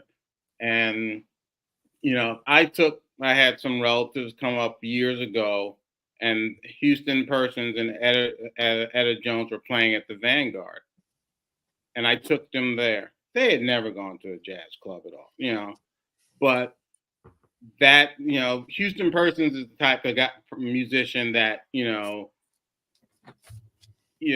don't have to, you don't have to. It appeals to a broad. He can appeal to a broad section of people while still maintaining what you would say is jazz credibility. Right.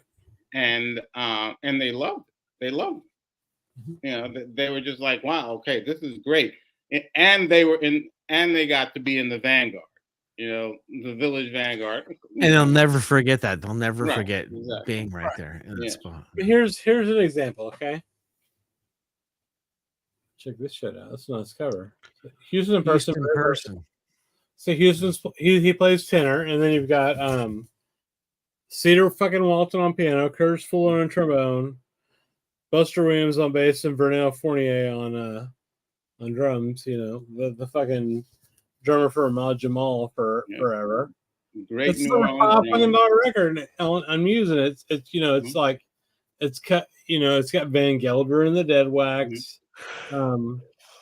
It's just a killer fucking record, and nobody's for this shit. There are a series of excellent Houston Person recordings, just him and Ron Carter. Yep. And it's just freaking fabulous. And I know they started doing them on Muse, and I think they may have moved to another label, but there are at least two that I have. Yeah. And they're just fabulous. I've got 4 or 5 of those Person records on Muse, and it's just like, they're fucking kick ass, and they cost like $5-6, and they're Van Gelder, like I said, Van Gelder, fucking, all of it. So yeah, he's the guy. He not only did he play like the jazz clubs, but he played like church basements, and I'm talking like recently, not like 1960s and 70s. I'm talking 2000s. Right. He's playing in church church basements. Right. I mean, the interview we did with Danny Kaye was fun because he wrote some liner notes for the Courtney Pine record that Analog October. Oh, I didn't know that. Yeah. And it's like, hey, I've got 10,000 records, I've got 4,000 or 5,000 jazz records, and somebody like Courtney Pine comes up, and he was like, who the fuck's Courtney Pine, right? It's just, I don't know, with jazz, he wrote the liner notes for it's like almost an unending fucking history and cornucopia of discovery that I just didn't know existed. It's millions deep, and that's right. It's fun. See, It's I fun to remember get into. It's not you daunting. mentioned Courtney Pine, and then I have all of his I guess the first three that were on Antilles, which was at Island Records, on CD, and then I also have I have them on LP also. I remember when Courtney Pine hit in the U.S. Because people always. It's funny because I always hear people in the VC talk about British jazz. British jazz is this. Right.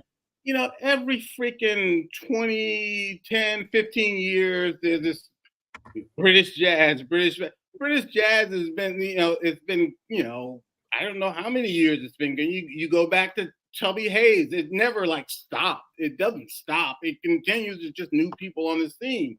It's not, the people in the UK just started listening to jazz and started playing. They've been doing it, since whenever. You go way back. So I mean, yeah, of course, but the cool thing for somebody like me or Mike or Felipe is we've only been listening to jazz seriously for a couple of 2 or 3 years, right? Yeah, so but I was it's the cool. same It's way cool when to find that Pine stuff, came and then out. I'll tell you Yeah. what, the Japanese stuff is really fun too. Yeah. I was the same way when Courtney Pine came out because, I around the same age as I am, I was okay. But, you always got to, when something like that happens, you always got to stop and think and go, there's got to be somebody before this person. So when people started talking about Courtney Pine, and I'm like, I started thinking, again, I go back and there's guys like Joe Harriet. Oh yeah, Joe Harriet. Fuck yeah. So you always. That's when someone says this is the new thing. Take a stop, and then think, what is? And go back 5 steps and figure it out. Yeah. Yeah. It's just and that's what I did. And and you can find it on YouTube. There's this Art Blakey documentary where he's in the UK. And he's with his band, and he's got all these these musicians. This is in the 80s. He's got guys like Bobby Watson, Terrence Blanchard, Donald Harrison are in his band. But he also plays with young musicians that are based in the UK. And one of those musicians in that band is Courtney Pine. So so it's just I don't know. When back in the early days, he had Lee Morgan, and he had Art Blakey is a thread through jazz to me. That he was a band leader, but he also constantly had good players around him. Yeah. And when people, if you go back to the beginning and you follow it through, you can almost have a family tree that goes out, until Yeah, some of the best stories that that I've heard, and even now these guys are in their 50s and 60s, are guys that they weren't at the time in the 80s. When he sort of had that resurgence as being a band leader and sort of transformed himself into this sort of training school for young jazz musicians where guys like clubs like Michael's and New York City, people would try out for the next edition of the Jazz Messengers. Guys would be leaving, and then they'd recommend someone to Art, and then they'd basically audition and like the Mickey Mouse Club.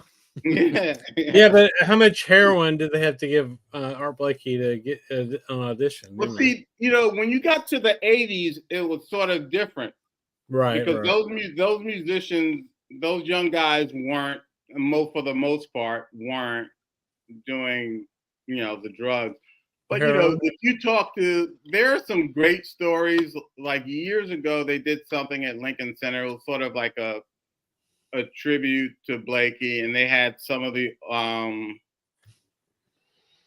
older guys that had played with him, and Randy Brecker told like a really great story about how he had Art owed him some money from playing, and he had to search Art out for the money. He found Art, and he's talking to Art, And Brecker was in the rock scene too.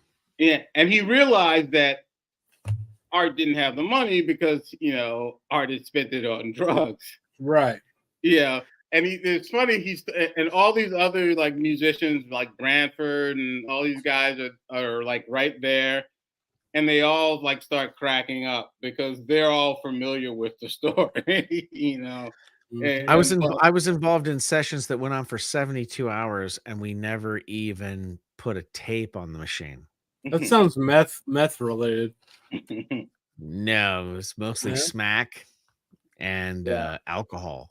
You just you get in the studio, close the door, safety. No, nothing 100%. to worry about. And just dudes getting fucked up, it was, but there was great things played, but they weren't recorded. So back to, the British thing. So, shit, I've gone stupid. Joe Harriet. We talked about Joe Harriet, right? Mm-hmm. And I heard of him from the guy that runs this label, British Progressive Jazz. Mm-hmm. He's got a big YouTube channel, and they put out records, But that's where I kind of heard of Joe Harriet, and I got I think it's Riverside. I got of his, and then I ordered this from British Progressive Jazz. It's Keith Tippett. Mm-hmm. This was a studio recording from 1970 that had never been released before, basically. And but anyway, Keith Tippett it's cool because he played with the Grateful Dead. Mm-hmm. And stuff, so it's kind of an interesting intersection from jazz and kind of the psychedelic rock stuff. Right. It's really neat label. I've got a few records from. I don't know. It's just I guess for me, just the connections between. I've talked about this 100,000 times, and I'm shit faced. So. But like D. Heggert seems to be with jazz are probably the biggest attraction for me. Like I get I start with Art Blakey like you're talking about, or Wynton Kelly, or whoever it is, and then you see another record with a couple of guys you recognize, right? Yeah, like Weather Report, with fucking fuck. Wayne Shorter, I know Wayne Shorter, right? and Marsalis, the Marsalis dudes. Sure, just whatever. It's just like it's so rewarding and so vast. I don't know. What the fuck do we got going over here with D? Yeah, D going crazy. Yeah, he's going crazy. Nice Tippett. How okay. did I not hear Tippett played with Dead? It's possible. Yeah, it's true, man. It's true. It's Everybody played with the Dead. Yeah. I'm going to see Sunday night. I'm going to go see Depeche Mode for the first time, which will be cool. And then a few weeks from now, shit. What's your favorite Depeche Mode record, Chris? Violator, 100%. That's the only record I have. Well, I've got all their records. My wife's a little bit older than me, so Violator was huge for me in high school, but she was around for all the earlier stuff, and I'm super excited about it. That'll be fun. That'll be a fun show. Okay. Depeche Mode. Yeah, I like Music for the Masses. I really Music for the Masses is fucking kick ass. I saw Pearl Jam like twice 2 weeks ago. That was kick ass. Depeche Mode, and then John Mayer. That's what I was thinking of with Grateful Dead, right? He's coming in 3 or 4 weeks, and he's doing a solo act, so that'll be interesting. Have you also ever seen John Mayer live? No. I want to kill him with a knife, but Nice. You He's an didn't get with it, excellent, man.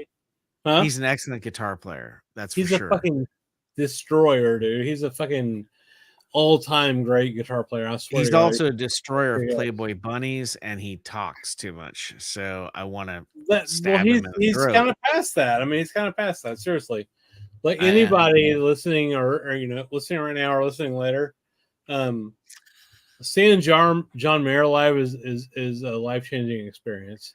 I gotta tell you a funny story. So I saw him. I've seen him 4 or 5 times. He had sex with Taylor Swift. He had sex with Taylor Swift and fucking Katy Perry. And I'm just saying, like, so to get the younger voters. The chick from Friends, what's her name? Fuck. The chick from Friends that he was dating. What's her name? The blonde-haired one, Lisa? No. Courtney Cox? No. Everybody slept with Courtney Cox. No. The other one. The one that was. Anyway. Raquel Welch. I know what you're talking about. Come on, who's the chick in Friends who's got the long hair and she does a bunch of movies? The blonde chick. She did a funny movie with that guy where they traveled around in a Jennifer Aniston. Right. Jennifer Aniston. Yes, I did her. Yeah. And I think his quote was his John Mayer's quote when he was dating her was, "I see more butthole than anybody." Oh, yeah. Nice guy.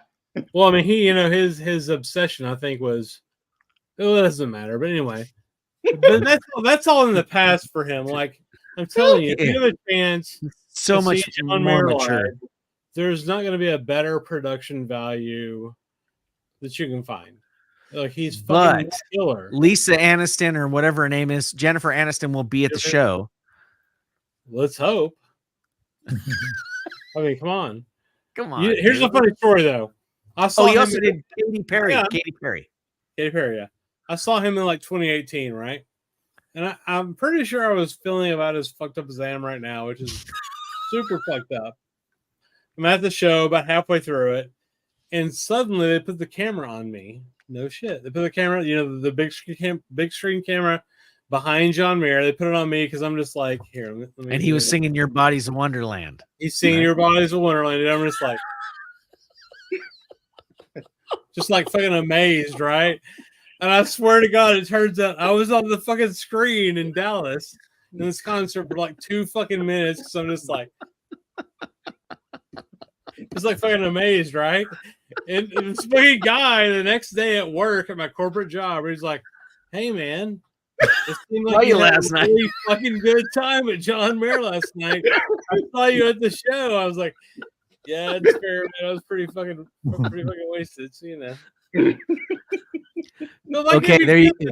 Felipe, there you go. Chris, Your Body's a Wonderland, jazz bum. That's how it goes from now on. There you go. I got here. You might. Yeah. No, dude. This is no. This is nothing.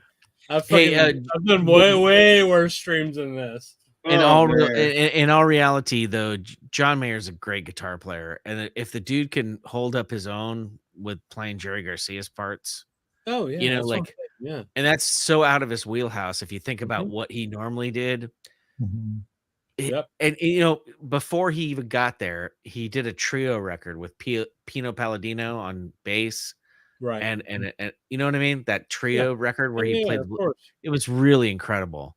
And I'm fucking with him because it's easy target, but he's a great guitar player. And what he's doing with the Dead, and he's playing Jerry's parts, the Dead people aren't even complaining. That's how good he is. And how could you possibly walk on stage and fill in for Jerry Garcia? He's a legend. Dude. I mean, John Mayer, his singing, his songwriting, his guitar playing, it's fucking ridiculous how good the guy is, right? So, the fact that he can just show up to Dead and Company and do his thing. I mean, I 10 years ago, my wife saw him several times and it was all, 80% chicks going to see him or whatever. But dude, Chris, I follow him on Instagram and he had to practice a lot to get ready for the Garcia stuff.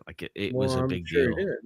So, and he was able to do it. That's incredible. He's a great musician. I give him all the credit in the world. Mm-hmm. Oh, Well, sure. but his hair is not as good as yours. I mean, he's pretty hot. I mean, you know. It is No, what it is. he's a good guy, and I was not trying to besmirch him. Just telling everybody here. No, of All course. 12 people left. No, we got 98 motherfuckers still watching this shit for some goddamn reason. I don't know why, but you know. That's better. That's better than the height of one of my streams. So congratulations, fellas. I mean, I think pretty sure we set a record tonight. I think we had like 190 people watching. We got pretty close to 200 today, yeah, for sure. Pretty close to 200, yeah. Well, and I told Fantasy if that happens, if you guys break a record, then he has to get naked on our stream on Sunday. I mean, I'll tune in for that. Now, Fantasy, I still think it's. I mean, you know, the traditional VC version of his name is Pantazia, of course. I called him Pantazzi for a year when he was showing up in my streams, and then when he got on the show, he said it's really fantasy, like fantasy, but you can call me whatever you want. You can call me Ray, or you can call me Jay. Why you gotta be such a bummer, Paul? I didn't know you said fucked up racist shit. I don't know anything about that. I don't know. Whatever. Oh yeah, well that's we'll just him and his women. You know, come on, man. Yeah, he's an idiot. I mean, doesn't make him a bad guitar player just because he's stupid. Now, have George have you ever seen Pearl Jam live?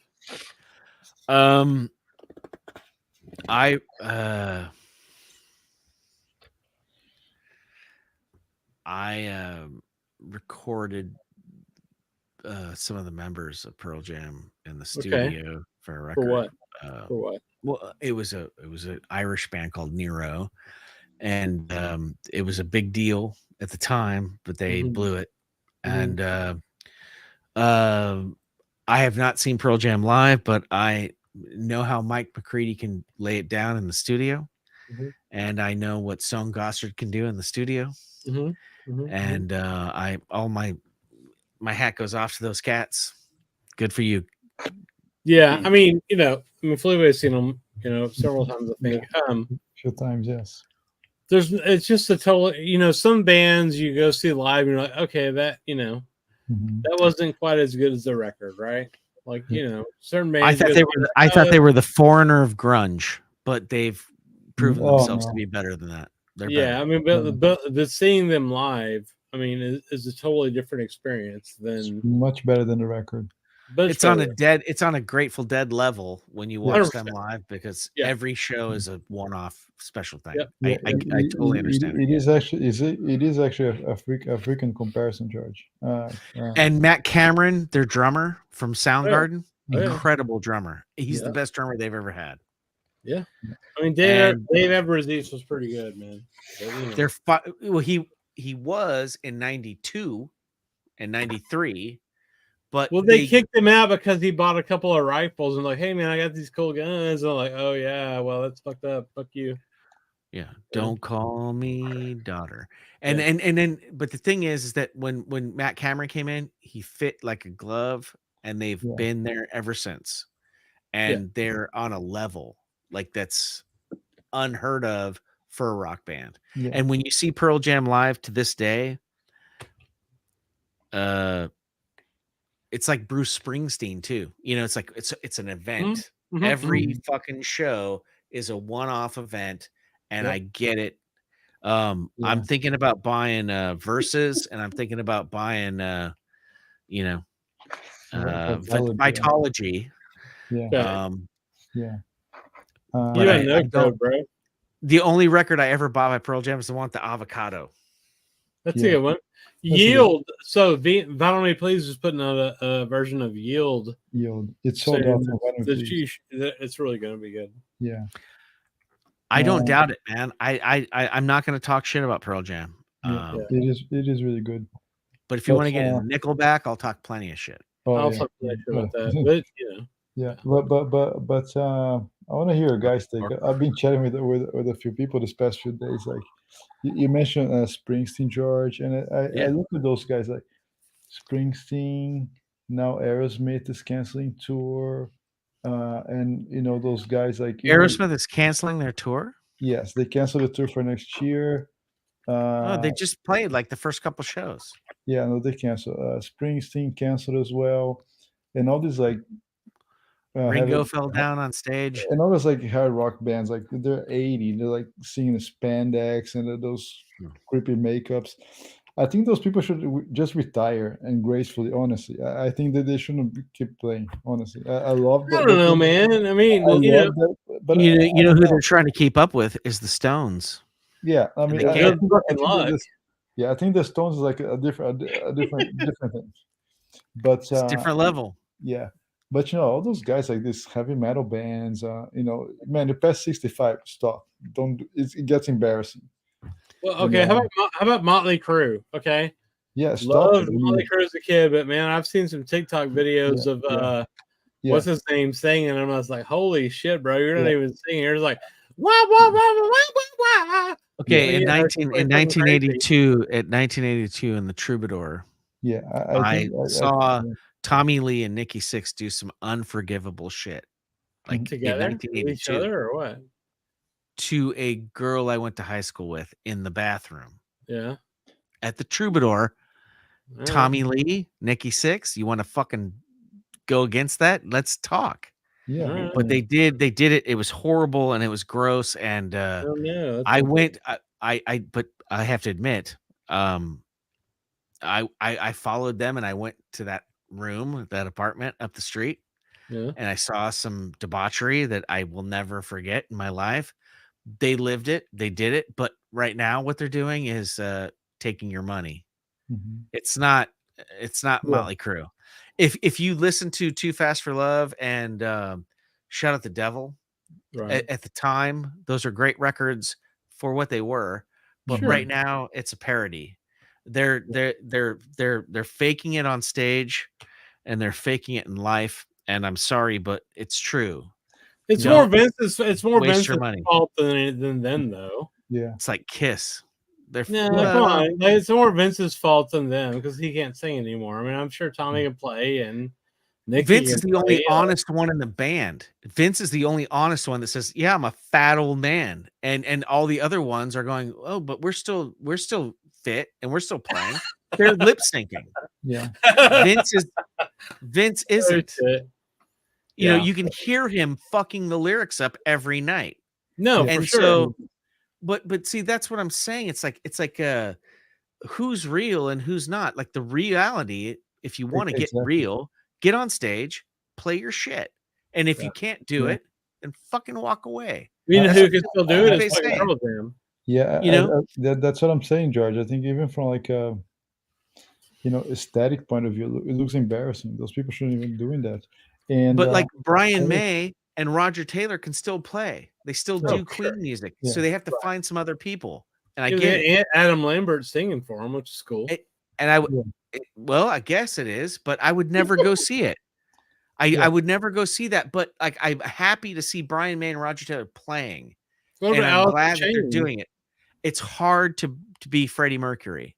Would you go see Alice in Chains though with the new guy they have? I saw it. Yeah, because he can cut it. He can sing those songs. Okay. I saw 1,000 concerts at the Los Angeles Forum. 1,000 concerts, and the best performer, hands down, over Paul McCartney, over anybody I ever saw, was Freddie Mercury by far. Yeah, I believe that. Yeah, sure. I was present in 1982. It was his last show he ever played. I didn't know at the time, and unlikely, I also saw the Eagles play for the last time at LA Long Beach Arena when they broke up. I didn't know that those were the last shows. I started to think I was cursed, but I sat there 3 times. Jazz, Live Killers, and Hot Space, and well, Live Killers actually was the Game tour, right? So I saw all those tours, and Freddie Mercury was better than everybody else. It was like watching Bo Jackson play football. What I was there for the LA Raiders. I watched in the Coliseum. There's this guy who's better than everybody else, and it was obvious. More power, more speed, more strength. He was better than everybody else. And Freddie Mercury was that in an arena. He could make, if you were in the back or you were in the front, you were having the same experience. Nobody went to get a hot dog. Right. Nobody ever walked out to get, I'm going to go get a Coke. Freddie Mercury was the best performer I ever saw in the Los Angeles Forum between 78 and 91. Well, what if you were going to get a 16th of cocaine though? Would that sway it? I no. I would have already had it with me. That's fair, bro. When I walked in, if I needed that, but when I knew it was Queen, I knew that Freddie Mercury was the best performer I ever saw. He was he had a command, and when he would hit a note, it would reverberate through this arena. He had control of everybody. He was giving us all a time. You know, he was like a ringleader and a master of just controlling the situation. And he would come out there and he would, and everybody like, yes. And like, it was incredible. I never saw that before in my life. I mean, you know, you brought up Bo Jackson, so I kind of want to dig into that. Like, do you remember when he broke his hip? I watched his knee go backwards. When he got hit by a linebacker. I watched him run out of the stadium when Brian Bosworth was trying to catch him. Remember that? I just remember, you know, Bo, and then Dion, you know. And those guys were fucking insane, man. Just the athleticism of those two guys. They went both ways. They played football, they played baseball. Dion played defense and offense in the same fucking game. Well, you know, I'm a Cowboys fan, so you know, when we got him from San Francisco, it was fucking ridiculous because, like, when Dion was on, I mean, dude, Dion, you know, do you remember him and Andre Rison? There's no fucking passes going to that side of the field. He just fucking dominated. Man. And that's what that's what people don't realize now about Dion, because the game has changed. But you know, when he was a shut down corner, they would literally half of the field, they did not throw the ball to the guy. You know, if you did, you're a fucking idiot. Like he would just intercept it and run it back. I mean, it's crazy. You know, people he didn't tackle. He didn't do it. He didn't have to tackle. No, he was doing punt returns. He was doing punt returns. Oh, he was doing everything. He was on special teams, offense, and defense. Dude, in the same Dion game. was a fucking phenomenon, man. And so was Bo Jackson. Bo Jackson was incredible. Dude. That dude was a fucking like a superior human being that I've ever watched in my life. I mean, I was if you've been at LA Coliseum, like 90,000 people fit in there. And the Raiders are playing, there's like 25,000 of us, and a fight's breaking out, you know, up in the back.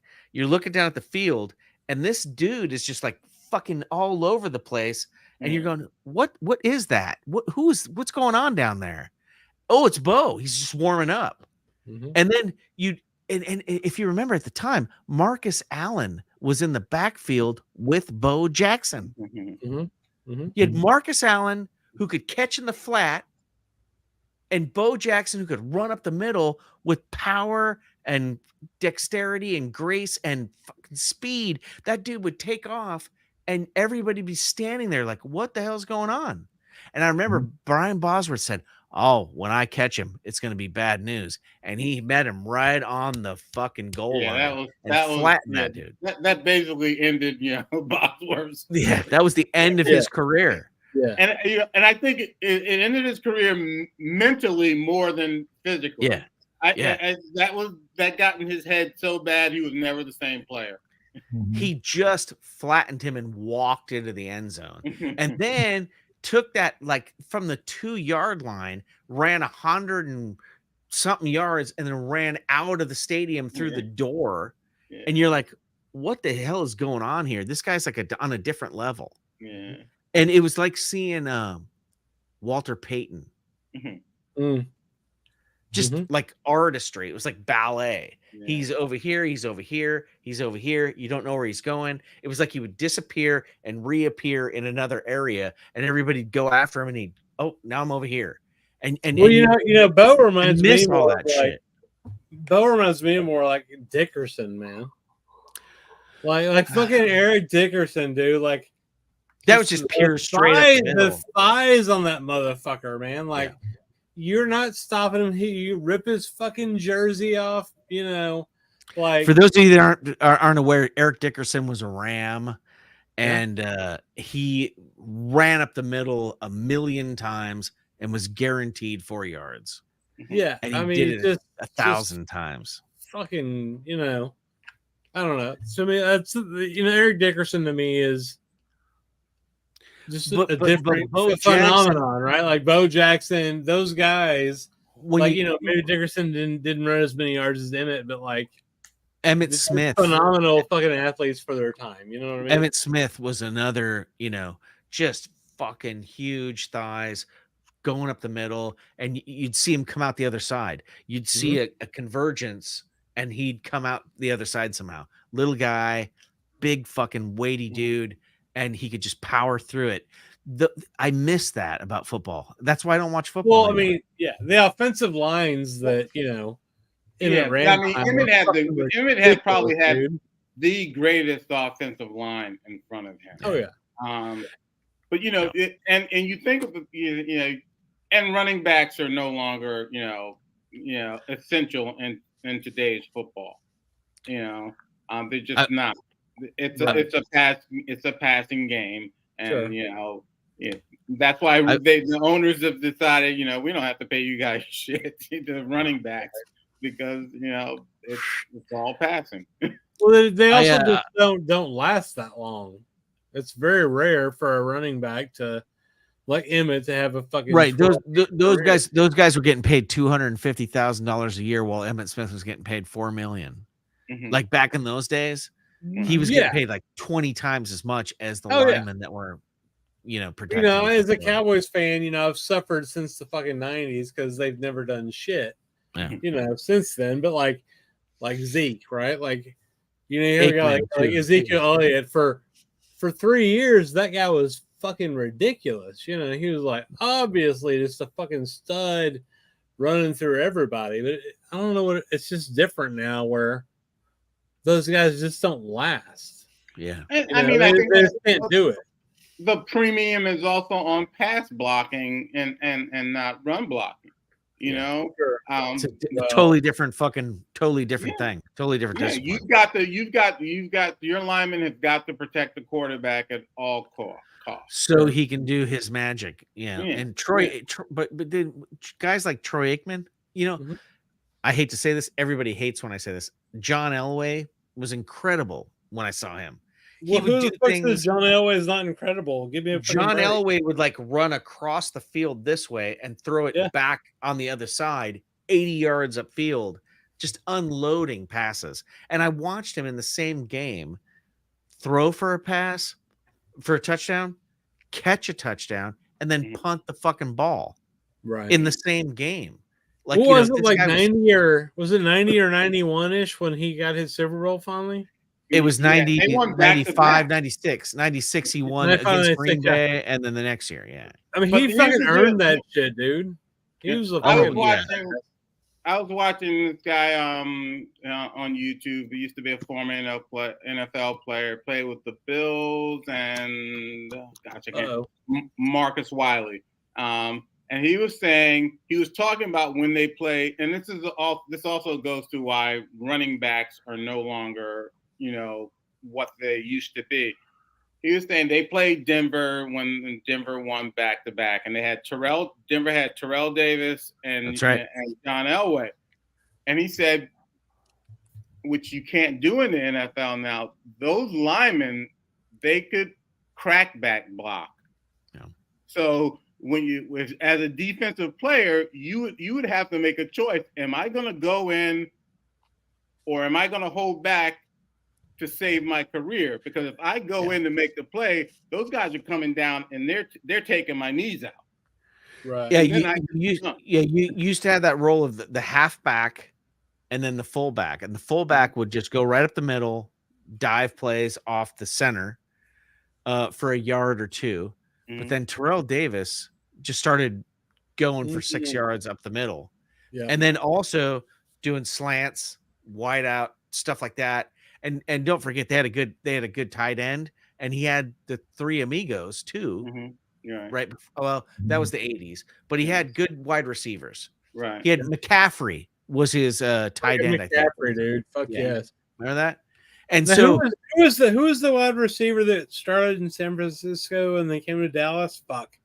Terrell Davis. Ricky Waters. No, you're talking Owens. Terrell Owens. Yeah. That dude was a fucking monster too, man. And Ricky Waters, Terrell Owens is the guy that stood on the star and the dude tackled him, right? Yeah, well, of course, but then he came to the Cowboys and was Ricky Waters was the halfback during that Steve Young period. Is the same thing, and Ricky Waters was the halfback. He went to Philadelphia, and that was that play where he was coming across the middle and he dropped the ball because he didn't want to get hit. A linebacker was coming at him, and then at the press conference, bro. At the press conference, the guy's like, "Why didn't you catch the ball?" He goes, "For who? For what? I've got to keep my career." Yeah. You want me to get taken out? It's like, wait, whoa. Why do you get paid millions of dollars? That's the risk. You know how many times Michael Irvin got fucking creamed and oh my god, dude. Like that fucking guy. Michael Irvin, Troy Aikman, Michael Irvin, Emmett Smith. Dude, that was a good core. That was a good fucking ridiculous, dude. They were so fucking good. I remember Emmett Smith with 2 bad hamstrings playing against the 49ers. They wanted to beat the 49ers so bad. In the NFC Championship, that was a big deal. And the 49ers with Steve Young it was like, how are you going to come back from Montana leaving? And the 49ers like, fucking second best guy of all time, maybe. I mean, Steve Young. For sure. Yeah. And I remember Emmett Smith wanted so badly to play, and he had taped up hamstrings, and he's just dying going up the middle. And Troy Aikman's like, "This is the only guy I got to open this up, except for Michael Irvin, except for fucking 88, bro." And Michael Irvin, that dude was a big show off. He was that first guy, that first super duper show off guy. Lynn Swan didn't show off. No, Lynn Swan. Michael Irvin's got the meat coats and the fucking chinchilla and shit, bro. Going to court, for being a piece of shit with Deion Sanders Mach 2. Yeah. Like the new Deion Sanders, like, and that started that sort of shit talking thing where you're on the line. I remember Deion Sanders having a fight with Andre Rison before the ball was even snapped. Me too. Yeah. Because Deion Sanders and Andre Rison were like teammates, I think, at one point, right? Yeah, in Atlanta, And now they're standing on the line, and you could see it before the play. They're slapping each other, and the referee's like throwing a fucking flag before the ball even got snapped. And these two started fighting, and it was like, wow, these guys want it. Do you remember when Andre Rison used to date Left Eye from and she burnt the house down? Burned his fucking house down. Oh yeah. Yeah. Oh yeah. Dude, fucking 90s sports. 90s sports is the best fucking shit ever.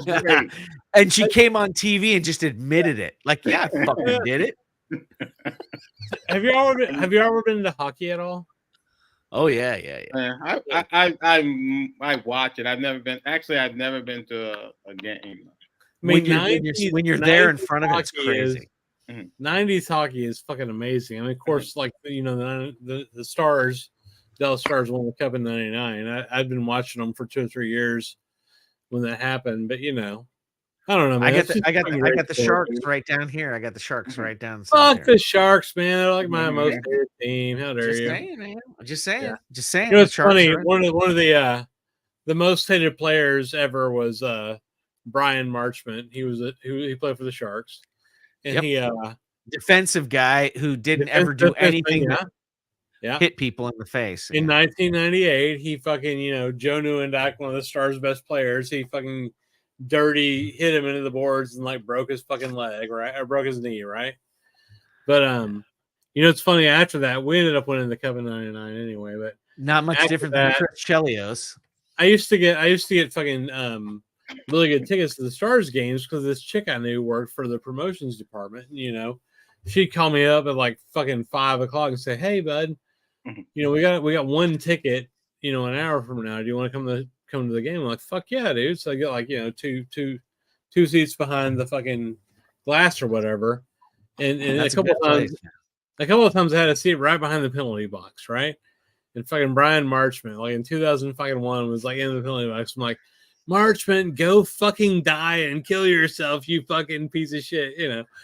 And so he flipped me off, and I was like, fuck yeah, I fucking got to the guy, you know. Coke on him. You know, that's the worst whatever, thing. like, You're already in the penalty box, and everybody's talking shit to you. Yeah, we're talking shit, right? But you know what's funny is, unfortunately, not funny. Unfortunately, he passed away. I think last year, but his son plays for the Stars now. So you know, it's interesting with especially with hockey. There's lots of kind of lineages with fathers and sons and brothers and all that kind of shit. It's much more than football. It's still a pure sport, more so than any of the other ones, in the sense that it's a family, it's a game. They understand it. They do it. It's multicultural and multi-continental and multi-country. You know, like we have teams from Canada that play. Mm-hmm. We play, you know, worldwide hockey. It's a, you know, and when you're watching it up close, and you've seen it right there. Oh yeah, fuck yeah! It's incredibly athletic and amazing what they're doing when you're watching it. When you're right there, you're seeing people doing stuff that you can't even believe is real. You know, for sure. I mean, I've probably seen 150 live hockey games. I mean, you know, I went in 2000. Fuck, when was it? 2000. Oh, it was 2020. Yeah, right before the pandemic. One of the greatest hockey games I've ever been to, and so it was in Dallas, in the Cotton Bowl, which is a super fucking old outside arena. In the stadium. Outside in the stadium, and the Cotton Bowl's been around since the fucking 30s, right? You know, the big concerts happen there. Yeah, the Cowboys played the Packers there. You know, before the Super Bowl existed. It's the Cotton Bowl. Of, you know, college fucking games and shit. Yeah. So they, you know, had the memorial game at the Cotton Bowl, and so it's outside. It was New Year's Eve, 2020, right in 2019. Ice hockey outdoors. New Year's Day, ice hockey outdoors. It was in Texas. It was like fucking 20 degrees, cold as fuck, you know. And me and a few people from work had gotten the tickets like a year before, and we just went to it, man. And goddamn, you know, it was so much fun. We found the guy that had like the good beers, you know, the IPAs, and we just drank all fucking morning. I mean, you know, by the time the game started at 4 o'clock, we were fucking drunk out of our goddamn minds, and it was fucking great. You know, I mean, I don't know, I love hockey. Hockey is such a great fucking game. And you know, everybody thinks about it like it's a violent sport, but it was back in the 90s. Now it's like the violent part is a release. If you have two dudes that are holding sticks in their hands, right, and they're that aggravated, let them fucking fight for a couple minutes and then break it up, and then they'll go about their business. It's a part of the game. You have to let that happen. You know what I mean? Like, yeah, I mean, I don't want to sound like an old fuck or anything, but like, the hockey from the 90s back all the way to the fucking 20s, like, it's so much different than it is now. Yeah, like, you know, in the 90s, I mean, any sport, if you like defense, right? Like the 90s was all about, you know, grabbing and clutching and you know, and sticking your fucking opponent and you know, winning 1-0 or whatever. Which you're gonna get worked. Well, you're gonna get worked up if you're being held and you're being pushed and you're being grabbed and you're being on, and you can't bottle that up. If you kept that bottled up, it would turn into mayhem. A quick little fight between a couple dudes, and the refs clear the fucking area. Let these guys get this out of their system. I didn't think of a hockey fight as violence as much as I thought it is a part of the game. They have to let this out, and they had to get rid of it. And you know what? 9 times out of 10, they would shake hands at the end and go, "All right, we're cool." Or they'd go, "I'll fucking see you next week," you know, or next time we come around, and we'll deal with this. Okay. You know, but they didn't, nobody got their eye gouged out by a stick, you know, as often. Well, as I mean, you think. know, like in 1999, when this one of my favorite hockey kind of lore things, in 1999, the Stars won the cup, right? Well, And the first, before the playoffs, Jeremy Roenick, who played for the Phoenix Coyotes at the time, he's a fucking Hall of Famer badass. And the Chicago Blackhawks, right? Isn't that where he came from? Fucking he takes a dirty hit on Mike Modano, right? Like before the playoffs, like 2 weeks before. And Mike Modano goes off on a stretcher, like in a fucking ambulance and shit, right? Because he just got all fucked up. So, first round of the playoffs, here comes Jeremy Roenick, right at the end of the regular season. Jeremy Roenick's, in the Dallas end of the ice, and fucking Darian Hatcher, the fucking captain of the team, giant, like 6 foot fucking 6 defenseman, leaps off of his feet and, elbows Roenick in the fucking face, right? And he got thrown out for a series, for the first series of the playoffs, while Jeremy Roenick just, drank his fucking food through a fucking tube for 6 months because his jaw was broken into like 4 fucking pieces, like that's what hockey was in the 90s. I mean, but he came back. Oh, Jeremy, yeah, he came back and played for 10 more fucking years. Yeah, that dude was I remember when Wayne Gretzky came to the Kings. I was in LA at the time, and that dude didn't get into fights. No, they're not gonna. People fought for him. You know what I mean? Oh, he caused fights. And people fought for him. And like, Wayne Gretzky. Name a player in a sport that's better than Gretzky in his sport. I mean, Michael Jordan, maybe, possibly, maybe. Yeah. That's what I mean. LeBron, Wayne Gretzky, no. Wayne Gretzky, Michael Jordan, Tiger Woods. I mean, yeah, sure. Tiger Woods for sure. Tiger Woods is by a long shot. Yeah, Tiger Woods. I mean, And it's like, hang on. Has Eddie Tiger Van Halen, with Nicholas though? Has he passed Nicholas yet with the major championship? I wouldn't even. No, I wouldn't talk about it in terms of that though. Yeah, the percentage in his prime, the percentage of victories. Sure. That when Tiger played, that was the thing, and how he dominated, and how he got into his opponent's head. Sure. And just like Michael Jordan. I remember watching Tiger Woods like 280 yards out. And if anybody's ever hit a golf shot, if you're in the fairway and you have 280 yards left of the green, you're gonna fucking lay up with a fucking 5-wood. And Tiger Woods takes out like a 2-iron and hits a perfect draw over a tree and over a sand trap and puts it on the green and makes it stop 4 feet from the pin. If you've ever played golf, you don't make the fucking ball stop with a 2-iron or a 4-iron. You're just going for length. And by the way, it's hard to hit anything over a 5-iron is hard to hit. And he would knock the ball and he would shape it like he was like performing miracles every week. And like you got to a point where when you watch and you just tuned in, you just went, oh, he's going to do this. He won like fucking 36 tournaments in like 3 years or something. It was ridiculous. I mean, Jordan, I've had Jordan up there too. I mean, as far as greatest athlete, Jordan just willed. I mean, goddamn, that dude could have won fucking 10 championships if he wanted to. Well, he could have. Like he quit in the middle of like baseball. Didn't he win 8? He won 6. Oh, 3 and 3, not 4 and 3. 3. Yeah, you took that time off, and then. But like the shit when he played against Karl Malone and fucking John, what's his name? John Stoltz? No, not John Stoltz. Fuck. Stockton. Stockton, yeah. Like that shit, man. Those guys were fucking great. That team, that Jazz team, deserved a fucking championship, and Jordan single-handedly fucking robbed them, dude. But I think the second run of Michael Jordan with, you still had Steve Kerr and you still had Scottie Pippen. Oh, yeah. But you added Dennis Rodman. Oh, fucking that was the worm, dude. Yeah.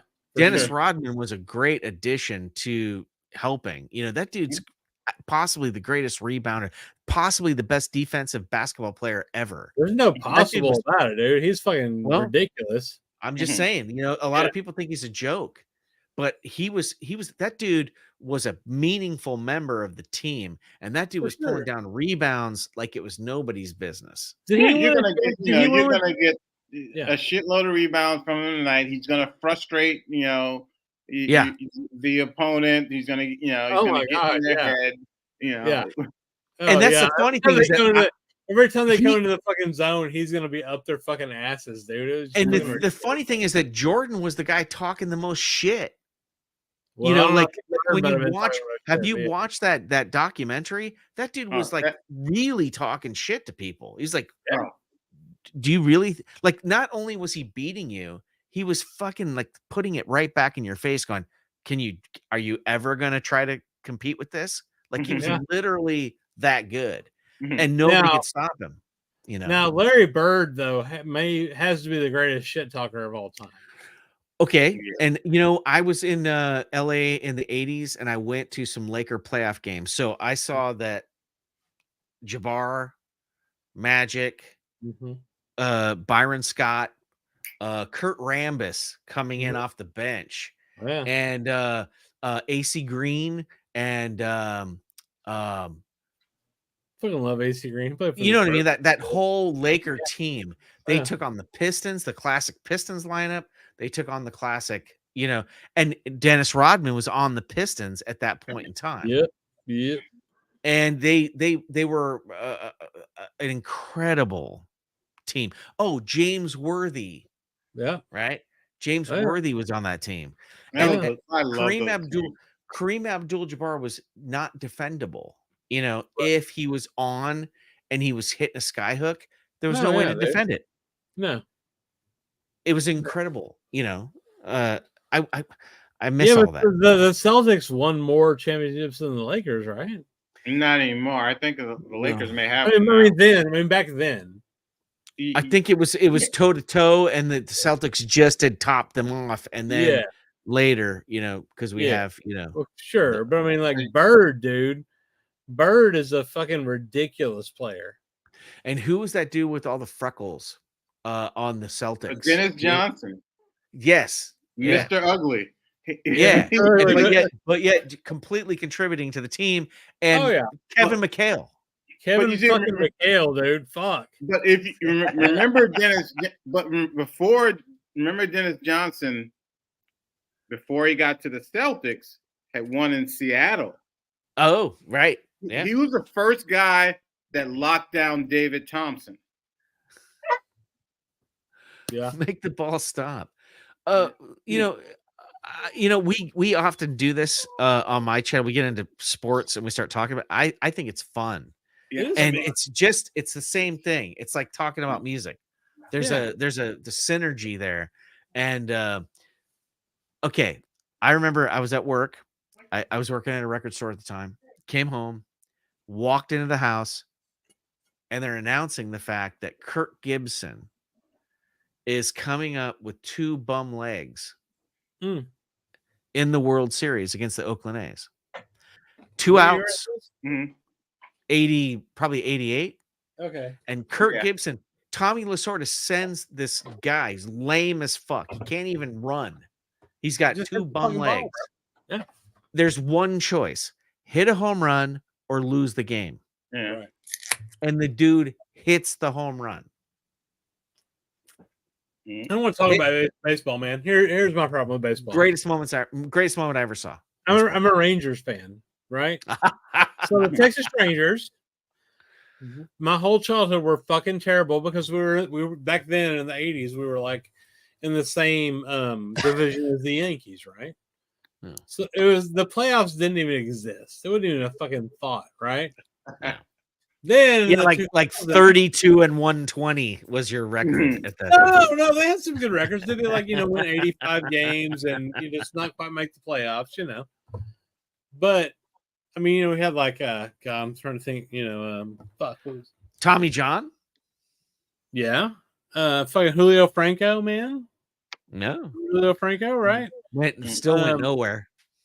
I know. But anyway, then the 2000s come around. We got fucking Josh Hamilton, that motherfucker, and all these guys. And we go to the World Series twice and fucking lose the World Series twice, man. Like there's nothing worse than getting to the fucking championship and losing, man. So, Imagine being a Broncos fan in the 80s and losing 3 Super Bowls almost in a row. 3. How about Buffalo Bills, bro? Try 5. Same thing. Buffalo Bills and my old boss was a fucking Buffalo fan, so I used to, when I'd fuck with him, I'd send him like, pictures of the Cowboys beating the Bills, and then Brett Hull beating the fucking Sabres with his foot in the crease in '99. And you just we had that same problem with the Giants. The Giants here. It took a long time to get a World Series, and then they did, and then they got another. But Barry Bonds, man, they beat the fucking Rangers in the World Series. I remember. But Barry Bonds never really did anything in a World Series to help win the game. And it's funny. I saw 35 fucking games with that guy playing. Never saw him hit a home run. But every time I watched him on TV, the dude was hitting home runs like it was going out of style. Y'all remember hit more home runs than anybody in a season. Y'all remember Will Clark? Yeah. First base. Yeah, Will Clark. From the Rangers. From the Rangers. Right. Yeah, I went to a game like in 1994 or 5, and Will Clark, they were pretty good then. We lost to the Yankees like a couple times in the playoffs. You had who was our big guy? Juan Gonzalez. Remember Juan Gonzalez, catcher, right? No, that was Pudge. Pudge Rodriguez was the catcher. Pudge Rodriguez. Juan Gonzalez was the fucking right fielder that fucking could hit, And then Pudge was the catcher, right? Yeah, Pudge was the catcher, yeah. Right. Best catcher of all time. I'm at the ballpark, and I'm looking through my binoculars at Will Clark, just kind of watching him. He's at first base, and the motherfucker, I swear to God, it's in between plays. He looks towards me, and I'm looking at the fucking. Here, I gotta do this. Hang on. I'm looking at the fucking binoculars, right? And he fucking looks right at my soul, dude. I swear to God, he's like fucking Will, fucking the most serious motherfucker ever, like the principal of baseball. He's just like stares into my goddamn soul through my binoculars, like, oh shit, man, that guy's fucking serious. I was down in LA in the late 70s. Steve Garvey, Ron Say, Dusty Baker. Oh, you know what I mean? Baker, yeah, fuck yeah, dude. Yeah, Steve Yeager catching, right? And he lived right down the street. San Diego, you said? LA, the Dodgers. Okay. Yeah, it was the Dodgers. Yeah. And Davey Lopes, second base, right there. It was a classic team. And they won World Series. I also saw, and at that time, Reggie Jackson was on the Yankees. Fuck yeah, dude. Was playing in those crazy big World Series games. After that, when you got into the 80s, that's when baseball lost me. I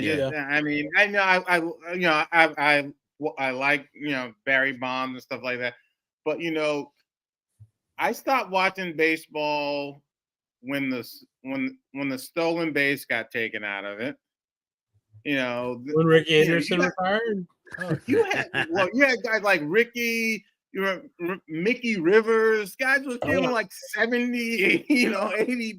Once the stolen base left, the game just got became a little back hard. now, man. They've changed the rules, so it's back now. But I mean, fucking Ricky Henderson. Oh, Ricky Henderson. Ricky Henderson, as a Rangers fan as a kid, they were always terrible, like y'all were saying, but the A's were good. So, whenever the A's came to town. Well, remember Reggie played for them, and they did 72, 73, 74. They won 3 World Series in a row. Right. And then they got rid of everybody, basically. Ricky Henderson, right? He plays. I just remember this very distinctly. He played left field. Okay. Great. Number 1 hitter, first hitter in the lineup, stolen base champ of all time. But when they came in the 80s to the ballpark in Arlington, when we saw when I would go to the Rangers games for $2, we would say, we'd fuck with Ricky like, fuck you, man. And we're like 8-year-olds, just like cussing him out and talking shit. He's in the outfield, and one time he fucking flipped us off, and I was like, holy shit, we fucking got to him, guys. He hears you. They hear you. Got an acknowledgement from this motherfucker, and then he stole 3 bases on us in the game or whatever. But and that's another thing I miss. Those guys were characters. Ricky Henderson always talked in the third person. Ricky's gonna do this. Ricky's gonna fucking steal all the goddamn bases. Is what he's gonna do. Do you remember there was a fucking candy bar named after Reggie Jackson? The Reggie bar. I remember. It was like a big pile of chocolate peanuts. I remember Reggie came out to play. He was playing with the Yankees the year after they won the World Series, and we're watching them play against the A's. and right here, just fucking a couple miles away from here. Mm-hmm. And at the end of the game, we went back into get outside the locker room to get my glove signed, and I got my glove signed by Reggie Jackson. But when he opened the door, the people, the rush of people was so like immense. You could see like fear in his eyes. He hated that adulation. And later in life, I saw this scene where when the Yankees won, he was like a running back, pushing people out of the way, trying to get off the field. And I was like, oh, I never saw that when it happened. I just watched him hit 3 home runs in one game. Right. You remember that one World Series game, and then the Yankees won. But when I saw him backstage, and he grabs my glove and he grabs the pen and he goes, "What do you want me to say? What do you want me to say here?" And I said, just sign it. Just go ahead. And he signed it and he goes, "Okay." And then like his eyes were like open, like a deer in the headlights. He was looking at this crowd of people. He hated it. Like I could tell like that he was not meant to be a superstar, but yet he was the biggest baseball superstar in the world at that point. Reggie Jackson. You know who wasn't a goddamn superstar? Was Nelson fucking Cruz when he dropped the fucking last out for the Rangers to win the goddamn World Series. That motherfucker one fucking catch, bro. Would have fucking won the goddamn World Series. That's not a superstar, Chris. That's a pro. I know he's not. Now. And that's why, baseball, that's what baseball, when they lost, I don't know, the combination of the owners or whatever, that they sort of killed like the individual. That's why I don't even like the Yankees now. And I can see the freaking stadium from my window. Yeah. Because they the Yankees are like, they've got all these rules. Players you can't wear a beard if you're a Yankee. You can't do this if you're like, you guys, this is not fun. No, Steinbrenner passed away, right? But his son's on the team. His family's still on the team. His family, yeah. Well, what Mike is saying is true, but also it's the opposite in some ways. In football, the team became just a bunch of individual players, and I hated it. Like, I think really for me, I didn't want to see Michael Irvin moving to the this or going to here. I didn't want to see Deion Sanders coming over here. I wanted them to stay on the team that they were on and make that team work. And if they couldn't make it work, then you're not going to fucking go anywhere. I agree, but at the same time, some of the greatest teams, at the same time for the NFL, I enjoy seeing the players know their worth and get what they're worth. But in the context of their team and their city. I don't care though. Listen, hang on. It sucks when Deion Sanders becomes a cowboy. No, that was the greatest shit ever because that was the worst shit, bro. That was fucking stupid. That hurt. That hurt. He's a 49er. He's a cowboy. He's a Falcon. That's bullshit. He's got to stay with the Falcons. Come on, he was the fucking White Sox, man. Like whatever. He was a Red. He was a Cincinnati Red. I watched him play against the Dodgers.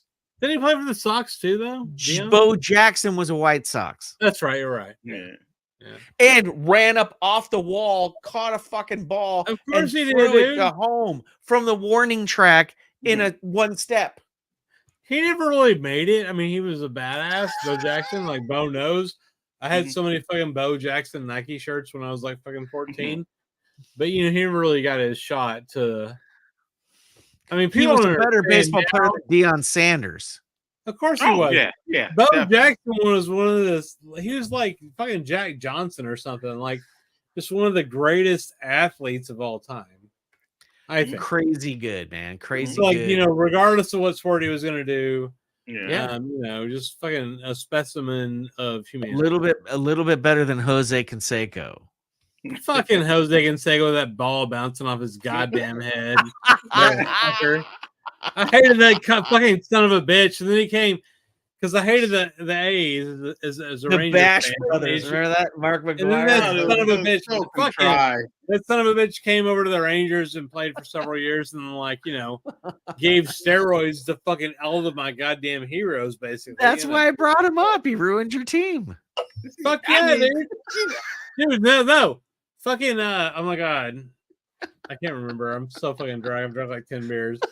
My favorite fucking baseball player. Fuck, what's his name? Cal Ripken? No, fucking Ranger, dude. He played forever.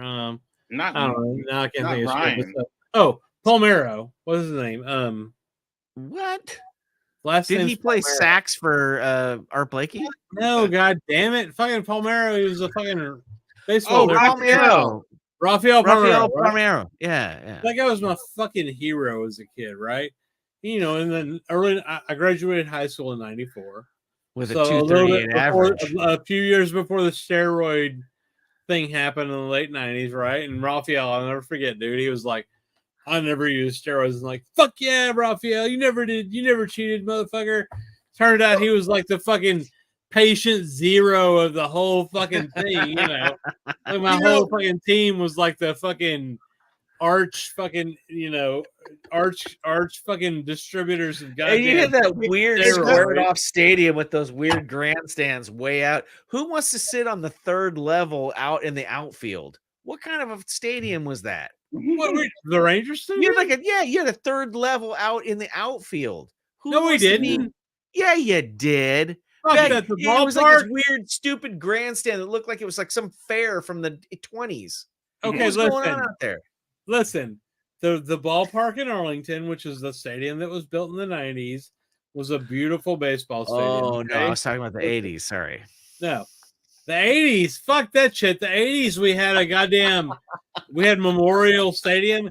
It was the fucking it was the dumbest thing I've ever seen. No, the stadium the Rangers had in the 80s and the 70s was like it looked like a minor zoo. league park. It was a fucking minor league park, dude. And they eventually built it to hold 30,000 people or whatever, but it was a rat infested minor league park. In the 90s, we built the ballpark in Arlington, which okay. What was the stadium they built in? I don't remember. It was Cleveland or maybe Baltimore. How about Astrodome? There were in the 90s. There were several stadiums that were built that were very retro. Influenced by the retro, influenced by the 30s and 40s baseball. Right? Yeah, and Baltimore was one of them. Baltimore, the ballpark in Arlington was definitely like that, right? And they redid like one of them classic ballparks that was almost like it was like a sacrilege for them to do it. They did. Well, they did Wrigley and fucking, Camden Yards or something, right? Did they? Yeah, Baltimore. Yeah, Baltimore. Yeah, yeah. And it was cool. Like they had the home run porch and all that shit. We have an indoor stadium now that I haven't been to. I mean, I think it kind of was built during the pandemic, like in 2020. But I haven't been to a game since then. I don't know. I need to check it out. I just want to go back to one thing because we jumped to talking about the steroids era and stuff. Yeah. I'm of the opinion that those guys should be in the Hall of Fame. Yeah, I don't have a problem with steroids, man. No, either. Except for McGuire and fucking. You're just saying that like a sore loser. Fuck Shut him. The fuck up, Chris. Sammy Sosa and Matt McGuire can go fuck themselves as far as that goes. And fucking Barry Bonds. No, Bonds. You just named everybody on steroids except for the Texans. Or whoever they fuck they are. Can fuck off. I don't know. Bonds and Clemens should go in the Hall of Fame. Barry Bonds was a great fucking player, man. But he was like a fucking freak, dude. He saved baseball in the early 2000s. Who's a bigger player? Barry Bonds doing this, this my theory, and then a lot, not my theory, but I co-sign it. Barry Bonds, when he was with the Pirates and other stuff, he was already a he was on his way to he was putting up. Absolutely. He was a complete player. Yeah, totally Hall of Famer. Yeah. And then he started seeing, at 185 pounds. Yeah, 185 pounds. He started seeing, all these, these other people that he knew was just doing it's steroids. it's just like being a musician in LA in the 80s. Everybody did cocaine. Well, yeah. In And he the said, late "Hey, 90s, come on, man. they're doing it, and Okay. and they're not getting caught. I'm gonna do it." And Yeah. I'm just they're not gonna. These guys, I'm more talented than these guys, and I'm not gonna let them. I also get actually past think Pete Rose should go into the Hall of Fame for sure. I think he should too. Of course he should. The only thing you got to do is, I always thought with Pete Rose, what they should just do is, dude, all right, they should tell him, yeah, you're gonna go in the Hall. Not even, put him in the Hall as a player, and fuck the managing. Or just say, when you die, you go in the Hall of Fame. Right. Yeah, but yeah, You you're will right. As never a go in player, as a living player, but when the day you die. But there's the other thing though, Chris. He was a player manager, right? He was managing and playing simultaneously. I love Pete Rose, so, dude. Back when I was a kid, I used to collect his baseball cards. I had like 40, 50 baseball cards. Mr. Hustle, man. Oh my god, dude. He's I a fucking monster. I hated Pete Rose. I hated him, but I respected him. Yeah. As a player. I respected him. I remember what I remember about Pete Rose. I was a young kid at the time, and they were playing the Mets, and there was the Mets had the second baseman Felix Millan, and Pete Rose slid in.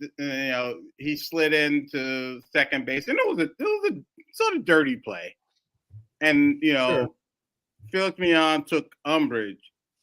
Yeah, and Pete Rose basically body slammed him. Oh, like fucking taking umbrage. They got into a little fight, and Pete Rose just body slammed them. And and I wasn't even a Mets fan. I've never been a Mets fan, but I just hated Pete Rose for that. There's how about Nolan fucking Ryan? Yeah, he threw some nasty fucking balls at people. How about Nolan Ryan and Robin Ventura? thing? Fucking dude, I saw that shit live on TV when it happened back in the day.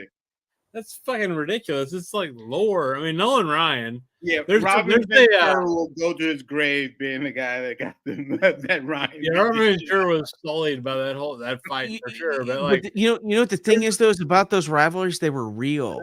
It's like when the Raiders came to town to play like the Seahawks, or the Raiders were playing. You know what I mean? There was these divisional rivalries, and there was these personal rivalries, and you would see like certain players. They would get into the ballpark together, and there would be some fucking tension, and you knew it. I feel like the Cowboys and like the Eagles still have that, and the Cowboys and the. It was part of why you watch the game. Redskins anymore. They're so terrible it doesn't matter. But anyway, I mean, it was more important than the World Series or the fucking Super Bowl. Watching like the Giants play the Dodgers is fucking fun. I mean, because you don't know the Yankees Red Sox rivalries in the 70s. When I remember when they had that great fight, and I remember being on the cover of Sports Illustrated, and you got bloody players, and then then you had the one playoff game with Bucky Dent, freaking home run. And it was like a real thing between these people. It wasn't manufactured. It wasn't something that nobody was watching except for those of us that loved watching baseball. And when you watched it and you saw those things happen, you were like, wow, these guys really do believe in what they're doing. Like they were really playing just not even just for the Hall of Fame or for, statistics. Every game mattered. And that was like what you saw. Remember Fernando Valenzuela? Remember that dude? Yeah, He was throwing dirt. That dude was throwing crazy shit. Well, how about the 90s Yankees? Yeah, the Yankees are my second favorite team after the Rangers because Jeter, fucking Paul, what's his name? Paul O'Neill. Paul fucking O'Neill. That motherfucker. And they got your boy from Texas. They got your boy Alex Rodriguez from Texas. Fuck A-Rod, dude. That shit. He They were already. signed a Fuck big that ass shit. contract. They were done by the time they signed that piece of shit. Fuck A-Rod. I fucking hate that guy. I think the You fucking lost every time. The Rangers are still paying that fucking cocksucker money. I know. Fuck him, dude. And he's sitting on a fucking island fucking a supermodel, and you guys are dishing him out for like $7 million a year still. Man, it's fuck, I mean, fuck it. I don't But give you a know, perpetuity. but you know who had the best contract besides A-Rod? No. Remember Bobby Bonilla? Oh, fuck yeah, okay. Wait. first. I saw him hit a home run against the Giants in the playoffs the year they were expansion team, Florida Marlins. Bobby Bonilla was the catcher, right? He was the catcher for the Florida Marlins. And then he moved to first base later. But at the start of his career, I think he was the catcher, and it was their first. The Florida Marlins were an expansion team. It was their first year, and they won the fucking World Series. Yeah, and they won the World Series. Like With Bobby confirmed that Bonilla. Back to the Future 3 was accurate. But the Mets, Looks like in Florida. Mets Yeah, is- remember that shit? the Mets, I think they still have to pay him until like 2035. Dude, And Bobby Piazza moved to the Mets too. Serious? Yes. There was a big deal with the Mets. A million, they pay him because he made this deal where it was all deferred. Yeah. Y'all And remember they're still paying him. Daryl Strawberry? Yeah. You remember Daryl Strawberry? Yeah. Daryl Strawberry got the fucking raw deal, I think. I mean, the guy had some issues. It was no different than Matuzak, you know, or any of those cats that played football. Those dudes were fucking animals. Yeah. You know, the Daryl problem Strawberry had a drug problem. Yeah, Big the fucking thing with deal. Strawberry and Gooden. Oh, is, fucking they- White. They my joined that New York Mets team. Yep. Which you had Keith Hernandez. Keith Hernandez played with the Cardinals, and before he came to the Mets, and that was like cocaine central. You're in Queens, New York. Where the fuck's the best place to buy some cocaine? Queens. Fuck yeah, dude. Fuck yeah. Let's how fucking about party. how about those Atlanta Braves teams in the 90s? Oh man! Oh wait! I mean, who was the pitcher? Tom Schultz, or no, not Tom Schultz. That's the guitar player John for Schultz. Boston. John Smoltz. John Smoltz. Yeah. He's a good golfer. There was three of them. There was three fucking Who's the other Avery, guy? Greg Maddox, Greg fucking Maddox, Avery, dude. and Smoltz. Yeah.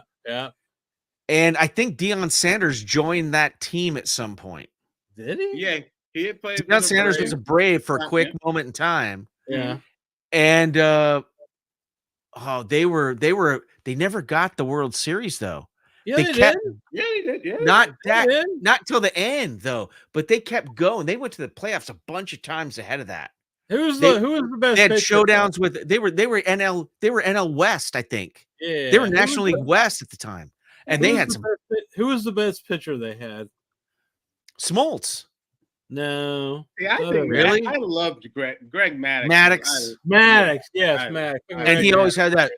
His chin was always sticking out. He's always angry. God, yeah. I'm gonna win this. Who was that big giant motherfucker that Seattle had? Randy Johnson. Fucking Randy Johnson, dude. That dude killed a bird. That dude killed a bird in the middle of a game. Fucking Randy Johnson. Ken Griffey Jr. was probably my favorite baseball player of all time because I was a kid when he played. But Ichiro, that dude played. Well, that was in the 90s. That dude was crazy too. But Randy Johnson, man, that dude could throw some fucking 104 mile per hour like sidearm shit. Randy Johnson. Oh fuck yeah, dude! Randy Johnson was like 6'8". He did what Griffey should have done. Got the hell out of Seattle, and he probably would have wanted, and Johnson ends up, winning a championship. Yeah. Oh, yeah. Randy Johnson was a huge Rush fan, and he bought a replica of Neil Peart's drum kit, and they presented it to him on the day he retired, right on the middle of the field. and I mean, they you know, unveiled it's it. funny. Rush is my favorite band of all time. Shut up! Get the fuck out of here. I'm Are you serious? Oh fuck yeah, dude! I've seen them. I've only seen them like 5 or 6 times, but dude, fuck yeah. I think they're the greatest band ever.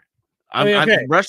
Yeah, fuck yeah. For a rock band, it's three motherfuckers, dude. Like pound for pound. Oh my for pound. god, who the fuck's better than Alex Lifeson, fucking Geddy Lee, and Neil Peart? I said that on Patrick's stream the other night. I thought that Alex Lifeson was the most underrated guitar player of all time, and everybody's like, "Well, no, everybody knows who he is." I said, "But when you talk about Rush, yeah, if you're you either watching Patrick's stream, you know who he is. You either complain about Geddy's voice or you talk about how great Neil Peart is. Nobody ever says Alex Lifeson's a fucking genius guitar player." Anybody, yeah, I don't know. People that bitch about Geddy Lee's voice are fucking idiots. I don't give a fuck, dude. I think that Rush, pound for They're pound, is fucking- the greatest they're band of fucking all time. stupid. I don't care. I'm with Chris. Fucking hello, dude. Yeah, we're friends now. Yeah. I mean, I fucking, okay, so when I was in 6th grade, probably in or 6th or 7th grade, probably in like, you know, I'm trying to think. David like Justice. David Justice. David Somebody fucking brought that up in the Justice. Oh, fucking yeah, chat dude. about it. Sorry, but I didn't want to get away from the No, Rush. no, that's fair. He's a douche. He was married to Halle Berry. Remember that? Yeah, he was a fucking badass though, dude. He was kind of a badass. He's kind of a douche. Yeah, that's fair. He was like What's fucking the- A-Rod. What's I talking about? I forgot. Fuck. No, God, nobody like Rush. So, you know, I saw Rush the last time in the R40 tour, the last tour they did, right? I saw them there, and it was that was cool. But I couldn't go. I was afraid. I saw the R30 series, the R30. You know, the 30th anniversary was cool. I got tickets from Woody Harrelson to go see R30. And then I saw fuck, what was it? Whatever, something in between there. I Snakes skipped, and like, Arrows, Time Machine, Feedback, that was R30, right? They'd released that. Yeah, cover, but what did right? was Russian Rio R30? Okay, no, Russian Rio was the Vapor Trails tour. Hey, That was Vapor the Trails. best tour. Yeah, Neil's I back. saw that one. I saw R30 Vapor Trails, and then That makes my the heart last- swell when I think. Yeah. Neil and Gunsa through so much shit. Oh yeah, his they were- wife has died. and his daughter daughter fucking in died. 1 year.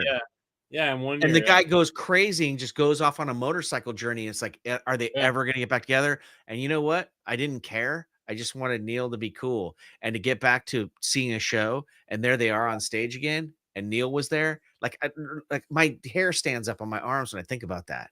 It was such a great thing, you know. And we realized at that point the Rush family's fucking huge, and it's strong. And it was like everybody was just there rooting for him.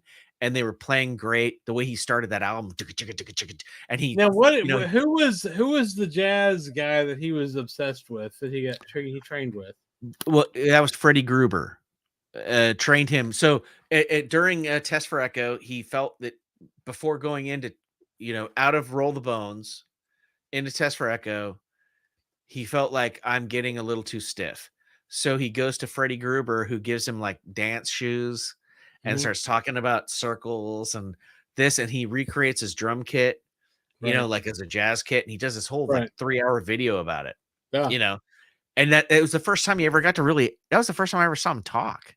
Yeah. Really, he's like, oh, and then I decided that I would have a regular standard grip and I would do this drum thing. And I'm like, why the fuck would you change up what you're doing right now? You're the greatest in the world. Why would you even risk that? But then I did, dude. Yeah. I had a whole new appreciation for him. He's like, now my groove is different. My timing's different. And then you listen to Test for Echo, and Rush sounds a little bit groovier. It's not as, like it's not on the beat. It's a little behind it. And he was playing jazz. And you're like, wow, how could you do that? Like, what kind of a person is that? But then as soon as he does that whole reinvention thing, his family dies in a year. Right. If you don't know this, Mike, Neil Peart, drummer for Rush, they've sold 1,000,000 quadrillion records. Right. Everything's going the way it should go. He's just reinvented his style. They just finished a tour where they're playing like this new jazzy Rush thing instead of prog rock. And his daughter is visiting for summer from college, and she gets in the car, they wave goodbye, she drives down the road, gets into a single car accident and dies. Yeah. And then his wife wills herself basically into cancer. Yeah. She's so distraught. She was a totally normally healthy person as far as everybody knew when that happened, but she was so fucking distraught. She's dead within a year. Yeah. Wow. And so now he's like, what the fuck is all this about? You know, what is this? I have everything, but I have nothing. And so he gets on his motorcycle, a BMW touring motorcycle, and he drives from the west coast of Canada or the east coast of Canada all the way across to the west coast, and then drives all the way up to the Arctic Circle, and then drives all the way down to Mexico, like 30,000 miles or some crazy shit. And meanwhile, nobody's hearing from him. The band doesn't know. You know, every once in a while they get a postcard. And while he's doing this, he's visiting national parks, he's getting his stamps and his booklet, and he's writing a journal, and it's called Ghost Rider. And he's leaving the past. It's like a vapor trail. You know, the farther you go, the more it fades out behind you. And then he comes back, he says, I'm ready to go. And he's the lyricist of the band. He's the drummer, but he's also the lyricist. So he writes all the words. Dude, he is, hang on. He writes all the words. He is the fucking heart and soul of the whole fucking band for fucking 40 years. Go ahead. I'm just trying to keep it real, Mike. Yeah. I'm not trying to feed his ego. Yeah. No, I'm just fucking with Chris. He's right. I could give him every accolade in the book. And when if you ever watched Rush get inducted into the Hall of Fame when they announced it, the crowd went crazy for like 20 minutes. It was like they couldn't get him to stop. And then Alex Lifeson gets up there and he's got the chance to give the speech of his lifetime, and he just starts going blah blah blah blah blah blah, and then he starts telling a story. Blah blah blah blah blah blah blah blah blah, and the guys in the band are like, "Oh my god, what the fuck is he doing?" We're standing here. Finally, we get onto this fucking podium, and this dude's doing this, and they can't see that he's actually telling a story. Oh yeah, you know, and you could understand what he was saying, and then blah blah blah blah blah blah blah blah blah blah, and and what you didn't know about Rush in the early days, those of us that were into the prog shit, they had a sense of humor that was fucking deep. And when you finally got to see them on film and you got to see them interacting with each other, they were laughing all the time. And they were making some serious fucking music, but laughing and having fun with each other. And it just, to be a Rush fan at that time and to see the comeback that they made and to see them finally get acceptance before he died, you know. And they did their farewell tour, and he was like, "Look, I'm 60 fucking years old. This is Olympic caliber shit that I'm trying to do. If I was Charlie Watts, I could do this forever, but I can't do this." And on their last tour, you know, he's, you know, blood blisters and his feet and his ears and everything's fucked up, and he's an old man, but he's playing at the height. Like, you know, if you ever want to see something good, is watch him do "Burning for Buddy." Dude, you know, he did a Buddy Rich tribute. But anyone just that's interested in Rush, watch the R30. You know, Brazil. He introduces jazz into the. Oh my god, dude! It's the best fucking shit ever, and I don't know. He also walks out on stage with Buddy Rich's band and does a record called "Burning for Buddy," and comes out on stage and does a Buddy Rich tribute on just a little jazz kit. And fucking annihilates. And the band, like the guys in the band are sitting there going, "Holy fuck, what the hell is this guy doing?" Yeah, I mean, his live show solo, George Ramier, right? Like, you know, he played that for years, and I mean, as far as like a drum solo goes, it's by the end of his career, what he did with his drum solo was, instead of trying to show off his chops, he decided, I'm going to try to show people the history of percussion and jazz. And so he starts off, and well, he like goes into deep Africa. You know, he starts doing threes on top of fours. Gung, gung, gung. gun, gun, gun. And he starts playing 3 with his feet, and he starts playing 4 with his hands, and he starts doing all the shit. And you're like, wow. And he's like, this is where it starts. And then he goes into old jazz, traditional jazz, bop, hard bop, and goes through the whole thing, and then gets to the point where he's doing all the rock shit. And you go, wow, this dude is telling a story with the drum solo. And then by the end of the, at least when I saw them in Clockwork Angel. I didn't want to go to the final show. I wasn't ready to say goodbye. I didn't want to hang it up. I couldn't say goodbye to him. He did 3 drum solos in the midst of a 2.5-hour show. Rush didn't have an opening act since 2000. So they would come on stage and they'd play for an hour and a half, take a 20-minute break, and then come back and play for 2 hours. Oh, their shows were epic, dude. Fuck yeah. It was crazy good. No opening act. You didn't care.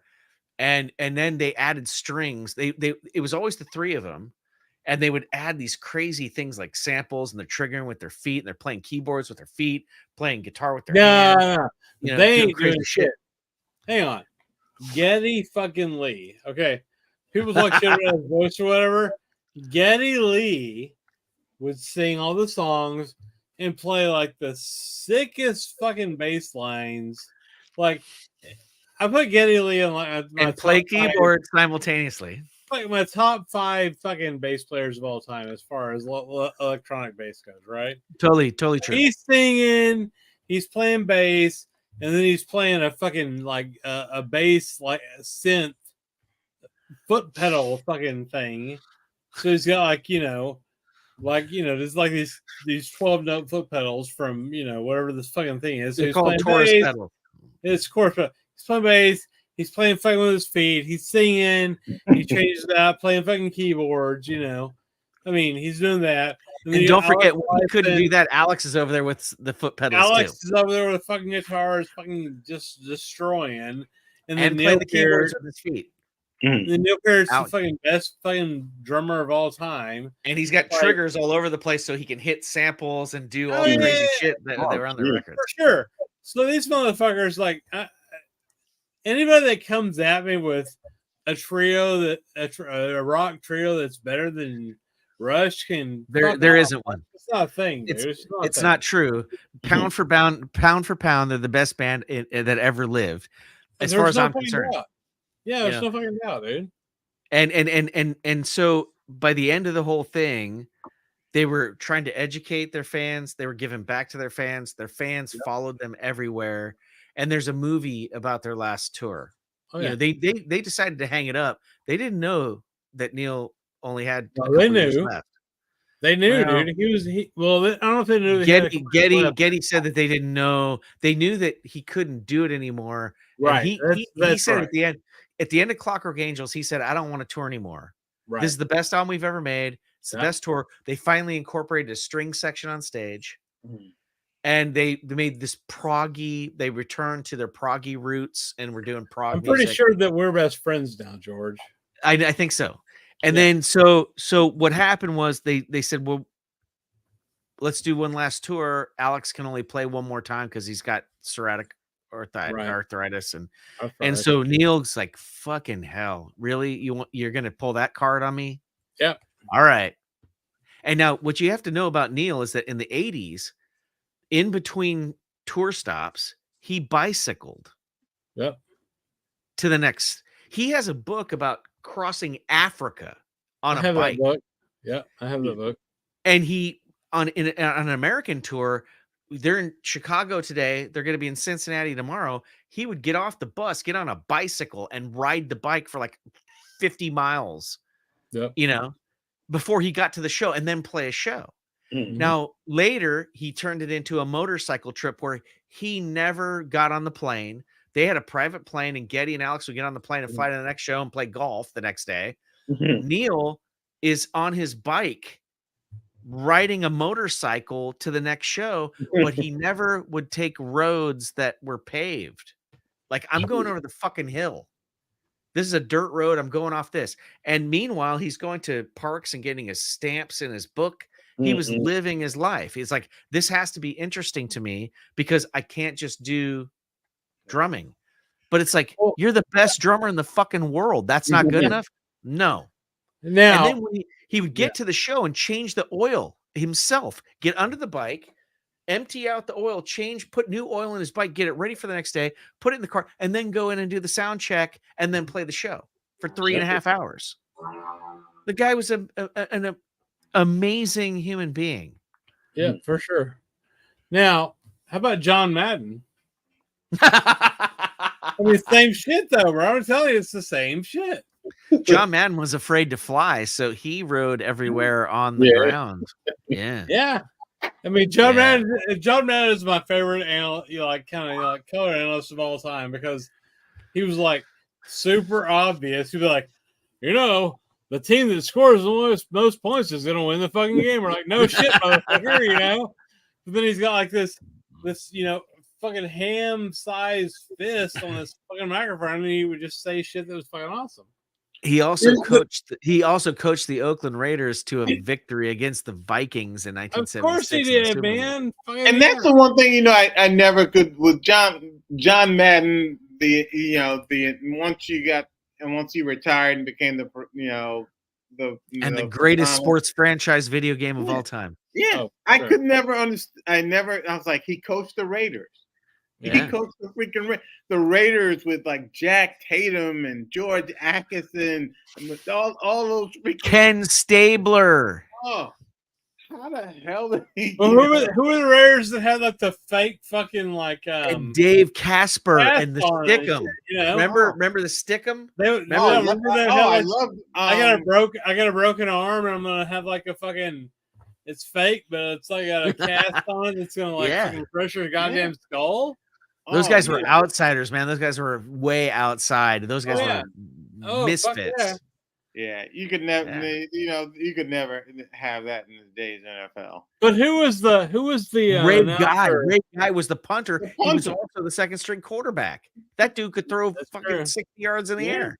Who was the announcer that was with him though? Was it Al Michaels? Is that his name? Al Michaels. Well, in the Fox days later, it was Al Michaels and John Madden, right? Al Michaels, John Madden. No. He started off with Summerall. Yeah. Pat Summerall. Fuck yeah. Who came from Howard Cosell? That's where I learned that John Lennon died. This is Howard fucking Cosell.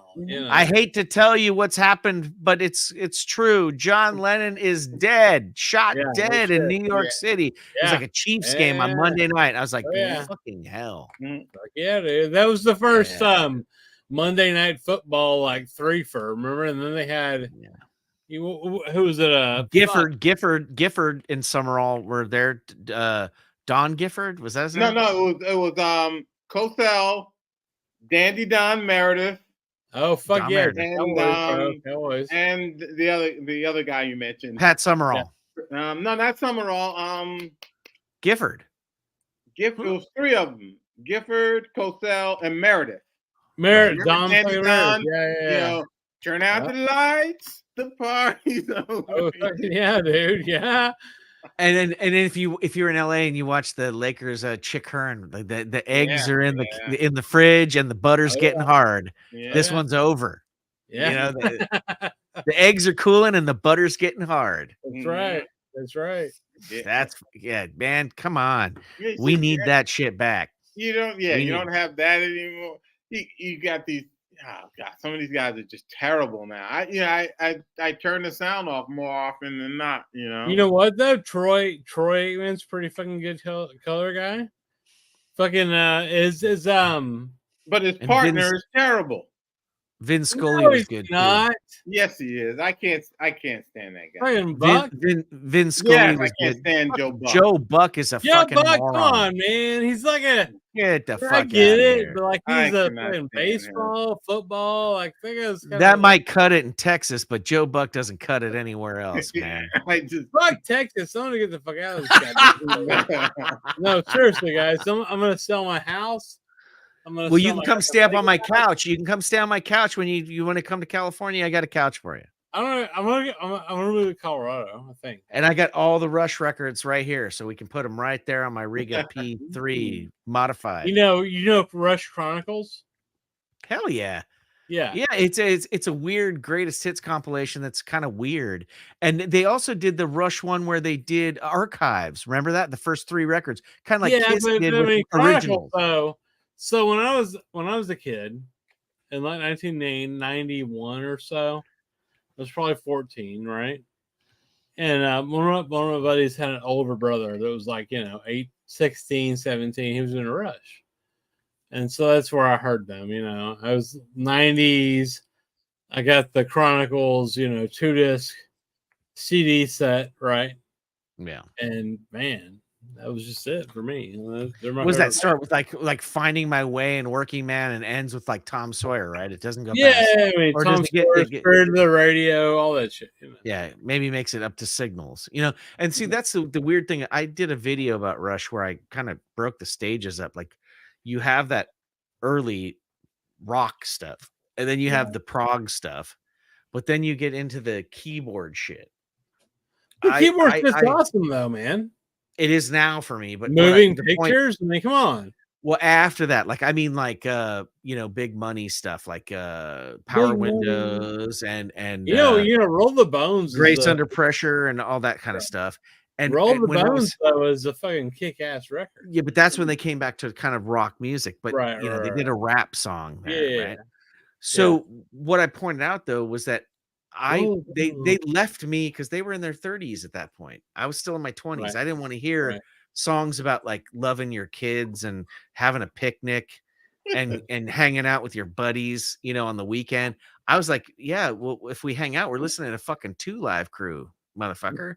I'm not listening to fucking let's talk about having a pool party. Did you bring your water wings for your kid? I don't give a fuck how about old that are shit. you, how old are you, George? I'm 55 now, but back then I was 55, 22, 23. Well, I'm 47, so you're actually the same age as my wife. So like 19, I don't know, 84 to 94 were my formative years. And I was 18 to 94. So I mean, yeah.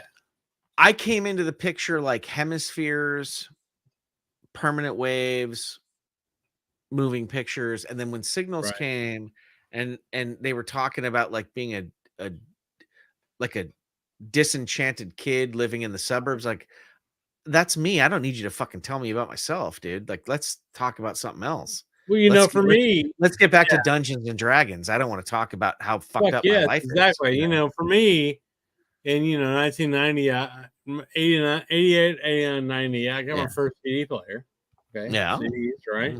Wow. And at first, Sony, Carman, Walkman, CD player. What's the first CD you bought?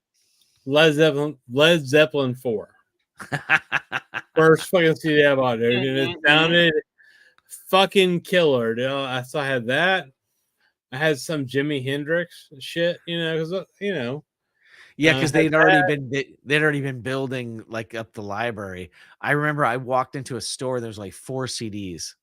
There was a Dark Side of the Moon, 52nd Street by Billy Joel, and 2 other ones that I didn't give a fuck about, like Abacab or something like that, some Genesis song record and something else. So I bought Dark Side of the Moon and Billy Joel, and then I took them home and I realized, I don't have a CD player. Right. And that was in the summer. Well, before I had to that, wait for Christmas. The thing back, like I think back between 5th and 6th grade, which was late 80s, the first kind of rebellious record that I got on cassette was Metallica and Justice for All. Okay. All the bass that you could ever ask for. No bass whatsoever. But that was I just remember seeing the fucking cover of that on the cassette. It's like the Lady Justice and it's white and like fucked up. It's still a fucking fierce record. It's a tight, fierce record, and they were on dude. top of it again. Yeah. So I got that, and I got some Aussie record when I was like in 5th grade. I remember walking like 2 miles to the record store, and at that time it would have been No Rest for the Wicked. No Rest for the Wicked with Zakk Wylde. That would have been at the same time. Yeah. So I get that shit. And I just remember like my 6th to 7th grade year was nothing but, I just remember me and my being with my dad, who was kind of a piece of shit drug addict. So like, my summer times were kind of with him and his whatever stepmom at the time. But lady friends, yes. Yeah, having that cassette and just like kind of jamming out on my Walkman with it, and I don't know, man. Trying to avoid getting called to the dinner table. Just whatever, dude. Yeah, for sure. Right? Yeah, and I remember like Skid Row back then. Oh, that was a big one. I saw Skid Row open for Bon Jovi when I was like in sixth or seventh grade. That was kind of cool. That's the Presto in the Rush world. That's Presto, right. And then going into Roll the Bones. Yeah. Well, I didn't get into Rush until I was in high school, so like 1991 probably. My buddy's older brother, had like it's around the time that Miles Davis died. Pretty much, yeah, for sure. Yeah. My buddy's older brother had Rush CDs, and I don't know. That's just kind of when I got into shit that I didn't know about. And that's I think what all of us remember the most is that those formative years when it's almost like embarrassing sometimes because you're still taking responsibility for your choices, but yet you're only fucking 15, 16 years old. Yeah. And you're just a kid. And you're influenced more so by, at least I was, the people around me. Like I remember like literally liking things and then going to school and people were liking things that I've never heard of. Right. And then I was hearing about them and I was like, really? Oh, I'll check this out. And then I felt in some ways like the peer pressure of like, I'm supposed to like, and I drew the line, like, a lot of my friends like Duran Duran and, Depeche Mode and The Cure and stuff. I hated that music when I was in high school. Right. I wanted to hear like heavy rock music, or Jimi Hendrix derivative stuff, right. Eddie Van Halen stuff. And I remember feeling embarrassed about it sometimes because everybody that I knew hated that. They were like, they would make fun of it, like without knowing that I secretly was sitting there. I just listened to it in my Walkman on the way over to the party. And then when I get there and I take it off, they're talking shit about it. Like it's the worst shit they've ever heard in their life.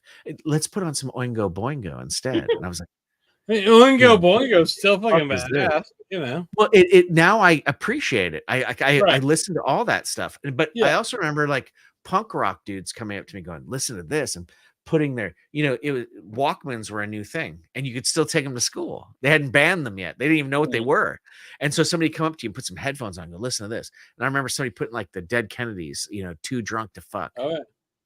I was like, this is incredibly grotesque, but yet I like it. It's heavy. Black Flag, and I was in LA at the time. So, and I lived right around the corner from where Black Flag rehearsed. So I could go, you know what I mean? And I saw them but at the time I had this drive towards Rush music, heavy music. I felt that it was more musically inclined. And I didn't like the stuff where it was easy to do. Like I felt, to me, when I listened to punk rock, God, fuck, I can do that. I'm looking at this other stuff that's so crazy that I could never even imagine doing it. And that led me into like Al Di Meola. Oh, by the way. Al Di Meola. Hello. He just had a heart attack. Is that what it was? They didn't say on the site what it was. I was hoping it wasn't cancer. He had a heart attack. He had a heart attack, yeah. Yeah. Four stints later, Yeah. Let's fucking hope that dude makes it out, because that dude's an incredible musician. Well, I mean, I feel like a piece of shit because he was here a few months ago and I didn't go see him. Yeah. He was just fucking. Texas is like the fucking worst place to try to see jazz people, man. It just sucks. Al Di Meola, man, I hope that dude pulls out of it. And if anybody's like watching and doesn't know who Al Di Meola is, he's like one of the best guitar players that you've ever seen in your life. Incredible. Oh, fuck yeah, dude. Just anything that you could ever imagine, this guy can do it. Yeah. Incredible. You know him and who's the guy that always gets Larry Coryell? Okay. Yeah. So for the last 3 or 4 or 5, 6, 7, 8 record store days, they put out a Larry Coryell record, and I'm telling you guys, like, those records are fucking kick ass. And if you want to get weird, Alan Holdsworth, another. Oh yeah, Holdsworth's badass. Yeah, for sure. Get looking at that. It's like I Grant Green, Kenny Burrell, great guitar players that we would talk about on this channel, I think, all the time. But Di Meola, man, wow. He can do it too. Di Meola's badass, dude. Fuck McLaughlin, right? That's what I was going to say. McLaughlin, Yeah. I got a friend like a few years ago. I have a friend. She's what they call a support magistrate. She's basically a judge and hears like child support cases. Right? So, I'm in the courthouse, and I just go in to just say hello to her, and she goes, "You like jazz, right?" And yeah. You have heard of this guy, Al? I said, she's Di Meola. She's yeah. I just had a case with him, and the big child support case where he wasn't going to pay child support, and she said, and it went on for like years. Yeah, it just went on for years. She said, it's just, and these people are insane. But and you'd see him, come into the courthouse and everything. I never said anything to him, but he had real life fucking problems, and the guy's like a prodigy player. Like he doesn't even it doesn't solve your fucking problems to be the greatest guitar player in the world. Well, you still have to deal with that shit, Art Pepper, dude, like fucking Art Pepper, man. Oh my god, dude, some of that shit from the 80s with like Galaxy and the Vanguard records he did. Fuck. Yeah.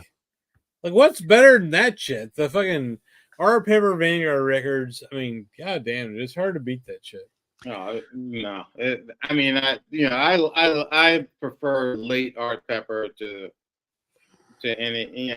And that's the sometimes just like listening to people talk in the vinyl community, and they're talking about stuff, but then they're not talking about like the later stages of these guys' career, and that's like these guys have gotten better. They've gotten more nuanced and all this stuff, and I'm the lead. Some dude in 1950 is a young guy, but when he got older, that's when just like someone like Kenny Barron. Mm-hmm. Yeah. Lee Morgan at the Lighthouse. That box set's great. Exactly. Stuff like that. As they got older. They didn't have to do all. It's not all about pyrotechnics and showing off. They knew what to play and what not to. When not to play. Speaking of showing off, there's quite a display. What's going on, man? What's up, man? What's up, man? Okay, what's going on there? This is kind of an epic fucking situation right now because you've never joined the stream before. So, what's up, man? Hey, what's Chris going on, is man? waving his arms. Chris is like, "What's going on? What do you got back there? What the fuck is that? Is that like the entire fucking Impulse catalog?" No, it's some of them, not all. I mean, that's not I know a guy that has like way more, but yeah, that's all I have that I collected over the years. It's very impressive, my friend. Go ahead, Chris. I'm sorry to interrupt you. That I just had to say it. I was just saying. I mean, where Andrew, where are you from, man? We've been talking to you forever. Yeah, I'm from Chicago, but I live in the western suburbs. But I grew up in Chicago, so okay. Holy shit! I thought you were like from Europe and shit for some reason. I don't know, man. Let's had like this association that which you were like an English dude or something. Fucking awesome, man. It's those stuffy comments that he writes in the chat that make him seem so European. No. Well, I love y'all show though. I love the Jazz Bum show, man. It was just hard for me to get on because I be working. I be at work on my break on Fridays because I work second shift. So okay, I always get on there and I watch y'all show, and I be like, man, it's a lot of stuff y'all be talking about. I be wishing I could get on there. I see that Beetle box back there, still in the shrink, up on the top of that shelf there too. Yo, yeah, I opened it and played. I won that from Mazzy. Mazzy had a contest some years ago. No, yeah, really? Oh, that's a good box set though too, man. Those singles hold their own against all the originals. I know, I have. Yeah, it does because I have a lot of the originals. That was like when I first started collecting. When I started collecting records, that was like the first thing I was really into was the Beatles stuff. That's good, man. But don't say Mazzy too many times or he'll appear. Mazzy. You know, there's a lot of homeboys that are down in Austin, and that's like 4 hours from here. You know, they all like Harry and Patrick and all kinds. It's a big gathering, isn't it? Is it a show? Record show. Well, it's a record show down in Austin, and I kind of fucked up and didn't go. And there, you know, yeah, I thought you were a shoe-in for that because you're right there already. I was thinking about it, but then they said that's like the biggest. That's like one of the biggest in North America, from what I heard. I heard that it's real huge. Well, I'm sure I already got fucked out of the jazz records that they have done there. So I don't know, man. I was like thinking about going, and then I don't know. I went to my sister's wedding last weekend, like in San Antonio, and then I don't know. I've just done a bunch of shit lately, so yeah. Mm. Hey, Lavelle, you picked up anything good recently? Yeah, I picked up a few things. Let me see if I grab some stuff. I picked up a few things. I got a record tonight that I don't even remember what it is. Let me see if I can find some shit.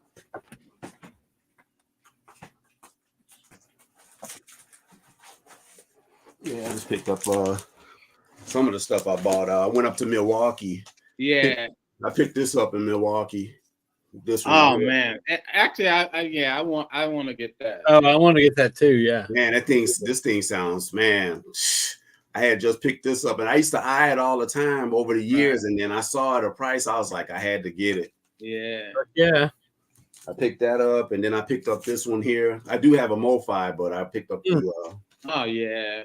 Milestones. Oh yeah. Nice. Oh yeah. And then this one here, I picked up in Milwaukee too. Oh, that's yeah. Now that's good. This dude is cold, man. Oh, damn, dude! Is that like a AP45 from 10, 20 years ago, or what? Yeah, acoustic tech. That's Kevin Gray and Steve Hoffman. Yeah. Looks like a badass. Hell yeah. Then I ordered some stuff online. I ordered this one. This is like a German press. Everybody kept talking about it. Oh yeah. Oh yeah. Got that. And I ordered this one too. This is the one that Kevin Gray. These are the ones that Kevin Gray cut. This came out like in the early 2010 when it was, and they did these, but I think he did it digital because they couldn't fly the tapes over. But I mean, they sound real. It sounds really good. I think in that latest interview, he might have said that that it was digital. Yeah, the sound. What interview? After he talked to us? Yeah, because Baraka P Dub, I think somebody in there held up one of those. I mean, y'all gotta say that our interview with him and y'all had I love that interview, man. I think that was the best interview. I said that there should be a moratorium on interviewing him and Joe Harley now. Yep. Yeah. I mean, I don't.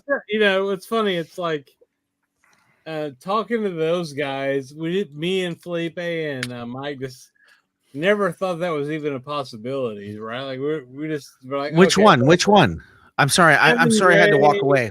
I've been fucking like I've been on 12 hours. Kevin Gray and Joe Kevin Harley. Gray or Joe Harley, you know, Man, we just that was- never really thought when we started the channel a year ago, we never really thought that was ever going to be a thing. Kevin Gray started following me on Instagram. Yeah. And I thought it was fake, right? So I it's like Kevin Gray 78521 started following you or whatever, some number. And I clicked on it and I was like, this is bullshit. That's how I felt when Ron Carter followed me. I had found his original debut album on New Jazz, and I looked, and it said Ron Carter. I was like, oh shit, that's so funny. and there's no pictures of a recording studio. There's no mastering gear. It's just him on vacation with his family, like in France or in Switzerland. And I'm like, I had Ron Carter's, you know, it's a real dude. It's a real guy. You know, Facebook, whatever. I had to double check. I was looking at it. I was like, and every time I was like, holy fucking shit, man. This guy's like, you know, a fucking goddamn legend. I don't care if it's some, you know, intern or whatever. I don't give a fuck. Like, it's tangentially related. I don't give a shit, dude. It's the one here. Yeah, there's Ron Carter right there. What do we got? It's the Blue Jazz, Ron Carter. Yeah, dude, I don't have that one. I need a copy of that. Yeah. Yeah, I had found this at a shop in Oak Park because I didn't. Dude, Ron Carter's got it. I mean, come on. I was at Oak Park and Blue had like a collection. It was that Gigi Grice and Illumination white label promo. It was at a little shop that this guy I know. He got a collection that came in. You got the white label promo? Yeah, I got the white. I got a couple of white label promos of. I got about a good maybe 6 or 7 white label promos. I got Mingus. White label promo. Get the fuck. Really? You have the white label promo of Mingus. Yeah. Hey, here's the question. Everybody says those things suck. I think a white label promo is fucking, oh my God, it's a fucking impulse. Only Coltrane has that. Only Coltrane has that label. Yeah, no shit. I've never seen an impulse white label other than Coltrane. You have the Coltrane white label. I've got a couple. I mean, Mingus white label. Yeah. Jesus criminy. I got some. Holy fucking shit. I'm trying to look for the Coltrane. This might be, I mean, you know, Lavelle's over here looking at his shit. This might and be I also found that the CBS versions of the Impulse aren't that bad. Yeah. Right? What is this? Oh, look at that. Like, come on. Oh, shit. Look at that. Wow. I just showed that record earlier. Wax had this fucked up super blue copy of that. It looked like a Marantz deck. Like he got it at a swap meet or something. I was like, that's too blue, dude. That's not right. This is the one I saw with the Ron Carter. I said, man, I brought some records in. I got to come back. Look at that. Jimmy Garrison's on there too, right? Who's on? I had to go back and trade that. I said, dude, hold this right here. I'm coming right back. I went home and grabbed. I had some records I had already on hold. Wait, who's playing on that? That's a sextet with Jimmy Garrison on there, right? Yeah, Prince Lasha. It's McCoy Tyner. Oh, look at that. Elvin Jones. It's fucking Coltrane's band. Yep, pretty much. Yeah. Check that shit out. I've been listening to this a lot lately. That's the album. I want to get that album. I found one. I thought I was happy when I found it. It had a big old scratch on it, man. I was so damn pissed off. I was like, Curly, Cecil, Jimmy. I don't know who on this. Yeah, I found my copy. I don't know, maybe it's a year or two ago. I think I paid like $13 for it. This one's weird though, because it's like Ninja, but it's on Inner City. Yeah, see, mine is actually the Ninja. I have anything with Cecil McBee. Anything with Cecil McBee, man. I'm still after what's the one? Mutima. I'm still after that one. Yeah, and I don't want the reissue. I don't want it. I want the original. So what's the deal with Bethlehem? I started buying records. I started buying records based on the fact that they were on Bethlehem, and I had never heard of that label. Someone said this is a great label. If you see one, buy it. Yeah, Mal Waldron. It's like that gray weird. Bethlehem. He did a tribute to Billie Holiday on Bethlehem. That stuff is tough. Oh yeah, so that's reputable. That's shit. Another guy like Mal Waldron. Mal Waldron is dope, man. Well, it's reputable white. It's like reputable white people shit from the West Coast. Yeah, because that was Mingus. I think Mingus might have something. I think Mingus might have something on Bethlehem. Oh yeah. And you know who has something on Bethlehem? Herbie Nichols. Yeah, Herbie Nichols is another one. Love, Cash, and Gloom. Really? Okay. Which is freaking. Yeah, because he did stuff with Blue Note too. Yeah. He did some stuff with Blue Note. His stuff is. You know those Bethlehem reissues that done over the last since 2020. Oh, they do like they reissue $20 Bethlehem reissues, and they're pretty good. Yeah. Oh, Who's doing the Mingus that I have is really good. Yeah. I can't remember who else. Who's doing Bethlehem reissues? Who's doing what's the companies? They are. I mean, UK. BMG on. Oh, BMG. BMG, Okay. yeah. Oh, what you call it? I think he did something on Bethlehem too. Booker Irvin, I think. There's that Dexter Gordon that's really good. Yeah, and there's some good Johnny Hartman pre-impulse on on Bethlehem. That's what I was looking for. Mm-hmm. You know, because I'll be honest, I got turned on to the John Coltrane Johnny Hartman record, and I was like, wow, I like this guy. That's a good record. Yeah. When I entry. A lot of the white labels I was buying, it was just tripped out. It was before all of the whole, the vinyl thing and the research. I've never even seen that, dude. You got like 5 of them or 4 of them or something. That's crazy. I got another. I got I think the one that really got me started, it was between the Coltrane and I got Tauheed. I have that one too. Oh yeah. Tauheed Pharaoh Sanders. I have that one and Archie Shepp. The portrait of Jenny or something like that. The one with the green cover. Yeah. I gave away my best. I gave away a quad Pharaoh Sanders album. We had a contest because I hit 500 subs. I'm at a hander now. When we hit 500, I said you can shop through my record collection. Tell me what you want, anything you want. And I was willing. I was going to give away my OG Love Supreme. But I had bought this Pharaoh Sanders. It was a quad Pharaoh Sanders record. And the guy's like, yeah, I've been looking for that forever. And I said, it's yours. Oh, man. It's I listened to it one last time and I gave it away to him. And, it felt good to do it because he didn't have any way to find it. It's like it's expensive. It's an expensive record. But it felt good to give that to somebody. But I had to listen to prices, man, on the stuff. Like I used to see all that stuff. I was finding a lot of that stuff, and it's just tripped out how the prices just changed right after COVID. It just you can thank this fucking asshole right above you that likes the Texas Rangers because he's making jazz records go up in value because him and his buddies are selling people. And Mike too. Mike is just as bad. Mike is on here every week, and they're fucking making jazz records go up like this. Yeah, there's some stuff. Okay, hang on. And you got Rob pulling shit out of dollar bins going, this is the greatest record ever. And everybody's like, yeah, totally. California, and then the next thing you know, it's a $50 record. When I went to California got so many record stores. It's amazing. When I went out there and I was there like from California. What Rob was telling me, it was like an off week. Did Rob take you to Record Safari, Mike? Did you go with Rob? It took me I came back with over 30 records. Yeah. And it was and I had missed like the big drop at. And you in New York, man. It's like you're in New York, and Yeah. Chris has got. Chris, are you near Austin? And Chris? Chicago is oversaturated. No, okay. So listen. Used jazz shit here in Texas is fucking terrible. I mean, not in Austin though. Well, I mean, it's fine. Like, okay, that shit was never here. Like OG Blue Notes. Earlier OG tonight, you were Prince naming off jazz musicians from Texas. That shit was never here to begin with, right? Yeah, in Chicago, the only store that really get a lot. Well, timing is I remember timing at Reckless. Reckless is it's a world chain. So it's 3 of them in Chicago. Timing is always with them. Right. Their prices are kind of reasonable.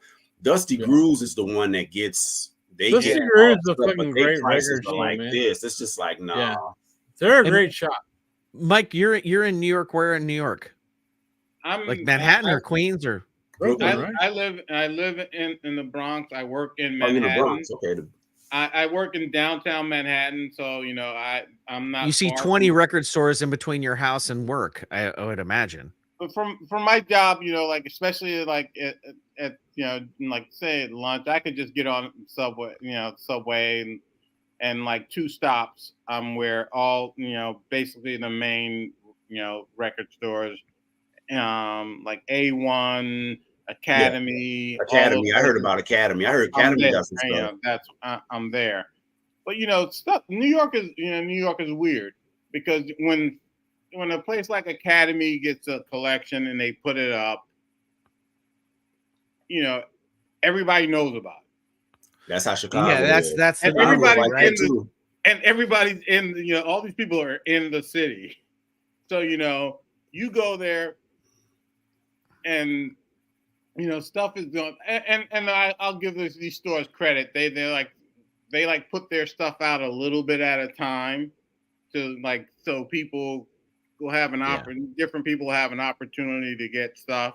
Mm-hmm. But you know, like sometimes I'll go like early in the morning or during lunch, and you know there are already people there, like Yeah, and they're putting it on Facebook and they're putting it on Snapchat, and everybody exactly. knows Yeah, exactly the records. Instagram. And They put it on Instagram and stuff like Exactly. that, and it's yeah. and I mean, man, it's tripped out. I mean, all the stuff I used to see, but I listen to so much different stuff too. So that kind of, if I was just straight listening to jazz, I know I could have probably grabbed a whole bunch. But I listen to so much different stuff, so it's hard to. But I saw like a lot of that, like those impulses. I was running across those. I grabbed those because I was when I got that jazz bug, man. I was just listening. Mm-hmm. Dude, you straight up have a good, impressive jazz collection right there. Just looking at those impulses, man. That's a good stack of impulse right these there. two is my these are just this whole row. This is my jazz stuff, and it even goes out. It goes till about right here, and then all my rock stuff is here. And then of course I got Music Matters. I have a few of the, I have a Music Matters, and then I got some of those Tone Poets. But I slowed down on the Tone Poets, man. It's just too much. It's too much.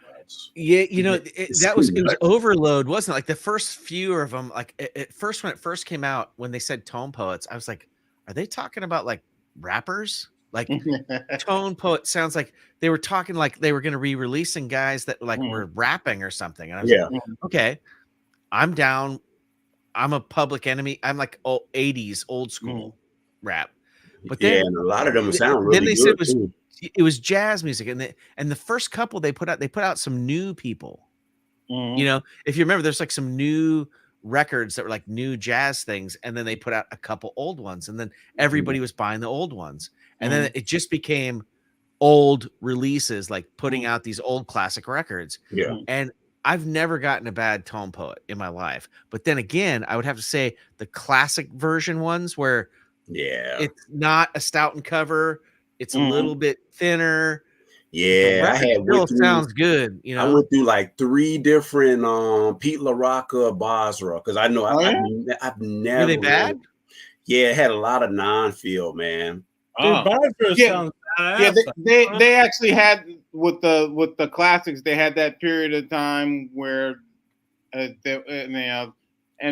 where a lot of stuff, that's over now though, right? Like I've not got a bad one since, like in the last. I never got a bad one, but I know a lot of people. The stuff that was done at Optimal, that it was a run. I got it was a run. How many did you buy, Chris? How many of those Blue Notes have you bought? Those reissue ones, like every the Tone single Poets? goddamn one of them. Really? I have all of them, all the 80s, all the classics, all most of the Tone Poets. Is it getting boring to you? Like, are you going like, I'm sick of this? I don't like. Fuck no, dude. Like, I mean, it's okay. So I don't buy Blue Notes. Like in the you shop. just bought every one of them. I don't buy them unless they're a fucking reissue because I figured like. Okay, all right. I see you mean like. And some of the ones with me, if I have an original. So I would buy. It depends. Some of them I just pass on. I was like, if my original is in good shape, I was like, I won't buy it. But the ones I don't have, are the OGs better than the reissues? Are the OGs better? Because I remember people complaining. It depends. Some of them sound good. Don't get me wrong. The reissues sound really good, but it's like I have a Dexter Go. I have an original, and I have an original Go. Go. Dexter Gordon Go, right? Yeah, I have the Music Matters, and that original, man, it's just something about. I remember when the guy threw it on at the store. I was like, damn, this shit sounds good. That's just like, man. Fuck it, dude. Fuck yeah, dude. You know, I This mean, is the best time to be into jazz, I think, right now. Like, how the fuck could there's you so not much like stuff. this? A lot. It's so good to have all these jazz records coming out. It's well, I mean, yeah, unparalleled. This has never like happened for Blue before. Note though. Like for Blue Note, I just don't buy anything that's older. I just don't buy shit because they What put do out. you mean a new Blue Note? No, I mean that's the old school shit. Like they put out 50 fucking records a year. Yeah, they've been putting out. Yeah, they've been putting out a Dude, lot. like, Man. whatever you want is gonna come out. Like, Like, what the fuck's he talking about? Does he buy the Blue Notes or not? I buy every single Blue Note. Yeah, they come out. They are coming out with those. I don't like. You know, if I go in the stores, I don't buy the old shit. Okay, but so that's the thing. Yeah, I would never. I got like a Turntine one. You know, like a Stanley Turntine one. Okay, well, it's down here in the tees, but when I bought it, like I brought it home. I was so happy to have like an OG Blue Note. Right. But the fucking music sucked. It sounded like some band that was playing in a club, like was it that the I heard. 70s or You know like what I mean? 60s shit or what? It's a. That sound like a. That Jesus sound like. Christ. That It's sound like, called the something or other, and I'll pull it out. Is it not? It's not Rough and Tumble. Rough and Tumble. That's him, man. It was just horrible music. It sounded like big band bullshit, and I was like, "What the fuck is this?" Because that Rough Like, and Tumble was tripped out because I remember hearing that record and found out it was in a movie because Clint Eastwood is a big jazz cat. Clint Eastwood is a big jazz type guy, and he. It's called like the Boss or the you know what I'm talking about, and it's an original Blue Note, and I was like so happy to have it. And I came home and I was like, I put it. It's it's not the Sidewinder, clearly. It's not the Boss. It's like the something or other. And I was like, oh, Stanley Turntine's, claiming some ground. And I brought the fucking record home. I put it on, and it sounded like the cheapest lounge jazz that I'd ever heard. And I was like, this is not what I thought Stanley Turntine was about. Yeah, the one I like by him is the one called with the three sounds, Blue Hour. Yeah. I love that album. It's like I think I know what George is talking about. That Blue Hour is nice. I'm gonna find it right now. That Blue Hour is nice. You play that at late at night. Yeah, that's a beautiful. Man, that record, like, damn. I remember when I got a promo CD, I was working at the Music Land and the rep gave it to me and I got home and threw it on. I couldn't stop listening to that damn promo. Yeah. I said, I gotta find the record. I found the record. I found the Liberty copy, but it's Tower of Power. I'm getting close. Because what I they just did the I don't know, was it Tone Poet that just did Time for Tyner? Yeah. So I don't have an original, but I have the the Black Bee. Yeah. And I love that recording. I think it's really good. I love Freddie Waits on drums. Oh yeah, that's a great record. I think I have that one. Yeah, I have that one. Time for Tyner. But as far as sound quality and everything, I prefer the Tone Poet. Yes, I prefer the Tone Poet. The one that really threw me off was the one with Harold Land and Bobby Hutcherson. Oh, yeah. They came out with that. They had that wasn't a Tone Poet. I think that was a classic. That's a classic, yeah. Oh, the original kills that record. Yeah. I threw that. I bought the classic, and I got home to do the comparison. I was like, damn. I said, man, the original sounded better. Mm-hmm. I can't find that shit. I probably fucking put it in a box down the hall because it was so dumb. And I didn't think that Stanley Turntine was so like vanilla. No, here's the deal with Stanley Turntine. He had a large following. So why? Because just his playing, his style of playing. It's very general. It's very general sax jazz. But it could, and it could be very deep and bluesy and soulful. Because I remember growing up, and I know all these guys, like that that these guys were bus drivers, right? See, these are only two I got by him. I have Hustling. Mhm. That's an original. Hustling. And I'm this gonna one. find it. What's And that? they love Stanley. See that one right there? That's the one I was thinking you were talking about. That's the one I thought you were talking about too, because they played this in one of Clint Eastwood's movies. It was played in one of the movies like a soundtrack. I'm gonna find it. I think I already put it in Discogs. I'll find it right now. And oh, by the way, you have to update Discogs, by the way, because they just did a fucking whole thing. Yeah, this is the one you want though. This is a killer here though. Yeah, that is really this good. record. You hear me, George? You play this at night. This is something to chill back and just relax. Him and the Three Sound. That Blue Note logo that's sitting right there. Mhm. That's classic, and it's sitting there with those bands, the members in the background. You know, you see that? Like, pull that back out, man.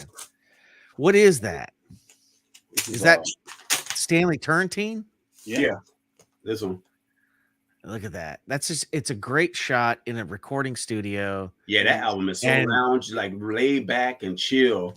Yeah, and it's funny because you see that reflection off the floor, and even when he holds it up, whatever lights he's got in front of him, it's reflecting off that floor. That's a great shot. It's a great see. I think that when I was recording jazz musicians, you know, like jazz, and I was told I had to refer to them as cats, right? Yeah, the cats. These cats, well, you know, and when I say it, like, people go, "Oh my God, you're so old." You're right, I'm old. But it was I called them musicians, but they came in. They go, "Look, you know, I got this cat. He's gonna meet us at the studio. Can you come over here on this night? We got a date. We're gonna play." And I go, "Yeah, fuck yeah, I'll be there." That's how I got my start doing that. You know, just you meet one guy, you record him, and they like it, so they go. Yeah. I'm going to be over here. Can you come over here? And when you roll into that studio and you're the engineer, everybody else steps aside, and then you just have an assistant, and you're going, "I'll tell you when I need you." Yeah. And then you're sitting in the studio, and then these cats would roll in, and they'd sit in the back couch, and they'd be, yeah, they wouldn't say shit. And they'd have a case, and that looks like a tenor. That looks like an alto. That looks like a trumpet. But getting ready to put in some work. We're ready to do some work. But right now they're just sitting down. They're going, "Yeah, what do you got? What do you got, boy? What do you got to do? I'm ready. What do you want to do? You get out there and get on that mic. All right, okay, all right, boy. Well, we're gonna do that. And okay, let's play." And they'd go out, and they would play some of the most fantastic shit I'd ever heard musically in my life. Like. And I was a guitar player that was listening to 80s guitar players playing crazy shit. But these guys were doing it with keys. You know, I know how to play sax. That's a C, that's a B, you know, and I know how to go down. I know how to play sax. I ain't gonna say structure, but the way it was just so when you can hear those valves pump, like the valves have like a leather like a plate of leather on them that covers the hole. You know, all a horn is a long tube, and if you elongate the tube, the note gets lower. It's very simple. You know, like fucking. If I was a caveman, I could fucking hollow out a piece of wood and go woo woo and make a flute. But these motherfuckers were like going like. They were playing these incredibly long riffs that were impossible to do improvising with your hands.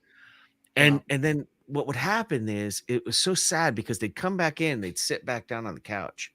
By the time you re-roll the tape and you start playing back the take and you're listening to it and you're hearing it, everybody's grooving about, you know, and this motherfucker would be nodded out before the fucking solo even came up. And you'd be like, it was so sad to me. Like I felt this like incredible sense of loss because I'm finally in a recording studio and I'm finally recording musicians that are doing stuff beyond my wildest dreams. I'm watching people. Man, that's a good experience, man. You know what I mean? these are fucking men that have their fingers on horns, and their lives are fucked up, but they're still expelling all the poison of life into these horns and throwing it out in a mic, you know. Yeah. And I'm trying to capture that, and by the time we're playing it back, the poor motherfucker's so fucked up that he couldn't even hear it. He never even got to listen to it back. Damn. And so we'd end the playback, and I'd go, "Are you cool?" And the leader, you know, who'd always be the guy with the bow tie on. Yeah. Yes, of course. Tick, tick, tick. Let's try it again, guys. Mm-hmm. And then you whack the guy, wake him up. What? Go do it again. I would never erase the take. I'd always fast forward the tape like a good fucking minute ahead. Mhm. And then if we ran out of tape on the next take, then we ran out of tape. Yeah. But it was like I was learning something about music that you know, I was just a fucking heavy metal kid. You know, I'm just some white fucking kid from the beach who learned how to play guitar, and these guys were schooling me on the reality of I didn't know it yet. Yeah. They'd lived, you know, a long life, and they had learned how to play an instrument to the point of mastery. Mm-hmm. They mastered Right. this fucking tube. Mm-hmm. And they learned how to make all these different sounds, and they learned Mhm. how to They say learned that. things. They learned their instrument. Yeah, big they time. learned, and it wasn't even an instrument anymore. It's like, you know, when I talk about, you know, John Coltrane, I don't hear a saxophone. I just hear like a person's like talking to me. Yeah. You That's know, an he's extension just of fucking himself. speaking. Yeah, he's Mm. just saying something like, you know, I hear, I have an idea, and I'm trying to express it. And if he goes crazy, I don't find that to be out. I Mhm. go out every day. You know, like I fucking freak out every morning when I wake up and I have not made my coffee, or it's not ready for me, or whatever, you know. Fucking what the fuck, you know, like but like these guys had lived an experience that and they're all gone. Yeah. Yeah, it's You tripped know? out, man. Yeah. They're all gone.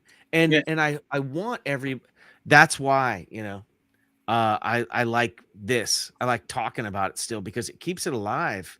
Yeah. And it's hard to explain to people that when you've seen it firsthand and you watch it like it's disappearing, and you go, we have to preserve this. Like, Yeah. this is what we're doing.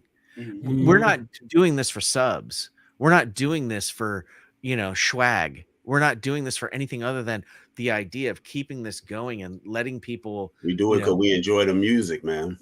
That's right. Yep. And it speaks to your, you know, your being as a person, and it's universal. You can't stop it, you know. And so, but it was such a shame to see these cats that could do this and not ever hear the playback. You know, they were so good. It's funny you talk about not hearing the playback. There's a drummer, great drummer. Play with a lot of people might know him because he played with Miles, Al Foster. So, Oh, yeah. years ago on the Lower East Side, I go to the club, and Al Foster, he's not playing, but I'm with a buddy from Chicago, and I tell him, I go, you know, that's Al Foster. You know, he's one of the great drummers. He's played, you know, Miles, Joe Lovano, all these great cats. You know, Tommy Flanagan. So, you know, I'm talking to my friend after, you know, after the band finishes. I'm talking to my friend at the bar. Who tends bar there. My other friend, the guy from Chicago, is outside talking to Al Foster. And he goes, my friend says you're great. You play with Miles and all this. And so then I go, oh, God, what is this idiot saying out there? So I go and I talk to him. And I'm talking to Al Foster. And I go, yeah, you know, I start talking to Al Foster. I said, you know, I've got this, you know, this recording that you did for, you know, that you're on for CBS Japan with this vocalist, Lores Alexandria.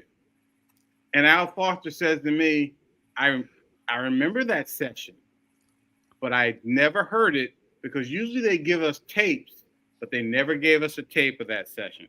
Oh man. And he said, he said, I said, I have the CD. I can copy it for you.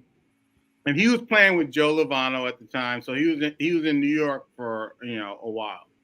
So I made a copy of it for him. I got it to him. I got and since he was in town for a couple of weeks, I got to hang out with him. He told me stories about him and Miles Davis and everything. And he had nothing but good things to say about Miles, which sort of surprised me. But he did not have a bad word to say about Miles Davis.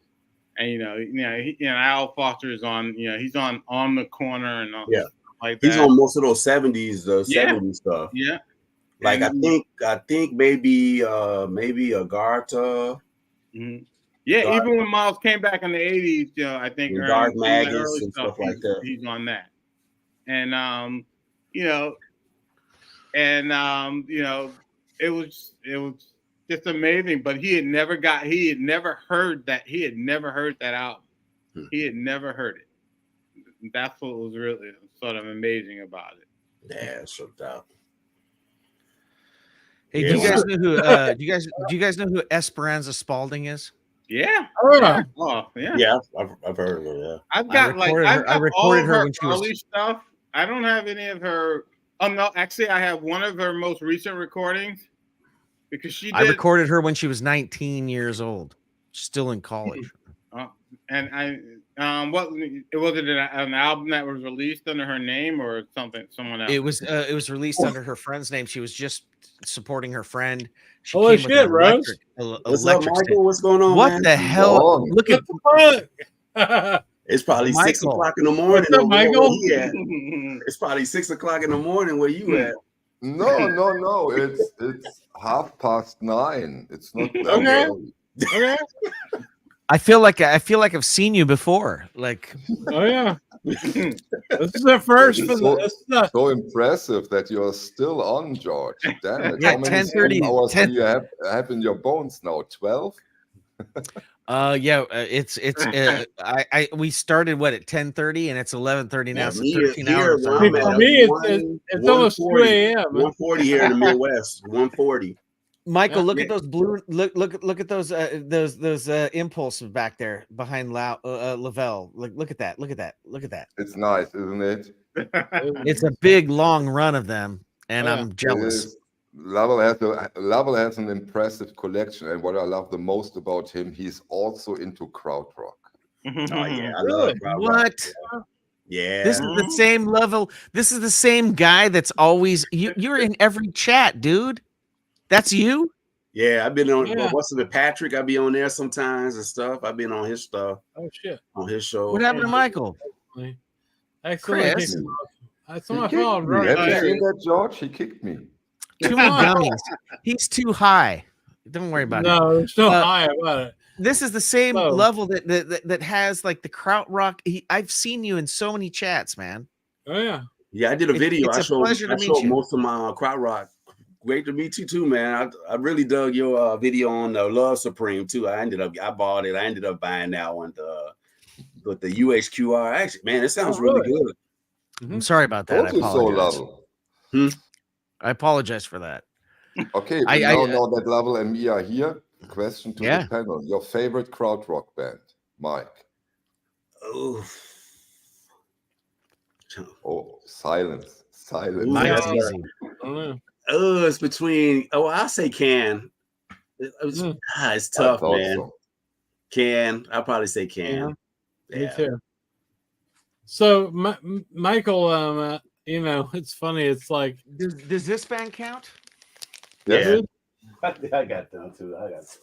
Although George, the earlier ones are way more krautrock than the later ones. I got some Can stuff from Stand by. I'll be right back with something else.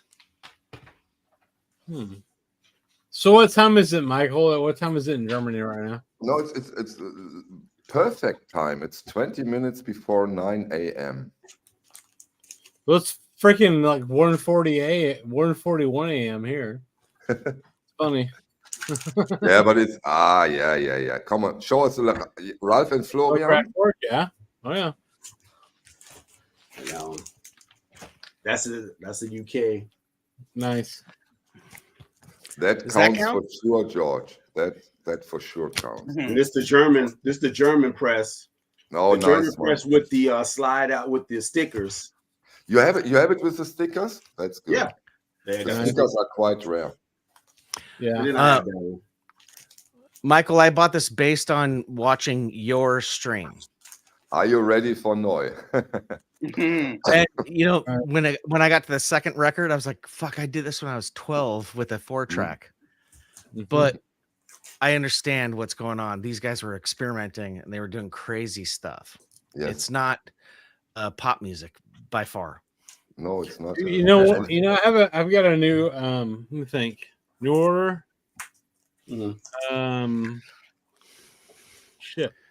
The German press from I can't remember the name of the record now.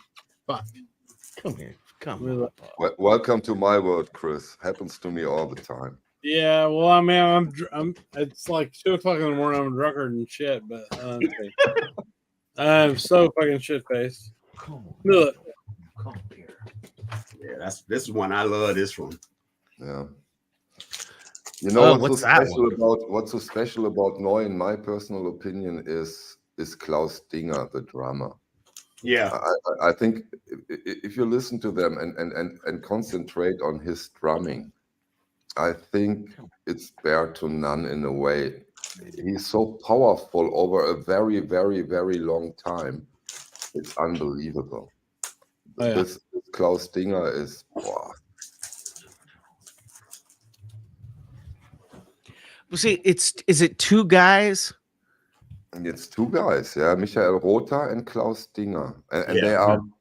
they are completely different personalities. Dinger was the drummer. Dinger was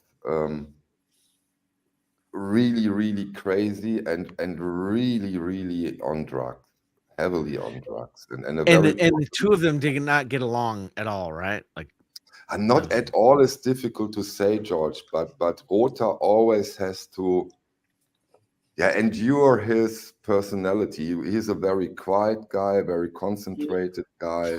That's me. and Dinger was the crazy one. I saw him here in Düsseldorf running through the streets, spraying on houses. And at the time, I didn't know who he is, but a lot of people were really afraid of him. It was not funny meeting him or seeing him. I don't know if you know this, but me and Chris have decided we're going to start a prog band together because We we are. decided we're best friends. I mean, you know, like I saw Peter Hook last year. It's like Rush meets Peter Hook. Well, I mean, you know, like Yeah, because he's not even with New Order anymore. Well, I mean, he played. Come on, help me out, guys. I'm drunker than shit. What's the New Order record? The main New Order record. Violator. Are you talking about New Order? Depeche Mode. What the fuck? It's Depeche Mode, George. I know. I said that on purpose. I like my favorite. I like Technique. Technique is my. It's the one with the white cover with the black New Order. Substance, 1987. I got it on my wall. Substance is good, but no, the one before that with the black. I've got. I think the main New Order is Movement. Right. Which one? Movement. Yeah, that's a good one. Movement's good. Give it a chance to see, Peter Hook. Movement is a little bit. It's different from, especially the what's that? Power, Corruptions, and Lies. Yeah, they're exactly. Like completely different. It's a different. Chris, we're not going to do anything like that. We're going to do 2112 and beyond. What's the band before New Order though called? We're going to do 24. Joy Division. That's Joy Division, Chris. Joy Division. Yes. Okay, see, and I think Movement is the closest to Joy Division. That's what Movement sounds like to me. It's like an extension of Joy Division. No. Unknown Pleasures. That's Joy Division, Chris. Yeah. Where does Gary Newman fit into this? Tu puoi armi, our friends Electric. This is the copy I have. I'm sure. Everybody laughed when I said that, but I was serious. Like, it's just as the same. I when all that was happening, I was trying to listen to Van Halen. I'll admit it. It was horrible. Yeah. I was not listening to. Yeah, I have that. I have it's like I have an Flock of original UK one. Seagulls. I have a UK one. I don't have the other one though. Closer is the one I don't have. That's the one. I mean, yeah, Unknown I Pleasure. have that. I have that record. So this Yeah, I is have for that. Michael 45. It's the German pressing. It's felt I probably had to own it. the best pressing there is of this record. UK. UK. Okay, the pressing with the highest collectability value is for sure the red translucent. That's the one I have. I have that one. Sure. But it's a waveform, and everybody thinks that's great, right? Like it's a waveform, so it's crazy good. But it's the music is weird. If you get used to it, Unknown Pleasures. If you only listen to Blue Note, then it's weird. But Michael, I don't listen to Blue Note. The record is meant, but the cover is the only thing. Michael, I just pretend to listen to Blue Note when I'm on the jazz bumps. Right here. I never listen to Blue Note. Here we go. See my what do you got there, man? That's the one. That's original UK. See, yeah. Yep. And it has the sleeve and all of that too. Yes. Is that like textured on the outside? Yeah, it's textured. That's why I think whoever had it before. Chris, stop feeding this madness. No, the German version of this. You probably know that if you put your cell phone behind it, turn on the light, then you can see through it and see that it's red. Oh yeah, I knew about that when I bought it. When I bought it, I did that. Hey, Mike, show us your copy too, Mike. Oh, it's downstairs. How long are you online? Downstairs, not Michael 40, not Michael 45. I meant Mike Notes and Tones. Oh, okay. Oh yeah, I'm Exactly. listening and learning. I am too, but the thing is, look. See my mirror. You see it? Yeah, there you can see it. Yep. I can pull out 5 records where you can see through the vinyl. Yeah, I got a U2 that does that too. I got an XTC. Yeah, XTC too. XTC will do it. And what you see on Lovel's copy, when you see the jacket, you have this ring wear. But this is so the record to avoid. The reason I didn't leave this one behind the record was it's like not even been played, man. It's like wow. But I was like, man, I wish I could find a better cover, but it is what it is. It's difficult to find because those black jackets over time, Michael, I have a question for you. You have so many fucking great records, awesome pressings of the best records ever made. Yep. When do you pull out a Joy Division record and listen to that? Whenever I want to please my wife because she loves Joy Division. She loves. That's a good answer. Yeah. That's why I love you so much, because you're being totally honest. Yeah, because it's really difficult. Our house here is very open, and now that I get into improvisational jazz, free jazz, Brötzmann, and stuff like this, it gets tricky. Can you imagine if you sit in front of this music and listen to it? It's a different thing than if you are on something else far behind and you will play free jazz. Then it's really terrible sometimes. In my opinion, when it comes to free jazz, it needs a concentrated listening. And it is with $125,000 worth of turntable. What do you go to? No, but okay, sorry. Yeah. And I just made that up out the top of my head. But so for a $12,000 turntable, what is it that you choose? Like, you have the greatest record collection that I've ever seen. What do you choose to listen to when it's just like Michael time? I'm going to sit down. I'm going to listen to this. What do you play? Hotel California, One Step? No, this is so different right now. Stop laughing, you fuckers. I listen to a lot of those GRM Music Concrete records. Okay. Stunty stuff. Nice, it's Music Concrete, but because, and I want to do a video when Stunty finally has made one video, because I promised him to wait, because those records are in a way the most audiophile records I have. Really? They are so well produced. Because they're You not have music such- though, like right? Like it's not standard music. You're hearing some stuff like different sounds coming at you in a different space. It's That's like a why I like different the stuff like throwing on stuff like Cluster, like a lot of that stuff, especially Eno. Eno's my dude. That his stuff, man, his stuff like really like yeah. It's not it's music, and opens I'm not up. saying it in a bad way. I'm not saying that derogatory. It's Why not music so much as it's sound. why do you say it's not music? It's interesting that you say that. Because it's not like a verse and a chorus. It's not like like what most people would like accept as a song. It's a collage of sound, and that is That different. stuff is like, yeah. Is kind of blue not a collage of sound? Really? Can you find like a repeatable verse and chorus? Like, and that's what I mean. Like, it's not a song. I'm not trying.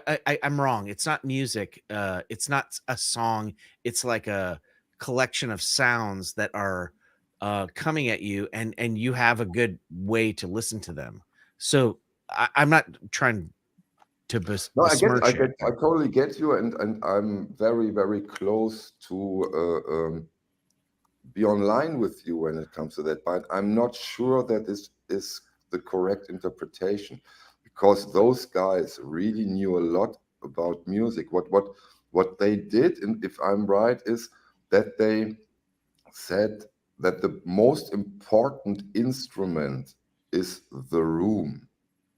And they used the room for their music, and that they really did incredible stuff, and that what makes those records. It has to hit the air. It has to hit the air and bounce around the room to become real. And the room was one of their instruments.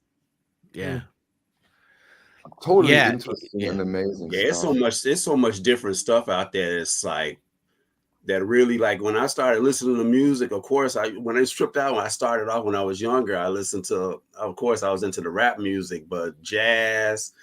Then I ventured in, especially the crowd rock stuff. And then I got into the 4AD guys I used to work with, used to play like when I got into like the Dead Can Dance, the Cockatoo Twin. That stuff sounds Small so muses. Yeah.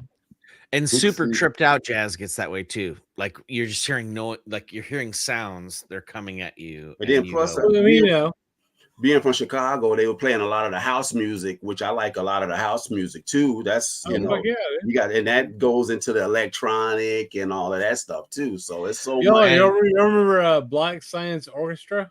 I've heard of them. Yeah, and the seventh inning stretch at the Rangers games, crazy sounds would come out of the. Fucking shut up, dude. No, but yeah, the 90s, you know. And my question to the panel would be, as house I'm here music and shit like that, yeah. At the jazz bumps, where is the connection between music concrete and jazz? Because I am sure there is one. I'm sure there is. Music, concrete music and jazz, man, that's a tough one. I mean, honestly, Michael, like your show in 2020, 2021. Chris, like, this is the Jazz Bum's first 7-hour stream, by the way, just so you know. It is. I mean, Michael showed up suddenly out of nowhere, right? Like, back in during the pandemic, I think that Michael 45's shows were super, beneficial and definitely influential for that me. is long ago. Thank you. Long. Well, I would buy, right? Like, I wouldn't waste a minute going on his show to this day. No, fuck no. I mean, like, Yeah, you used to show all that stuff. Analog Productions, The Music Matters. Yeah, all that stuff. You was showing all the new stuff that came out. Oh, here's the new craft. This is the new craft that came out. It was like all that stuff. But everybody hooked, man. Everybody was hooked. Learning process to figure out what makes sense and what not, and changing roads. That was a big, nice process. Was very interesting and yeah, quite a journey. Quite a journey. Oh, for sure. I mean, between you and like, you know, Esposito. Esposito has a record store. Michael just has his house. Well, I know, but I'm just saying, like, you know, Espo's records, you know, or videos about what was coming out, and then, you know, You're right. You're right. It was informative. It was informative in both ways. And you know, it's funny because I'm watching we're growing as a community. It's fun to do. And I'm watching all of us, like, we're going through like growing pains, learning who are we talking to anymore? Are we just talking to each other?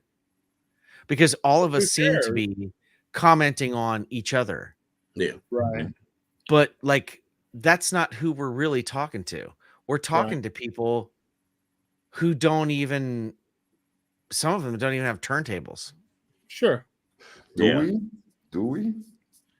Yeah. Sure Look at the chat, man. You know, I think it depends on who you come across. You know, like a couple of weeks, well, maybe it was 2 weeks ago. You know, sure, Julius Jabbar and who else? His friend, I can't recall his friend's other name, but they did this thing called "Gimme 10," which, you know, I keep saying I'm going to do a video in response to that, where they talked about the Steeplechase label. Yeah. Right. You know, and it was excellent because Steeplechase is an important label in jazz. Yes. But, you know, not many people talk about it. So, you know, it's a European label, you know, that recorded a lot of American musicians, and they still exist today.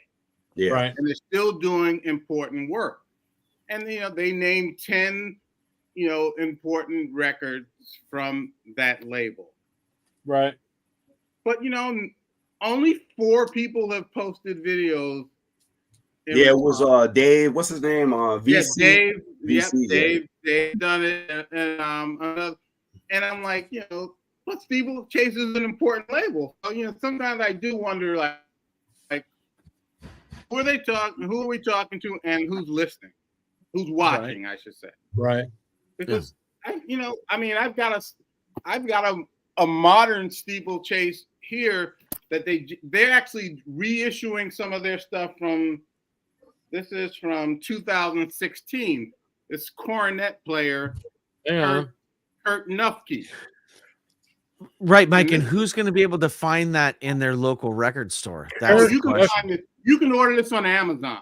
You can order it. I know that one, but the older ones, I think the older ones are kind of tough to find, though. Like the Duke Jordan, ain't that on Steeplechase, or Jackie McLean? I think.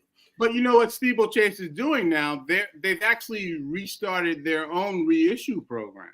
Okay. The real question here is Michael, are you a member of this band? Like, I don't know. But you know, this guy, you know, Kurt Nufke is a great, you know, the cornet player. Mm-hmm. He's a fabulous cornet player. Yeah. And, you know, this is from 2016. They just released it. They reissued this year. Yeah. And, you know, it's so good what Mike just says, because this is, in my opinion, a very important job of the VC, that you put out the stuff and find the stuff and talk about the stuff that makes sense. Mm-hmm. And because turn people on to new stuff. It's so much right now. It's even when, and I'm not that long. I'm doing my channel for 3 years now. It was so easy because there wasn't that many records that made sense, in my opinion. But nowadays, for example, what Mike just showed, the Steeplechase reissue series, I haven't heard about it. I haven't heard about it. I don't have the time to. I didn't even heard about it either. Yeah. And I was asking them about the Bethlehem label earlier. Like you know, I go to these cats to help me figure out, like, I heard this about something. Is it true? Yeah. You know. Well, I mean, how about? perfect real resource. The perfect version of that is like the Verve by Request series, right? Like, I mean, all the records I have of those sound pretty fucking good after I put them through the Humming Guru, but like, you know. And then you had that other label. You know how many Verve by Request I have? How many? Zero. Yeah. Okay.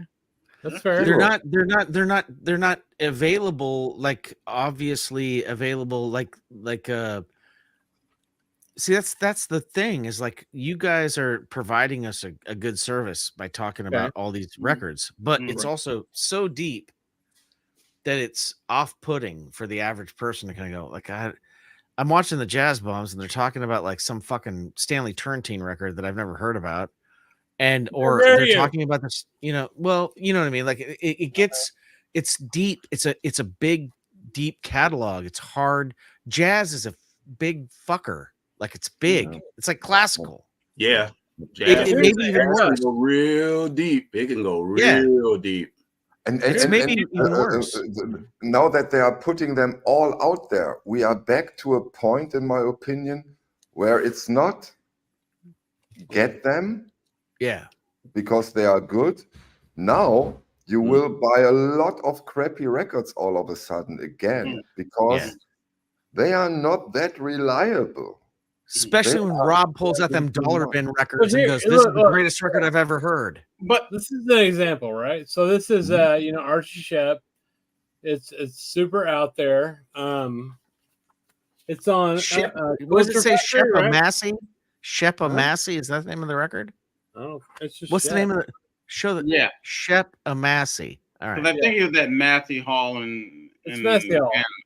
Okay. But these records are pretty here, check this out. So these are, Record Store Day exclusives usually. Yeah, they did that one and they did the one with the fist. This one's white and pink or whatever. But here's the thing. With Max Roach. Like these records, I paid $50, $40 for this thing, right? Mm-hmm. You can get it for $15 now. Mm-hmm. Damn. Right. That's the problem, Chris. It's so well put. Take all and I hunted them down like a maniac. For example, those Resonance Record Store Day, Bill Evans records. Yeah, I did. I was guilty of that one. How often do you listen to them? I've never ever listened to them again. Are you talking about like Trio 63, Trio 64, those fucking? No, not those ones. No. Those obscure Netherlands concerts. Right, that right there. Yeah. How often do you listen to this level? See, I listen to them a lot. Okay, cool. Because I love late Bill Evans. Okay. Yeah. Because it's a different Bill Evans from Live at the Vanguard. Yes. Yeah, Michael, you were talking about this. You should like the jazz guys when they're haggard and old and strung out. Yeah, they're doing different things. So I listen to them. I actually like, especially the most recent Resonance. I haven't been back. The ones that did in South America. I've been listening to a lot of his other stuff, though. I listen to like a lot of his regular catalog stuff. And Bill Evans is a guy, when he does a live recording, for the most part, the sound quality is going to be okay. Oh yeah, it's not going to be like except for the Ronnie Scott's one, but yeah, it's not going to be like that. Okay, step that you held up, Chris. Right. So when I watched Mazzy implode Chad on Rachel's stream, I felt so guilty. I bought the $1,000 Bill Evans box set. Well, I bought that thing too. I got it for $900. I swear to God, while it was happening, I was like, "What an asshole!" The best one, I'm buying this box set now to support this guy, and I bought the record, and I have it. It's right up there, and I already had all the OJCs. So my question is this: why the fuck would I want to listen to late Bill Evans over any of that? Here's why. Okay, first I have a question. No, and I'm not saying it like I'm not saying like I don't believe you. I'm just saying turn me on to late Bill Evans. Okay, here's why. Michael, do you have the 45 or AP box? Of course he does. I can answer for him. Yeah. Me? Okay, he does. Yeah. Of course Okay. he does. Now, no, I do not. I don't have it. I don't have it, but I do No, got some of the Michael 45. Michael yeah. 45 has the fucking box set. I I guarantee do. Okay. Now, the difference is, it's awesome. The fucking shit that Zev puts out with Bill Evans. Yeah. I mean, I don't know, man. There's just something about fucking Bill Evans for me that's just When he's strung out and old. Huh? Why is it he's better when he's old and strung out? It doesn't when matter. he was young? I take another coffee. It takes me So 2 why minutes. is he and I not? hope you're still Why here. is he better when he's young and strung out? It doesn't matter. Bill I'm Evans. just saying. Tell me why he's better if he's- old. Okay, goddamn. Suicide is painless. The theme from MASH. Right. Okay, hang on. Okay, check this out. That's So, not Bill Evans. For me. Bill Evans covered that. He did cover that song. He did. I know. I can play it right now on my guitar. And It doesn't matter. Jamal did it too. Listen, goddammit. I'm just trying Bill to. Evans. It doesn't matter what time period it is, but he just had this I don't know, this intellectual, connection to the music That he already played because he wasn't writing new songs. Yeah, that's fine, but he just did, I don't know, man. It's just like this intellectual, deep connection to the music.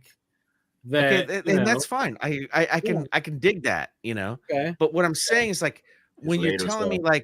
when you're telling me discard the everybody digs and whatever. Don't Waltz or discard Debbie. shit. Well, No, no, but no. in He had place an of listening to incredible- this old stuff, you can only listen to like fucking 15 Bill Evans He had an records. incredible run, man. That dude had an incredible run. Yeah. If you look at all his records, like Undercurrent, man, he got a whole What bunch. he was doing was he was doing 7 solos at a time with his chords. Yeah, that's fine. That's but what I he mean- was doing. He was I playing mean, chords. you got Bill to Oscar to me for me. What do you think, Mike? Those the tones. Bill to Oscar Peterson. Is he the best piano player?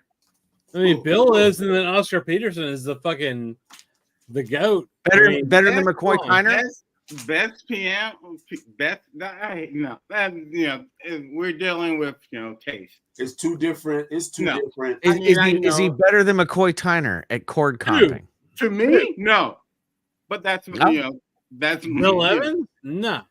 No, That's no, but Bill my Evans, opinion. But a it's lot just, of you people- can't really compare the two because they're like completely different styles. Well, the Completely. reason I can compare them is because I'm just a music listener, and when I listen to Me too. jazz and I listen sure. to Bill Evans, and Because he if you want plays to talk about these piano chords- players, Bud Powell, that's another one. Well, yeah, I mean, you got Bud Powell, you got Oscar Powell Peterson, was you a got Bill monster. Evans. I mean, come on. You- Art Tatum. Michael, who's your favorite jazz piano player? Yeah, that's a good question. Me, Michael? Or Yeah, you. okay, favorite. Michael 45. Herbie Hancock. Oh shit! Well, that's See? legit. That's another one. That's Yeah. legit. None of us would have said that until he said that, right? Like nobody ever would No, have said. you know why? I wouldn't have. I wouldn't say it, but I understand it because I've listened to the younger musicians that came up in the '80s. You take a guy who's no longer with us, a pianist by the name of Kenny Kirkland. Okay. That's Or Herbie. Bill Evans, even too. He's from Herbie Hancock. How about Kirk Lightsey? He's taken Herbie Hancock. He's influenced by Herbie Hancock's innovations. Right. And a lot of the musicians that are influenced by Kenny Kirkland, that's all on the line of Herbie Hancock. And I have some Herbie Hancock records where, like, the first record, he's playing piano stuff, Then you got players and like then this. he switches over and does Another great strange Ray Garland? synthesizer stuff. That's another He was great one. ahead of his time. Timmons. Hang Then on, you got let's see. him. This is my dude too, though. I always got to put him up there. He's good. Yeah. West. Dude Mal? is Oh good. my God, yes. It is Mal possible Waldron? that Herbie Hancock did just as much as Miles Davis to bring jazz to the masses. Like if you go, how did jazz become when people are listening to David Bowie, how did they become Well, aware hang on. I mean, of jazz? Jazz to the Herbie masses, Hancock. though. Jazz to the masses happened way before that. Duke Ellington, fucking Tommy Dorsey. I mean, you know, the 40s. Yeah, and but 30s. but by the time that David Bowie came around in the 80s, he was gone. Right. Nobody Right, cared. for right? sure. Like, but Herbie Hancock had like songs on the radio. Yeah. In the 80s. Yeah, for sure. Yeah, and that's so interesting what you just say, George, because I'm relatively deep into it right now when it comes to this, drifting apart of the US and the European jazz. Yeah. You know, the European jazz at a certain point, for me, it's early to mid 70s, opened up into a totally different direction here in Europe with the ECM label, with those improvisational labels like Incus and stuff like that, or the French Palm label. That for me, the US jazz, when he tried this fusion stuff with Herbie Hancock and Miles Davis, really fell behind in a way, behind the European jazz. When you see people like Lacey, Brötzmann, Bennett, it's so ahead. The early Jan Gabarek stuff. So many, especially on the ECM, on the early ECM label, that is a pivotal phase of jazz, and in a way the most interesting phase of jazz to me, because they drifted so far apart, and the idea of opening up to really new experimental and really new experiences was amazing. And I get ECM also, what you're saying. But you got to remember, the ECM label, you know, was also Keith Jarrett and Young. I was just gonna say Keith Jarrett. Keith I was Jarrett gonna say that and Keith the Jarrett American became like a Quartet. fucking household name almost. Then you had Chick Mike, you're totally right. When I say European jazz, European and American, there's a automatically separation. means no American artist. Yeah. Okay. That's right. But Jarrett and was for even me Blue Note tried to European make jazz. a switch there. Yeah. And I'm not every talking only European jazz musicians, far of it, but European a European take on jazz in Paris, Copenhagen, Berlin, Hamburg, Munich. Well, I mean, here's the question. Hang on. How old are you, Michael? Oh, I'm very old. What do you think? He's 37. No, he's not. Come on. Keep in mind, this guy ended up living overseas for years. 52, 53, right? Like he did a lot of revolutionary stuff. Michael, who is your your favorite? Who's your favorite tenor saxophonist?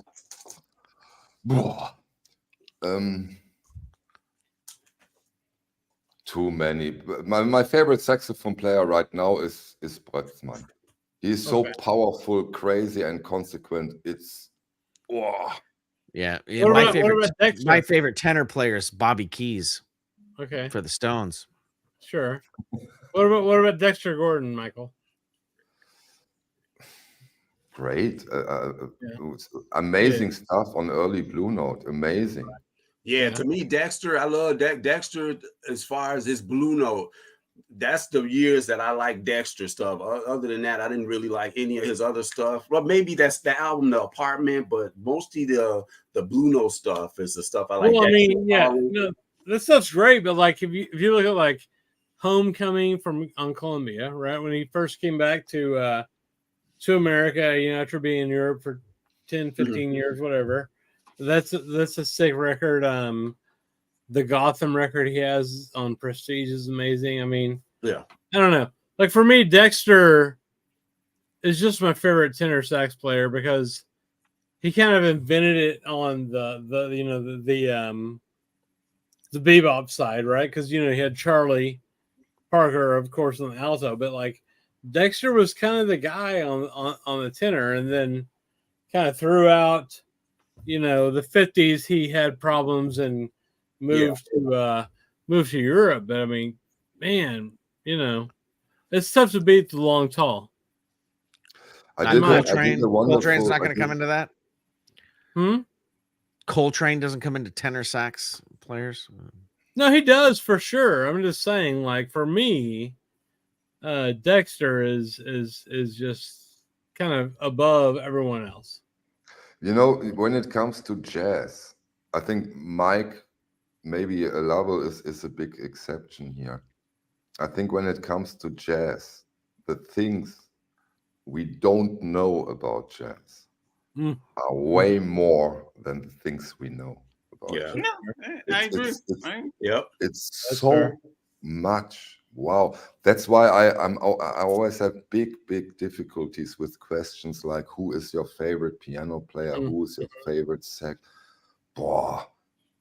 In a way, at least me, I'm not able to answer that seriously. Yeah, that's kind of tough, man. I love Bill Evans stuff, but then I like McCoy. I love McCoy stuff, especially on Impulse, like the Reaching For, Inception. McCoy, man, McCoy was killer, man. No doubt. It's kind of tough. No, I don't have a problem saying, who's my favorite, because I'm not. When I say someone's my favorite, I'm not making the judgment of that player is the best. Sure. Whatever that means, Mike. What does it mean? It could change tomorrow. Like right now. Who is your favorite? Like right now. Yeah. If you're talking about pianists, and you ask me my favorite, I would say Monk, but I would also put Tommy Flanagan there. Yeah. Why would I put Tommy Flanagan there? It's not because George, you held that Tommy Flanagan overseas record up, right? I sure did. And Tommy Flanagan isn't one of my favorite pianists because of that record. It's because of the later Tommy Flanagan. Right. Like I have a Tommy Flanagan live at the Vanguard. Yeah. With Al George Mraz on bass. That's the and it was that. Not only it's a beautiful record. Not only do you get the sound of the Vanguard, the playing is excellent. It's Rudy Van Gelder's first live recording in I don't know in a number of years. It marked his return to doing live recording. And next week it could be something different, and that's the point. I even like him on. I like him on Kenny Dorham's Trapita Toccata. I love him on that record too. We're not making an overriding sweeping statement. We're just saying right now I'm into this motherfucker. You know what I mean? Like this is blowing my mind. And Tommy Flanagan on that record showed what he could do. Right? Dude, Tommy Flanagan. I mean, Tommy Flanagan is for me, top 5 piano players of all time. I mean, I don't know. Hank Jones shit. McCoy Tyner. The reason Tommy Bill Flanagan, Evans, and someone like Hank Jones would fit in my fit. It's not only of course they're playing, but their absolute knowledge of what we term as the songbook. I mean it's an encyclopedia knowledge and the ability to improvise. I mean, and I would hope that if we had the same conversation 3 weeks later, it would be somebody else. Somebody else jumps into your face and goes. I remember when I was going through the Bobby Timmons stuff, man, I was just like, when I was finding his stuff, I was just like, whoa. Well, here's the question. Michael 45, who's your favorite alto saxophone player of all time? Why the fuck are you doing that, Chris? I have another question, which I'm really interested in. Okay. Eric Dolphy. Who of you have an Instant Composers Pool record? Instant Composers Pool. ICP. The Netherlands. I thought it was Insane Clown Posse. I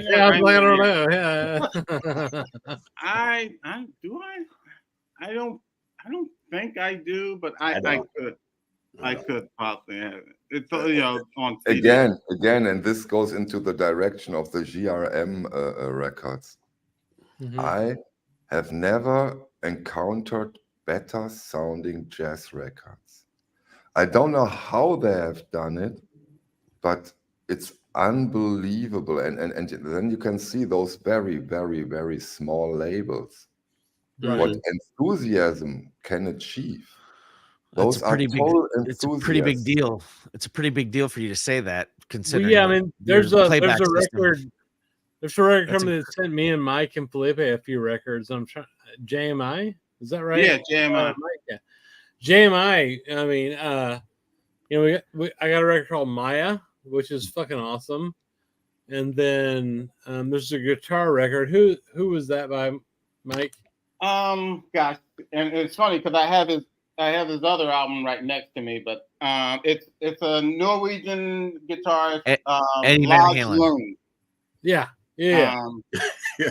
That's a fucking great record. Yeah, And there's oh, another record that's I'll grab it. Hold on. There's another record that's a guy that just plays like drums, like jazz drums, and it's 2 LPs. And I have not listened to that yet, but it's supposed to be good. But you know, I mean, there's so many fucking with jazz, there's so much shit. Yeah, this label too is pretty good. The R&R Gems. These records sounds pretty good too. Yeah. Yeah. Oh yeah.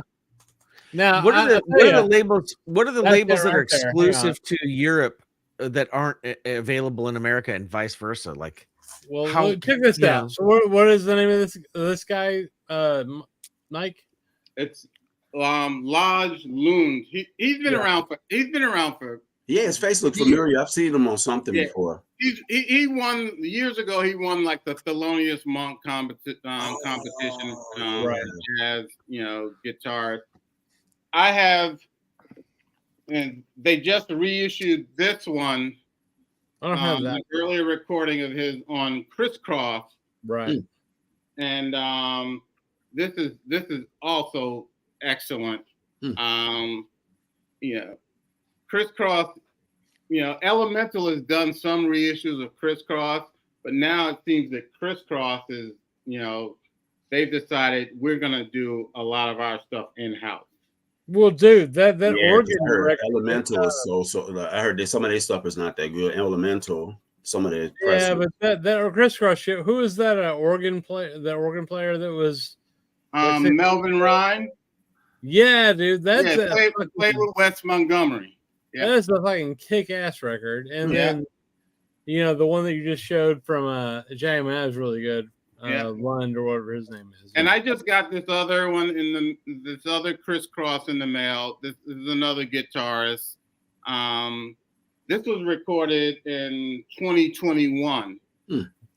And they just, released the LP version of it.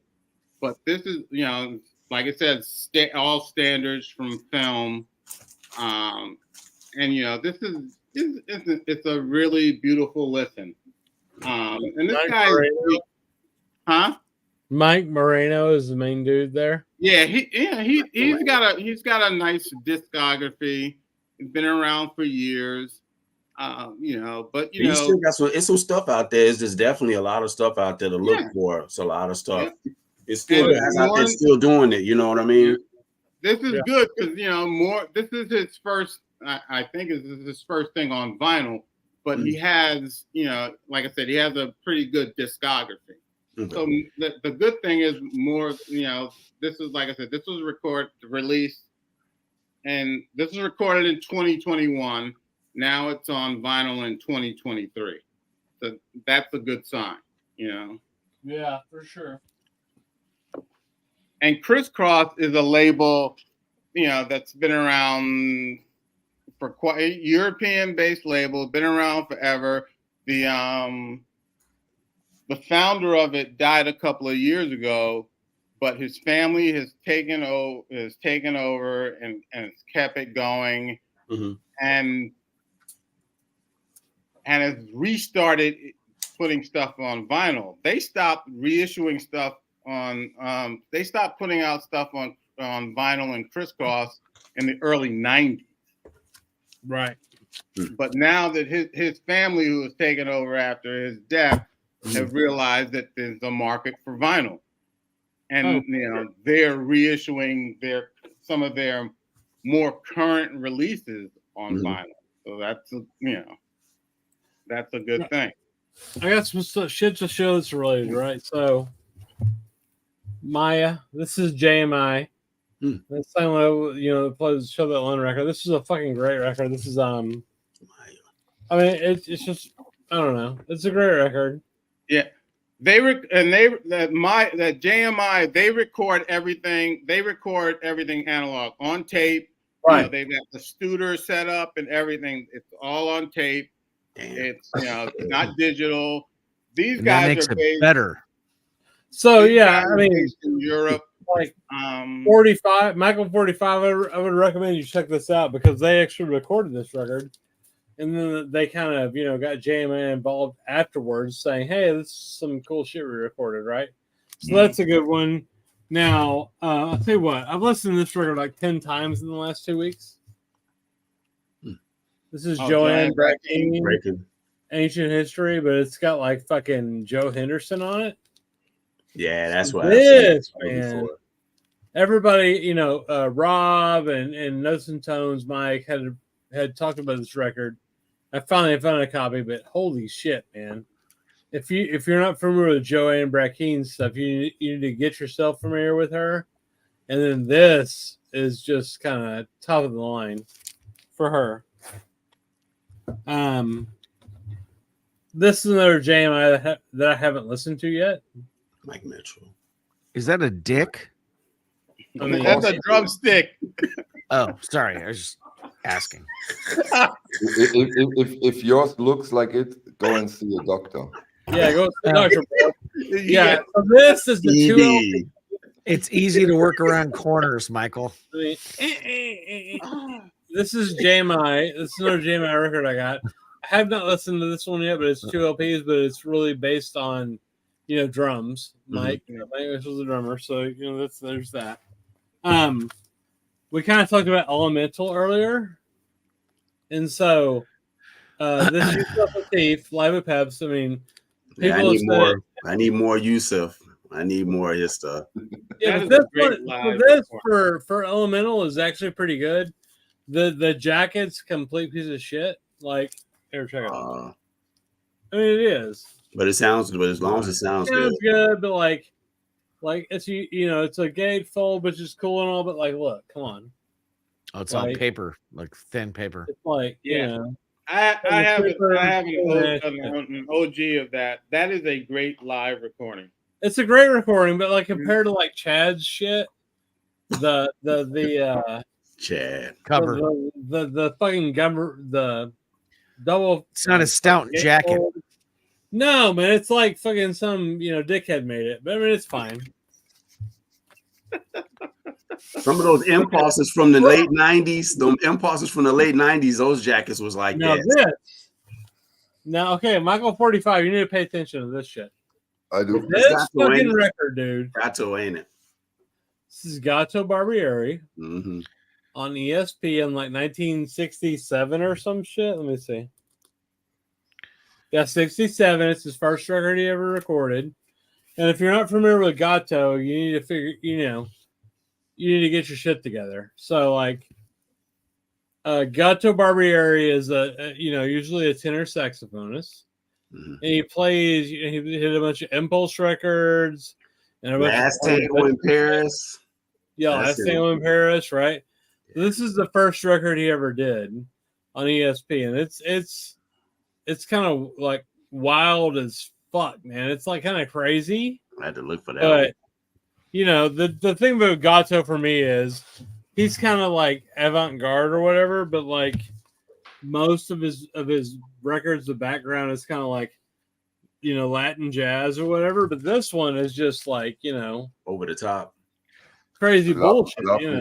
Lovely cover art, by the way. Yeah, there's like Gato on saxophone, Carlos Scott on cello, Norris Jones on bass. I mean, a bunch of people you never heard of, right? But Nora Jones on bass.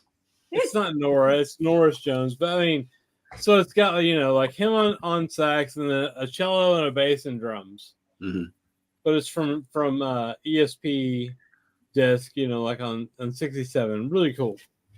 One question in for the panel: when it comes to this early 70s stuff here in Europe, the jazz, improvisational jazz stuff, what's also so amazing is that they used quite often those silk screen techniques, at least for the very first pressings. Those jackets are amazing, and I think this has been possible due to the case that here in Europe, the states, the countries supported them. You know, probably something that is not thinkable in the United States, but here in Europe, the government said, okay, we have to support this music because there is not a big audience out there, but it is important. And so they had quite some freedom to do it, and they played them on the radio, although not many people liked it, but they did. Is there something similar in the United States at that time, that they got heavily supported by organizations, by the state, by the government, and enabled them to put out those really, really beautiful editions? Has there been something like that? No. No, I don't think so, man. I don't think so. Not in the United States. It's just like what's popular at the time. That's it. I wouldn't say, maybe not at the early 70s. It wasn't that time, but you do have musicians getting governmental grants to record and put out music, to perform music. As far as necessarily producing music, maybe not so much. But as far as the creation and the performance of music, yes, the government grants and all that stuff exists for that. Sure. And then getting it out and recorded, that then it gets a little a little more difficult. Yeah. Here's one. Kenny Drew. Kenny Drew on Steeplechase, Ruby My Dear. This one is actually pretty kick-ass. It's got Kenny, David Friesen, and Clifford Jarvis. I don't know who that is, but anyway. Clifford Jarvis. Really good record compared to. Oh shit! I'm back to my fuck. Anyway, I've got a Steeplechase with Kenny Drew on it. And he's kind of the man, the lead on this, but like. I can't remember who the other two guys are, but this is a really good record. This one here. Yeah. That's it. Oh, that was quite something. But I guess earlier in the and I know Michael 45 had shown this months ago, and today I think Maggie had shown it and asked if anybody had listened to it. The Fire Orchestra. Okay. Which is one of my favorite recordings of the year. Yes, it's unbelievable. It's a large ensemble. It's a large ensemble recording, and it's one of those things that sort of defies categorization. You can say avant-garde if you want, but then you're sort of doing an injustice to the musicians, because I think anyone, even if you're a sort of mainstream person, you can listen to that and thoroughly enjoy it. You can't. So if someone categorizes it avant-garde, they're really doing a disservice to the. And that's so impressive about the record. Even people who are not into that kind of music usually, they say, "Oh, this is really not bad. This is so impressive." Right. I don't know how they manage it. This is my favorite for the year so far. I really dig this. I dig this record. I dig this record, man. That is my list. National Information Society. Yeah. Joshua Abrams. He's one of my favorite guys. Chicago guy. And Mike, when it comes to Gustafsson and the Fire Orchestra, do yourself a favor and Google his record collection. Oh yeah, no, the reason I know of him because of another Chicago guy. You know, Yeah. Lavelle just showed a in the Abrams record that's a Chicago musician. The Chicago musician Ken Vandermark. Mm-hmm. That's how I know. That's how I found out about Gustav. Yeah.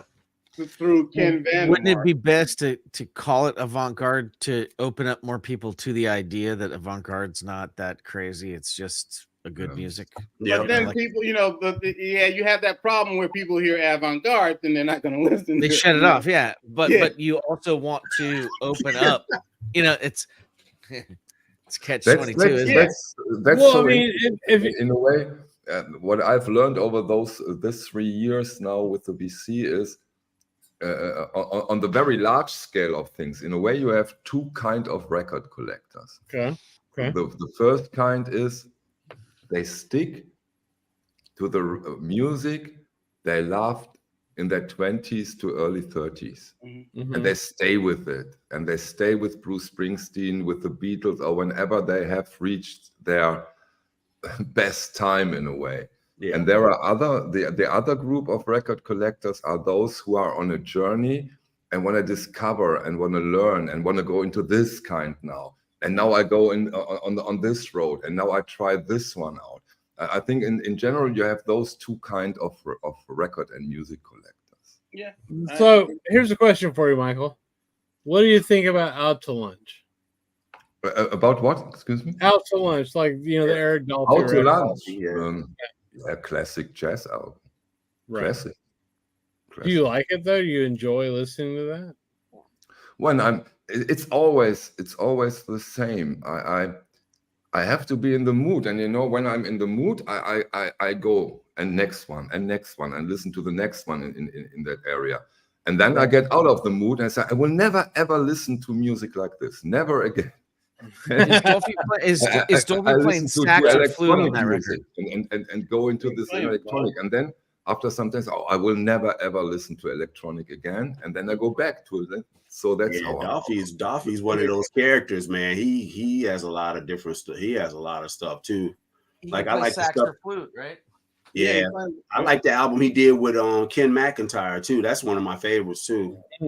On the New Jazz, that's a really good one. Yep. You know, I mean, for me, there's nothing better than Eric Dolphy playing the bass clarinet. I mean, fucking bass clarinet's like my favorite fucking. I don't know what it is. I don't know what it is. Like, you know, Herbie Mann and you know, Ornette and Eric Dolphy for me are the best. Just there's something about the bass clarinet and jazz that just. Is this the one you're talking about? Yeah. I mean, yeah, Out to Lunch, yeah, for sure. Or But were like- you talking about this? Oh shit, bro! I mean, that's close enough. That's close enough, right? That's avant-garde. These are just right next to each other in my record collection. So Yeah. But you know, like Eric Dolphy playing the bass clarinet and then Herbie Mann playing the bass clarinet. I don't know what it is, man. There's just something there that just fucking like just you know. Chris, there's a Chris, thing. what's your favorite record this year so far, not related to jazz? Not related to jazz. Not related to jazz. And it can't I be don't really Katie have- Lied or Royal Scam. No. I you know, I don't really have one. I mean, you know, it's interesting. Like around 2020. I mean, you know, Michael, you have a big part to play in this, but so does Mike Esposito. You know, I got into records again, right? Like I started buying shit again like in 2012 to like 2017, you know. So I've got, you know, you can see right next to me. I mean, I've got my Technics 1200 here, you know, that I've And had. an ugly Marantz. Fuck it off, man. That Rance is badass. I'm gonna get it fixed. Clean up. But anyway, you know, I've had my shit right next to me since 2012, and I would say that you know, I think Esposito, talking about tone poets and all that shit, right? Got me into jazz. And the first record that I really got into was Bass on Top. So the what's Paul Chambers. Paul Chambers, Bass on Top. That record sounds so fucking ridiculously good. You know, I bought that first, and then from there it was fucking downhill, man. It's like just buy any fucking jazz you can find. Yeah, that record. That's like when Rudy figured out how to record a bass. You know, and so that's all he had. It's all he had to record. Well, yeah, but for me, that was kind of the start to get into jazz. Before, I mean, you know, I had my record player here, and I started buying, you know, some dad rock shit like, you know, Steely Dan or whatever. But between Mike Esposito and I gotta say, man, this guy right fucking here, like, you know, it got me into you know, the Blue Note stuff, the classic series, the Tone Poets, the stuff that Chad was doing in the Acoustic Sound series. You know, yeah. I mean, you know, Michael, I gotta tell you, like those videos from 2020 and 2021 and all that shit were fucking awesome. Thank you. Like you did an amazing job, in my opinion, of exposing a lot of people that were just getting into, you know, vinyl into those records. You know, you and Espo, and you know, that you know, for me, that's kind of where it started. Very interesting. Yeah, and don't forget, Chris, that was when I started. What an ass kisser! Fuck you, Sorry. man. I'm just saying, like. Michael 45's videos, they were fucking awesome. And then like the why do you speak in the past, by the way? Yeah. 7 years ago, you made some good videos. I don't know, man. Okay, listen. When you were young and beautiful. Well, here's the thing. Like the videos before your beard got gray. Yeah, before your beard got gray. The stuff you were doing with like Chad and Mazzy and, you know, Danny K, right? Michael Poetry and Plastic, Michael. The Four Corners stuff you did was fucking awesome. I don't know. And I, you know, I think back and it's like, well, yeah, but like I think the Kind of Blue 33 UHQR was kind of a big, you know, point. I don't know. Those were the big times in a way. I agree. That was so exciting when all of a sudden they put out more and more and more of the stuff, and then when they grew and the market was blossoming, that was really really beautiful to see.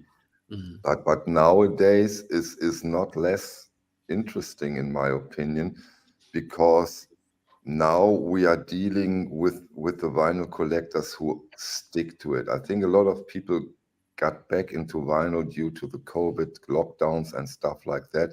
For sure. But now we are back to the hardcore group of vinyl collectors, which is not less interesting. We just have a slightly smaller group.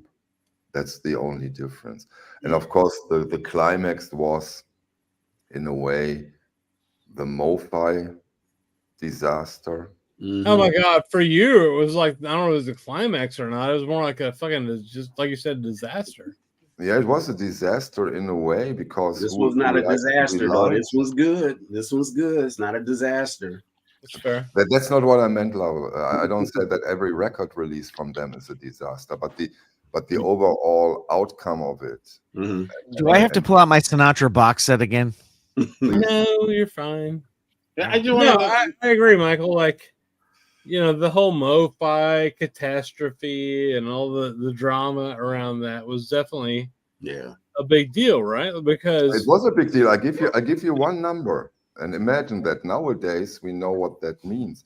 When I did my live stream with Fremmer, I had 3,800 viewers at live on a live stream. So people really got into it, and of course it was a negative thing. I really love the positive things of when it comes to vinyl, and this was quite negative.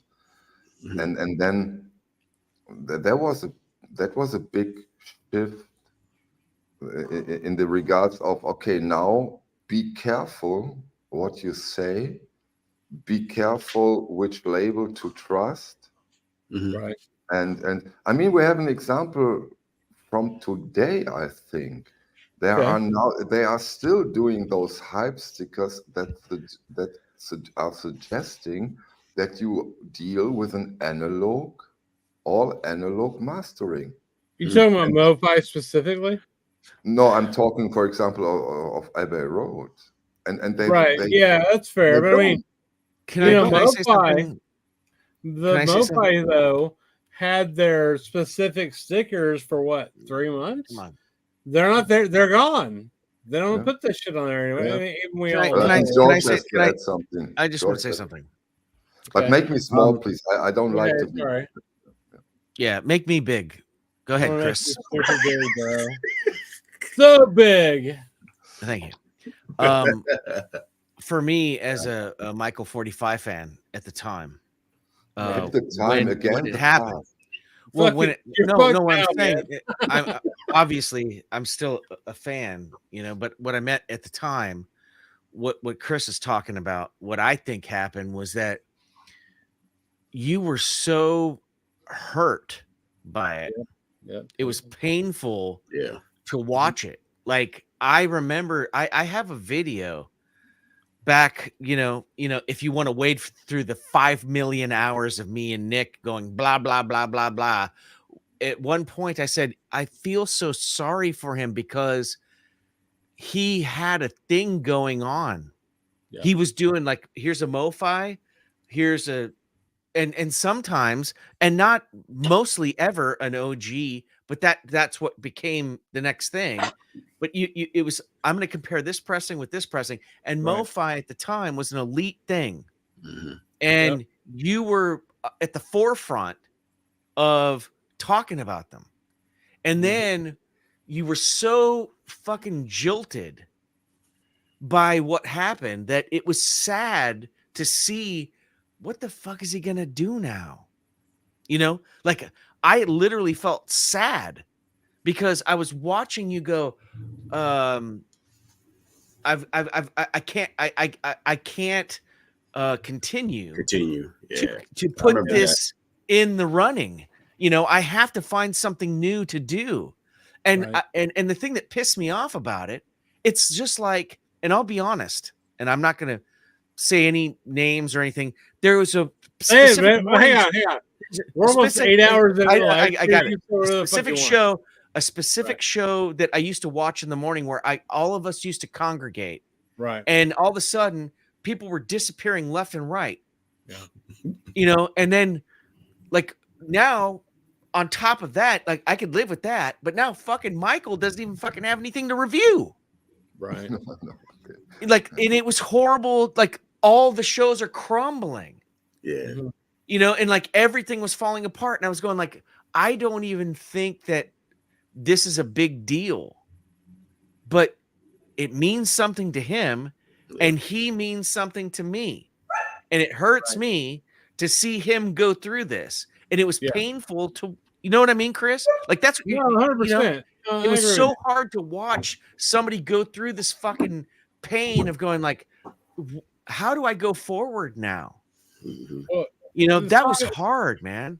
That brings a question to me. Can I reply? Absolutely. Of course you can. You're big now, though, Michael. Yeah. So you don't need to, because it's okay. Interesting take, George. Myself, I didn't. What you say, I didn't feel that way. I know, but I did, and so did Chris. We all it's felt interesting that, because what I did then was, what I never do. I hate watching my videos, but I rewatched my videos about MoFi, and what I then realized, and that was my big mistake. I had 3 MoFi videos out there where I was able to compare the MoFis. That was the Muddy Waters folk singer. Let's stick to that one. There are 2 others. Yeah. And whenever I compared the MoFi to other releases, the MoFi lost. And that was way before the disaster. And I used terms like, this one sounds more vinyl, more what I expect from a vinyl. I used those terms. I did one with Danny Kaye, and we both agreed that I think it was the Bill Evans, we said, no, this one beats the MoFi by far.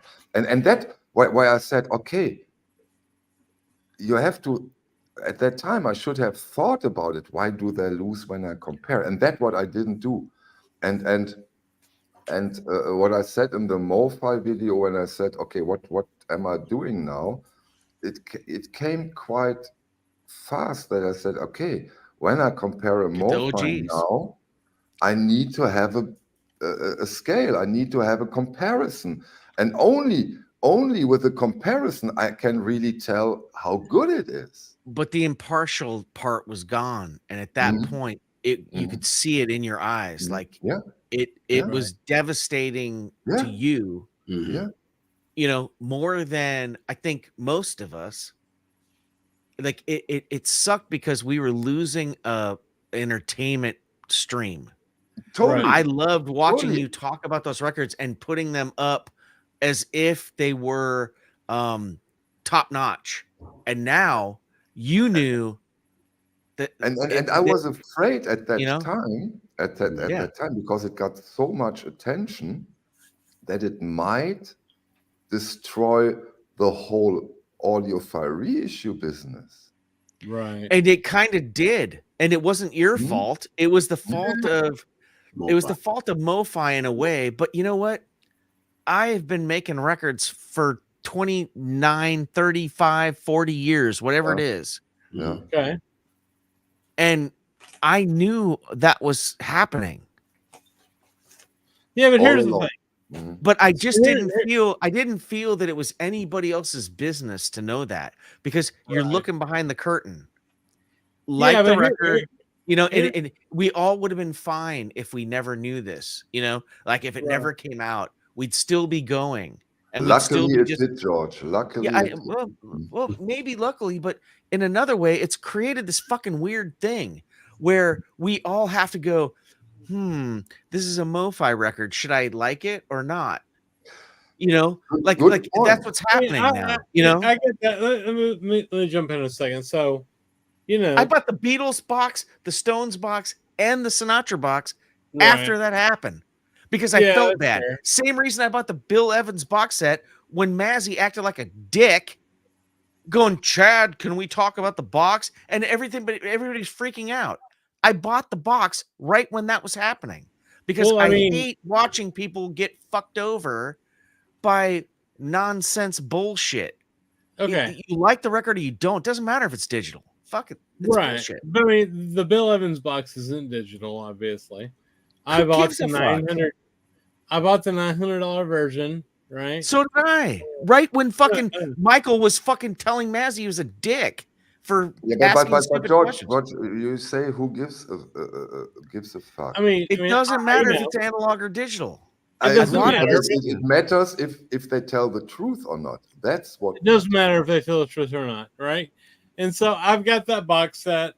You know, the thing that's fucked up about it for me is that half of them are fucking warped as fuck. You never got yours replaced? You never got them replaced? Because I heard you could send, they'll send you the. I know, I fucked up and didn't fuck with it because, you know, I mean, Michael 45, you remember the whole, you know, Rob and Mazzy and fucking, you know, Chad, that whole thing on Rachel's stream. I just didn't fuck with it. I mean, look, it's not that big a deal, but they all sound badass. And they're fucking killer, right? The 45 versions of all the fucking Bill Evans is fucking awesome. I'm gonna flatten them when I buy a flattener, you know, like Felipe has. Yeah, but that's not the idea. I got one for you if you want. I'll send it right to you. If you want to, you get. Here's the deal with me. You know, hang on, Michael, what were you saying? I wasn't that pissed. Oh, sorry. No, sorry. Go, Mike. I wasn't. You know, when this whole MoFi thing broke, and I guess it also depends on your perspective. You know, I wasn't that pissed off about it because I never trusted them from the beginning. You know, all I cared about, if it sounded good, that's it. I didn't, when they're telling all this stuff about digital and analog, I'm always suspect of record companies. Sure. There you go. Me too. I didn't get that bent out of shape because I always, I'm always giving them the side eye. Right. Because they want my money. Yeah. And they're going to lie to me To get your money. my money. Yeah. So I'm always giving them the side eye. Yeah. So I wasn't that bent out of shape like a lot of people, but my perspective, that's the perspective I come to the game. Other people don't, and I can see why they're like, this is bullshit. Yeah. You guys this is bullshit what you're doing. And in the US, we're gonna launch a class action suit against you bastards. I've never seen to this day a sentence where MoFi said this is 100% analog all the way and there's no digital. No, but No. But they capital. Of course they didn't. They're smarter than that. Okay, so George. earlier tonight, we were watching Mazzy read off the hype sticker, and he was going, "This is produced from the original master analog tape," and they even said 1/2 inch. Remember, that happened like 6 hours ago. Right. Okay. So there's nothing that MoFi did that isn't still happening today. Right. Exactly. And yet, but Mazzy's holding the fucking record in his hand. He bought it. Right. And he's reading it and he's like, doesn't care. But yet when MoFi did it, it turned into let's kill them. Let's kill that company. Let's take that No, it didn't. down. Because they were full of shit. But here's a more important thing. How is it different than what the fuck he was just reading, Chris? I don't know, man. But here's what I want to talk about. Okay. So, Mr. 45. Don't make me big, please. One of my favorite vinyl community members. Can we close the I know what you're going to talk about. Close the divide between the vinyl community and have you, kind of, I don't know, rebuild. Come on with Rob. That's what he's saying. Can you come on with Rob? I mean, whatever. Like, I just Chris, feel like you know exactly what the problem is, right? I feel like there's been this fracture that needs to be healed. And there's only one person causing it. I don't understand the question in a way. No, okay. Here's the question. Can you translate, George? Can you and Rachel and Rob and Mazzy? Michael doesn't have a problem with Rachel. Come back together again to become, what we had before. Oh, this is such an, Chris. I love this. This is so in a good way. Don't get me wrong. In a good way, so American. You all want your happy endings, right? Of course. We do want our happy endings. That's a very good point. Like I watched, a Madonna movie that she produced, I don't know, 15 years ago, and she had it was called Happy Ending. A very terrible ending as far as I was concerned as an American. I was like, okay, this is fucked, right? Like we need to, join this together and have a happy ending. But anyway. Yeah, but I think I answered in a European way. Okay. If that should happen and if this should occur, there would be a lot of professional work from psychologists needs to be involved. Well, yeah. I mean, I think we all need that, though, right? Just with the status of the world as it is now. We just need more MoFi. We need more MoFi, Chris, in a way there is no problem at all because this only leads to more versatility and this is a good thing. Right. I mean, I think to talk, the whole subjects we've been talking about for hours, the reissues that are happening right now, it's very difficult for me, at least, to keep up with them. So don't. Then just don't, Chris.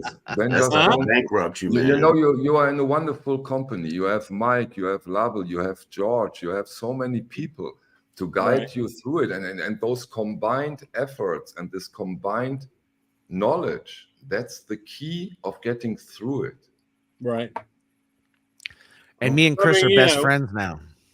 2 or 3 years ago, we had the Tone Poets and the Classic series, and maybe Chad, reissuing the Acoustic Sound series, and that was it. And that's all we had to pay attention to. Nah, he got the Atlantic coming out. There's so You got much the stuff. Atlantic, you got the fucking Bird It's by just too much, Request, man. you got It's the too fucking much. shit. I mean, it's just so much shit coming out. I'm just picking and choosing on the Atlantic. I'm just pick and choose. It's a couple of them, but it's some of them I'm like, I'm not gonna get that stuff. 100%. Like I just want to pay attention. The chat's going on right now, and I just want to say, John Bandy, I love you. I miss you, man. I hope you're doing good, and I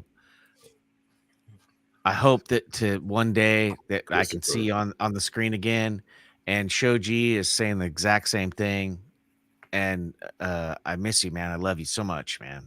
Thank you. Yeah, John for Bandy what you did. awesome, dude. Yeah, John Bandy is a fucking awesome motherfucker. Yeah, Yeah, for sure. he's a good guy. And he used to be side by side with me on my streams when I got started. And like back then we were like 300 subs and stuff, and we had like 12 viewers. Right. And he was a That big has part of my show. changed dramatically. It has changed dramatically, and I wish that he was there for the whole thing. And I hope that he's doing good. I love you, man. I hope you're doing good, man. Yeah, I miss you. Yeah. Me too. Yeah, and you're missed in the vinyl community, dude. You're a good guy, and we all love you. Absolutely, I agree with that 100%.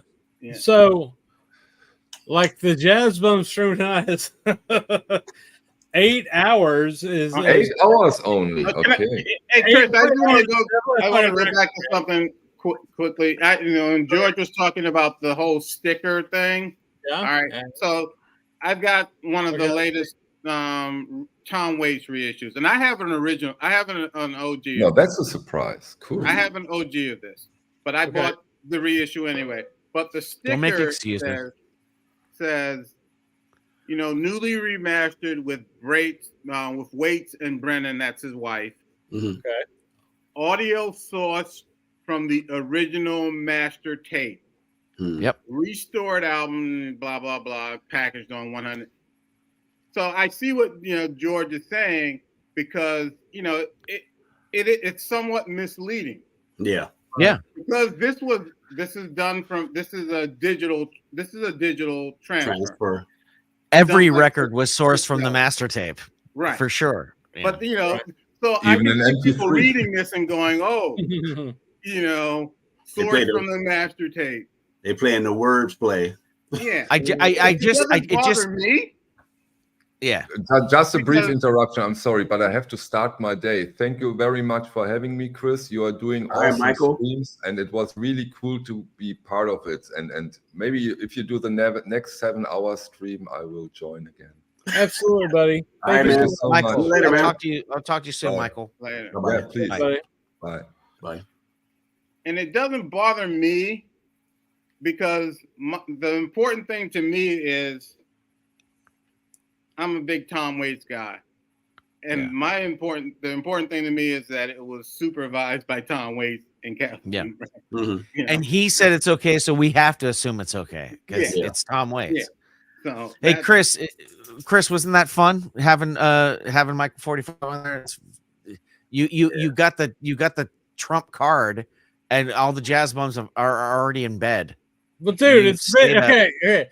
We've been streaming for 8 fucking hours. Like, come on, like this is fucking insane. You streamed so long. I was at work. I got off work, and you still was on when I got home. Which was man, cool. I died and came back to life, and we're still fucking online. So yeah. And Mike just made a great observation there. It's like, why is it that MoFi is so fucked up for doing the same thing that everybody else is doing? Like, if they went and they had the provenance was there, they held the master tape, they transferred the master tape to DSD, and they took the DSD home, and then they made. And you know how this all started?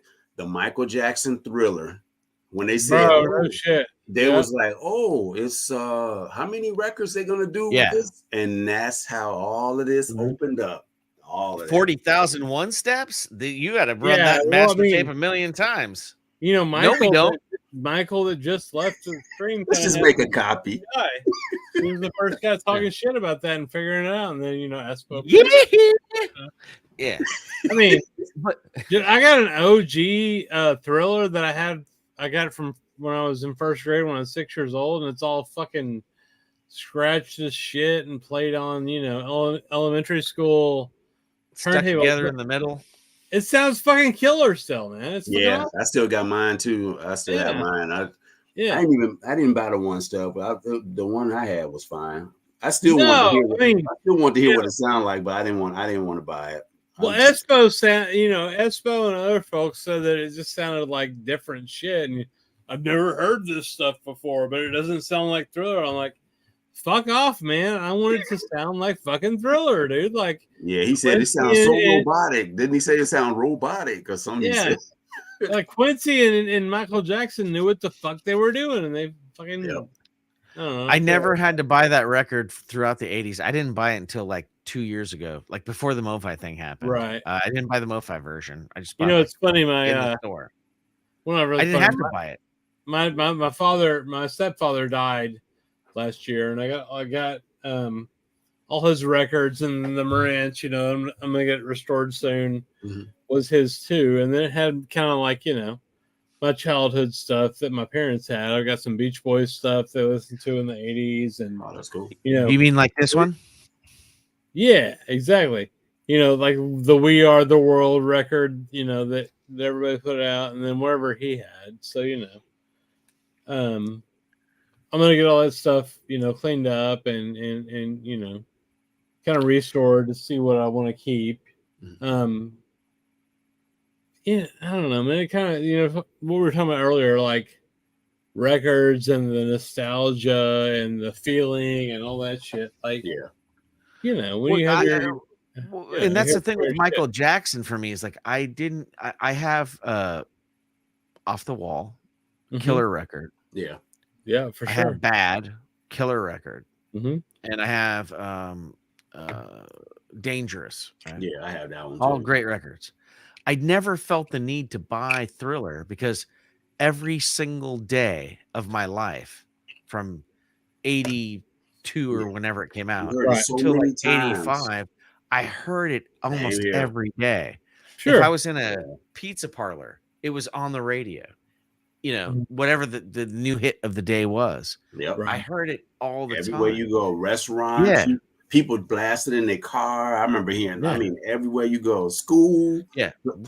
Car goes by, you hear it. Yeah. Like, but I mean, I was 6 or 7 when it came out. So for me, the Thriller is the first record that I have, I don't know, memories of being a thing, I guess. You know what I mean? Like, it's just AJ, can you highlight AJ Snyder's comment down at the bottom there? Yeah. Are you talking about the MoFi version of Tom Waits. He's talking about the Tom Waits. Yeah. Tom Waits, I think. I was typing this out, but and I haven't compared my Frank's Wild Years to my original Frank Wild Years. But just talking about Rain Dogs, I don't think the Rain Dogs is a major improvement over the original. No. But, my thing with, saying that, I feel good about it because Tom Waits and Kathleen Brennan supervised it, because starting with Swordfish Trombones, Tom Waits really got into what he thought his music should sound, the whole sound of the music. And what his recordings should sound like in terms of instrumentation and everything. So when it comes to remastering these albums from the Island years, I'm gonna lean towards trusting what his interpretation of what I can tell you. I can tell you now, as if you an go back to engineer. the Electra stuff, it's different. Just different. Well, I can tell you as an engineer that like there's a million times where I've been sitting right at the console with the artist, Mm. and they're going, "What does that do?" Well, it adds this. You hear that? You know? Oh yeah, put that on the vocal. That's gonna make it sound horrible. Just do it. So you reach over and you, why don't you do it? You know, and then you sit back and you let them do it, and then all of a sudden, you're letting the artist do stuff, and they don't even know what is happening. Like they don't. Right. And I'm not saying this in a bad way. I'm just saying like it's just happens. So because they're learning how to make a record. Yeah. And then they go too far, and most often when you let the artist sit at the console, they take everything too far. And you've already done this as an engineer. You've like, dude, I did this like 7 years ago. Don't do this. Like, don't make this happen.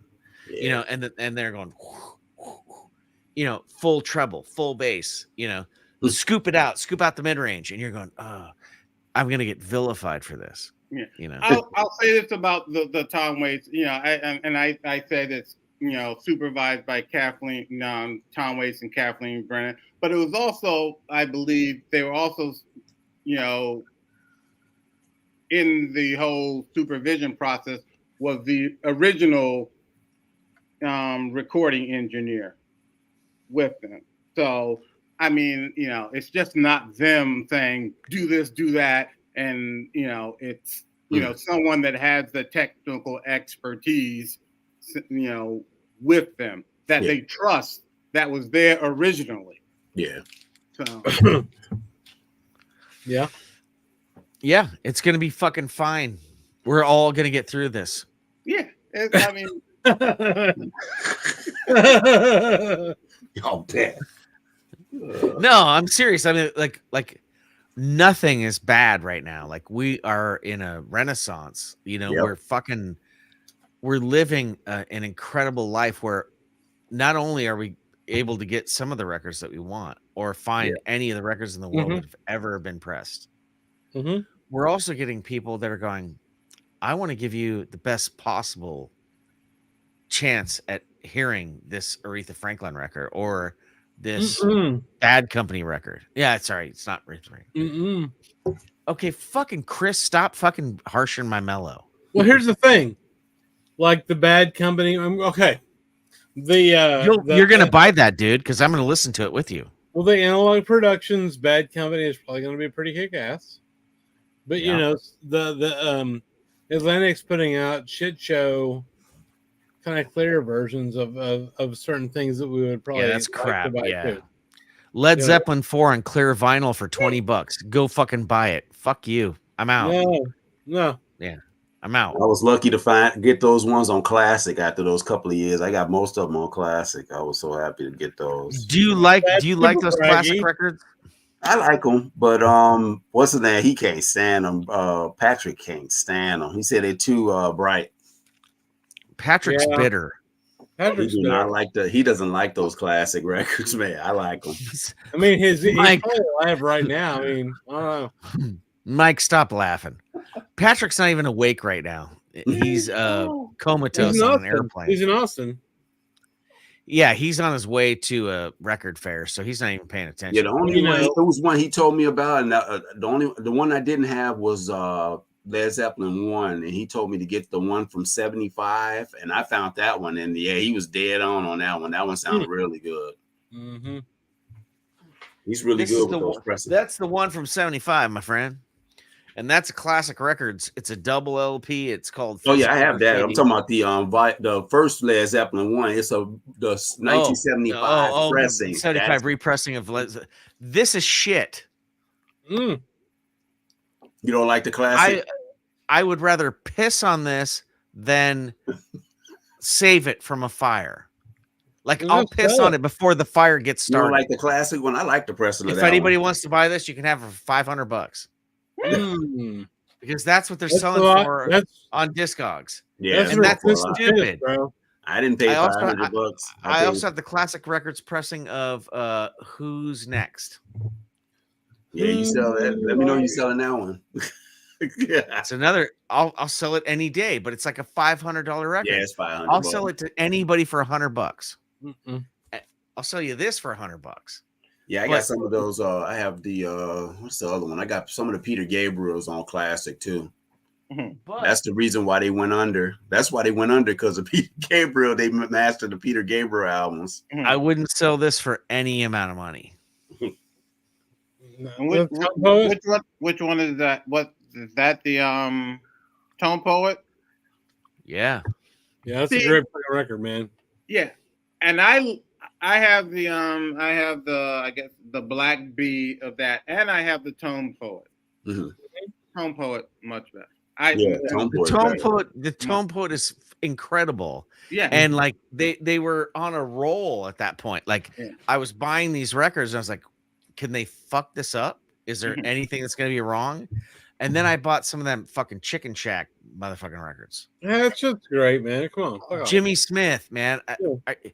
It sounds like roller rink music. Well, that's the classic series. I mean, I don't know. It's boring. Jimmy Smith, I don't have too much. I only have a few records. I do like some of his stuff, but not all of his stuff. I know what you mean. It's boring, man. It's boring music. Like I wanted to like it. I like but the it's sermon. like The sermon, I love the sermon. Yeah. The sermon. It's like he's Sermon. playing hockey riffs. And the one with the leather jacket on the cover, it's the one he's standing out front of the store or something like that. I like that album too. But all the rest, Jimmy Smith. The organ player is Mel. Mike, who's the crisscross guy? Mel Ryan. Mel Ryan, yeah. Yeah, he had played with Wes Montgomery, and then left the scene, and then came back in, I guess in the 90s with Crisscross. Yep. And released a series of really excellent, and he was a pianist. And then took to the organ. So he has a different approach from a Jimmy Smith. Yep. Send me an email, AJ Snyder. You might get it for free. too. What's his name? Larry Young. Larry Young is good too. Oh yeah, Larry was great. But Larry yeah, Young is Mel. sick, I mean, the difference between Mel and like Jimmy Smith is huge. Yeah. Yeah, Mel was playing along with everybody else when Jimmy was kind of like leading the. Jimmy Smith was like he was like a like a dynamo. He can be overwhelming. Yeah. He's got to be. It's his show. The one album that's really good is the one he did on Verve, the one from the 70s, the one that he stole all the breaks. Everybody sampled the Beastie Boys stole all the breaks. It was a whole bunch of rappers stole all of. At first, you said he stole the breaks. I was like, no, everybody stole the breaks from him. Yeah, you're right. It made Check Your Head and Ill Communications. Those records got ripped off. That Jimmy Smith record's really good though. The Beastie Boys were prime candidates for stealing riffs. It's funny you mentioned that, and there's a jazz writer, Ted Gioia. No, it wasn't Ted Gioia. Ted Gioia is amazing. It was. I'm trying to think who it was. It was, he wrote a Coltrane biography, Lewis Porter, and he has a Substack, and he wrote about how in the 80s, 90s, I don't know when, he was called by a law firm. A law firm they wanted him to be an expert witness for Paul's Boutique. Down there, and it's it's involving the Beastie Boys and a sample from the Jimmy Castor bunch, Hey Leroy. Yeah. And and he ended up declining, and being retained by the law firm. But basically, his he was saying that they should just settle, and there were other, like rock. They hired some rock critics and and stuff like that.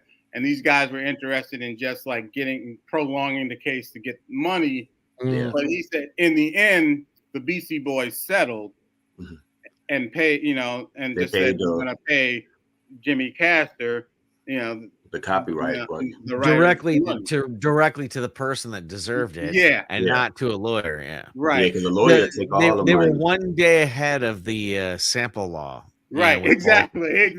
Yeah. And they probably had, somebody probably told them, you don't want to be on the wrong side of legal precedent. Yeah. And and you don't want to ruin any credibility, any street cred that you have. And they were also giving a side eye to the record companies, going, "Is this really going to go to him, or if we can guarantee that it goes to the fucking owner, we're cool with it." Right. They were never trying to rip people off. They were always trying to give credit to the people that did the music, but Capitol Records set them up for failure in that way. Paul's Boutique is a sampling masterpiece. If you've ever heard it, it's crazy good. And Chuck, you know who Chuck D is? Everybody know who Chuck D is? Yeah. So I was in the studio with him, and he was talking about how even in the early days, Public Enemy, who they had a guy, Terminator X or something like that. And he was their DJ guy, and he was mixing shit up to the point where you didn't know what the fuck he was doing. And when you listen to Public Enemy, it doesn't sound like an obvious sample, but he was using crazy shit like Anthrax and stuff like that. Yeah, and he was saying that, even at that time they had to kind of go, well, Terminator X takes record B and puts it with record A, spins them at the same time, and goes like this and fades them in and out. So within 12 seconds, you just heard 3 fucking records. What's the copyright on that? And they went, you got some of those guys that DJ like that. They know how to chop it up. Like they call it chopping it up. Yeah. Because some guys like Premiere and stuff like that, them guys know how to, they use the samples, but they good at, so they don't get dinged with it. And DJ Master Mike for the Beastie Boys did the same thing. He just mixed up a bunch of shit. So it's like when you're doing that, it's no longer a copyright issue. It's an art issue. You're mixing up. Like if you can combine Strawberry Fields Forever and Loving You Is Easy Because You're Beautiful, and you go la la la la la, and you can and you can get those going, like that's an art in and of itself. So we shouldn't talk about copyright on any of those. That's why a lot of the new rap stuff. I hear some of the new music now. It's just like the beats all sound, everything. It's like straight up thing. Like you totally know where it is. Yeah. Well, Rihanna did that with Umbrella. All right. It's been almost 8.5 hours. We've covered, Mazzy and Rachel and the gray market bullshit. And about 5,000 other things. Do y'all have anything else to talk about, really? Is this the longest fucking Jazz Bums stream ever? Fucking by a couple hours, yeah. Yeah. Sure. Yeah. So, I think we shut it down and then let's see, it's get up at 8 a.m. Let's do it again at 8 a.m. in the morning. Yeah, in 5 hours y'all can join Rachel. So the Olympics. Y'all should do that. I'll see y'all at 10. Yeah, I'll be walking my dog in an hour. In an hour? I've been going to sleep. Yeah, me too. I'm about to pass out. But anyway. All right. Fucking epic stream. It was cool, man. Have me on, man. It was cool hanging out with y'all, man, tonight. Yeah, it was nice to meet all you guys. Mike and Lavelle and Chris. I love you guys. I'm so glad to have the time with you. It was cool, man. We got to do it again. Yeah. Friday, bro. So, okay. All right. Thanks, everybody. All right, later, guys. See ya. Later, man.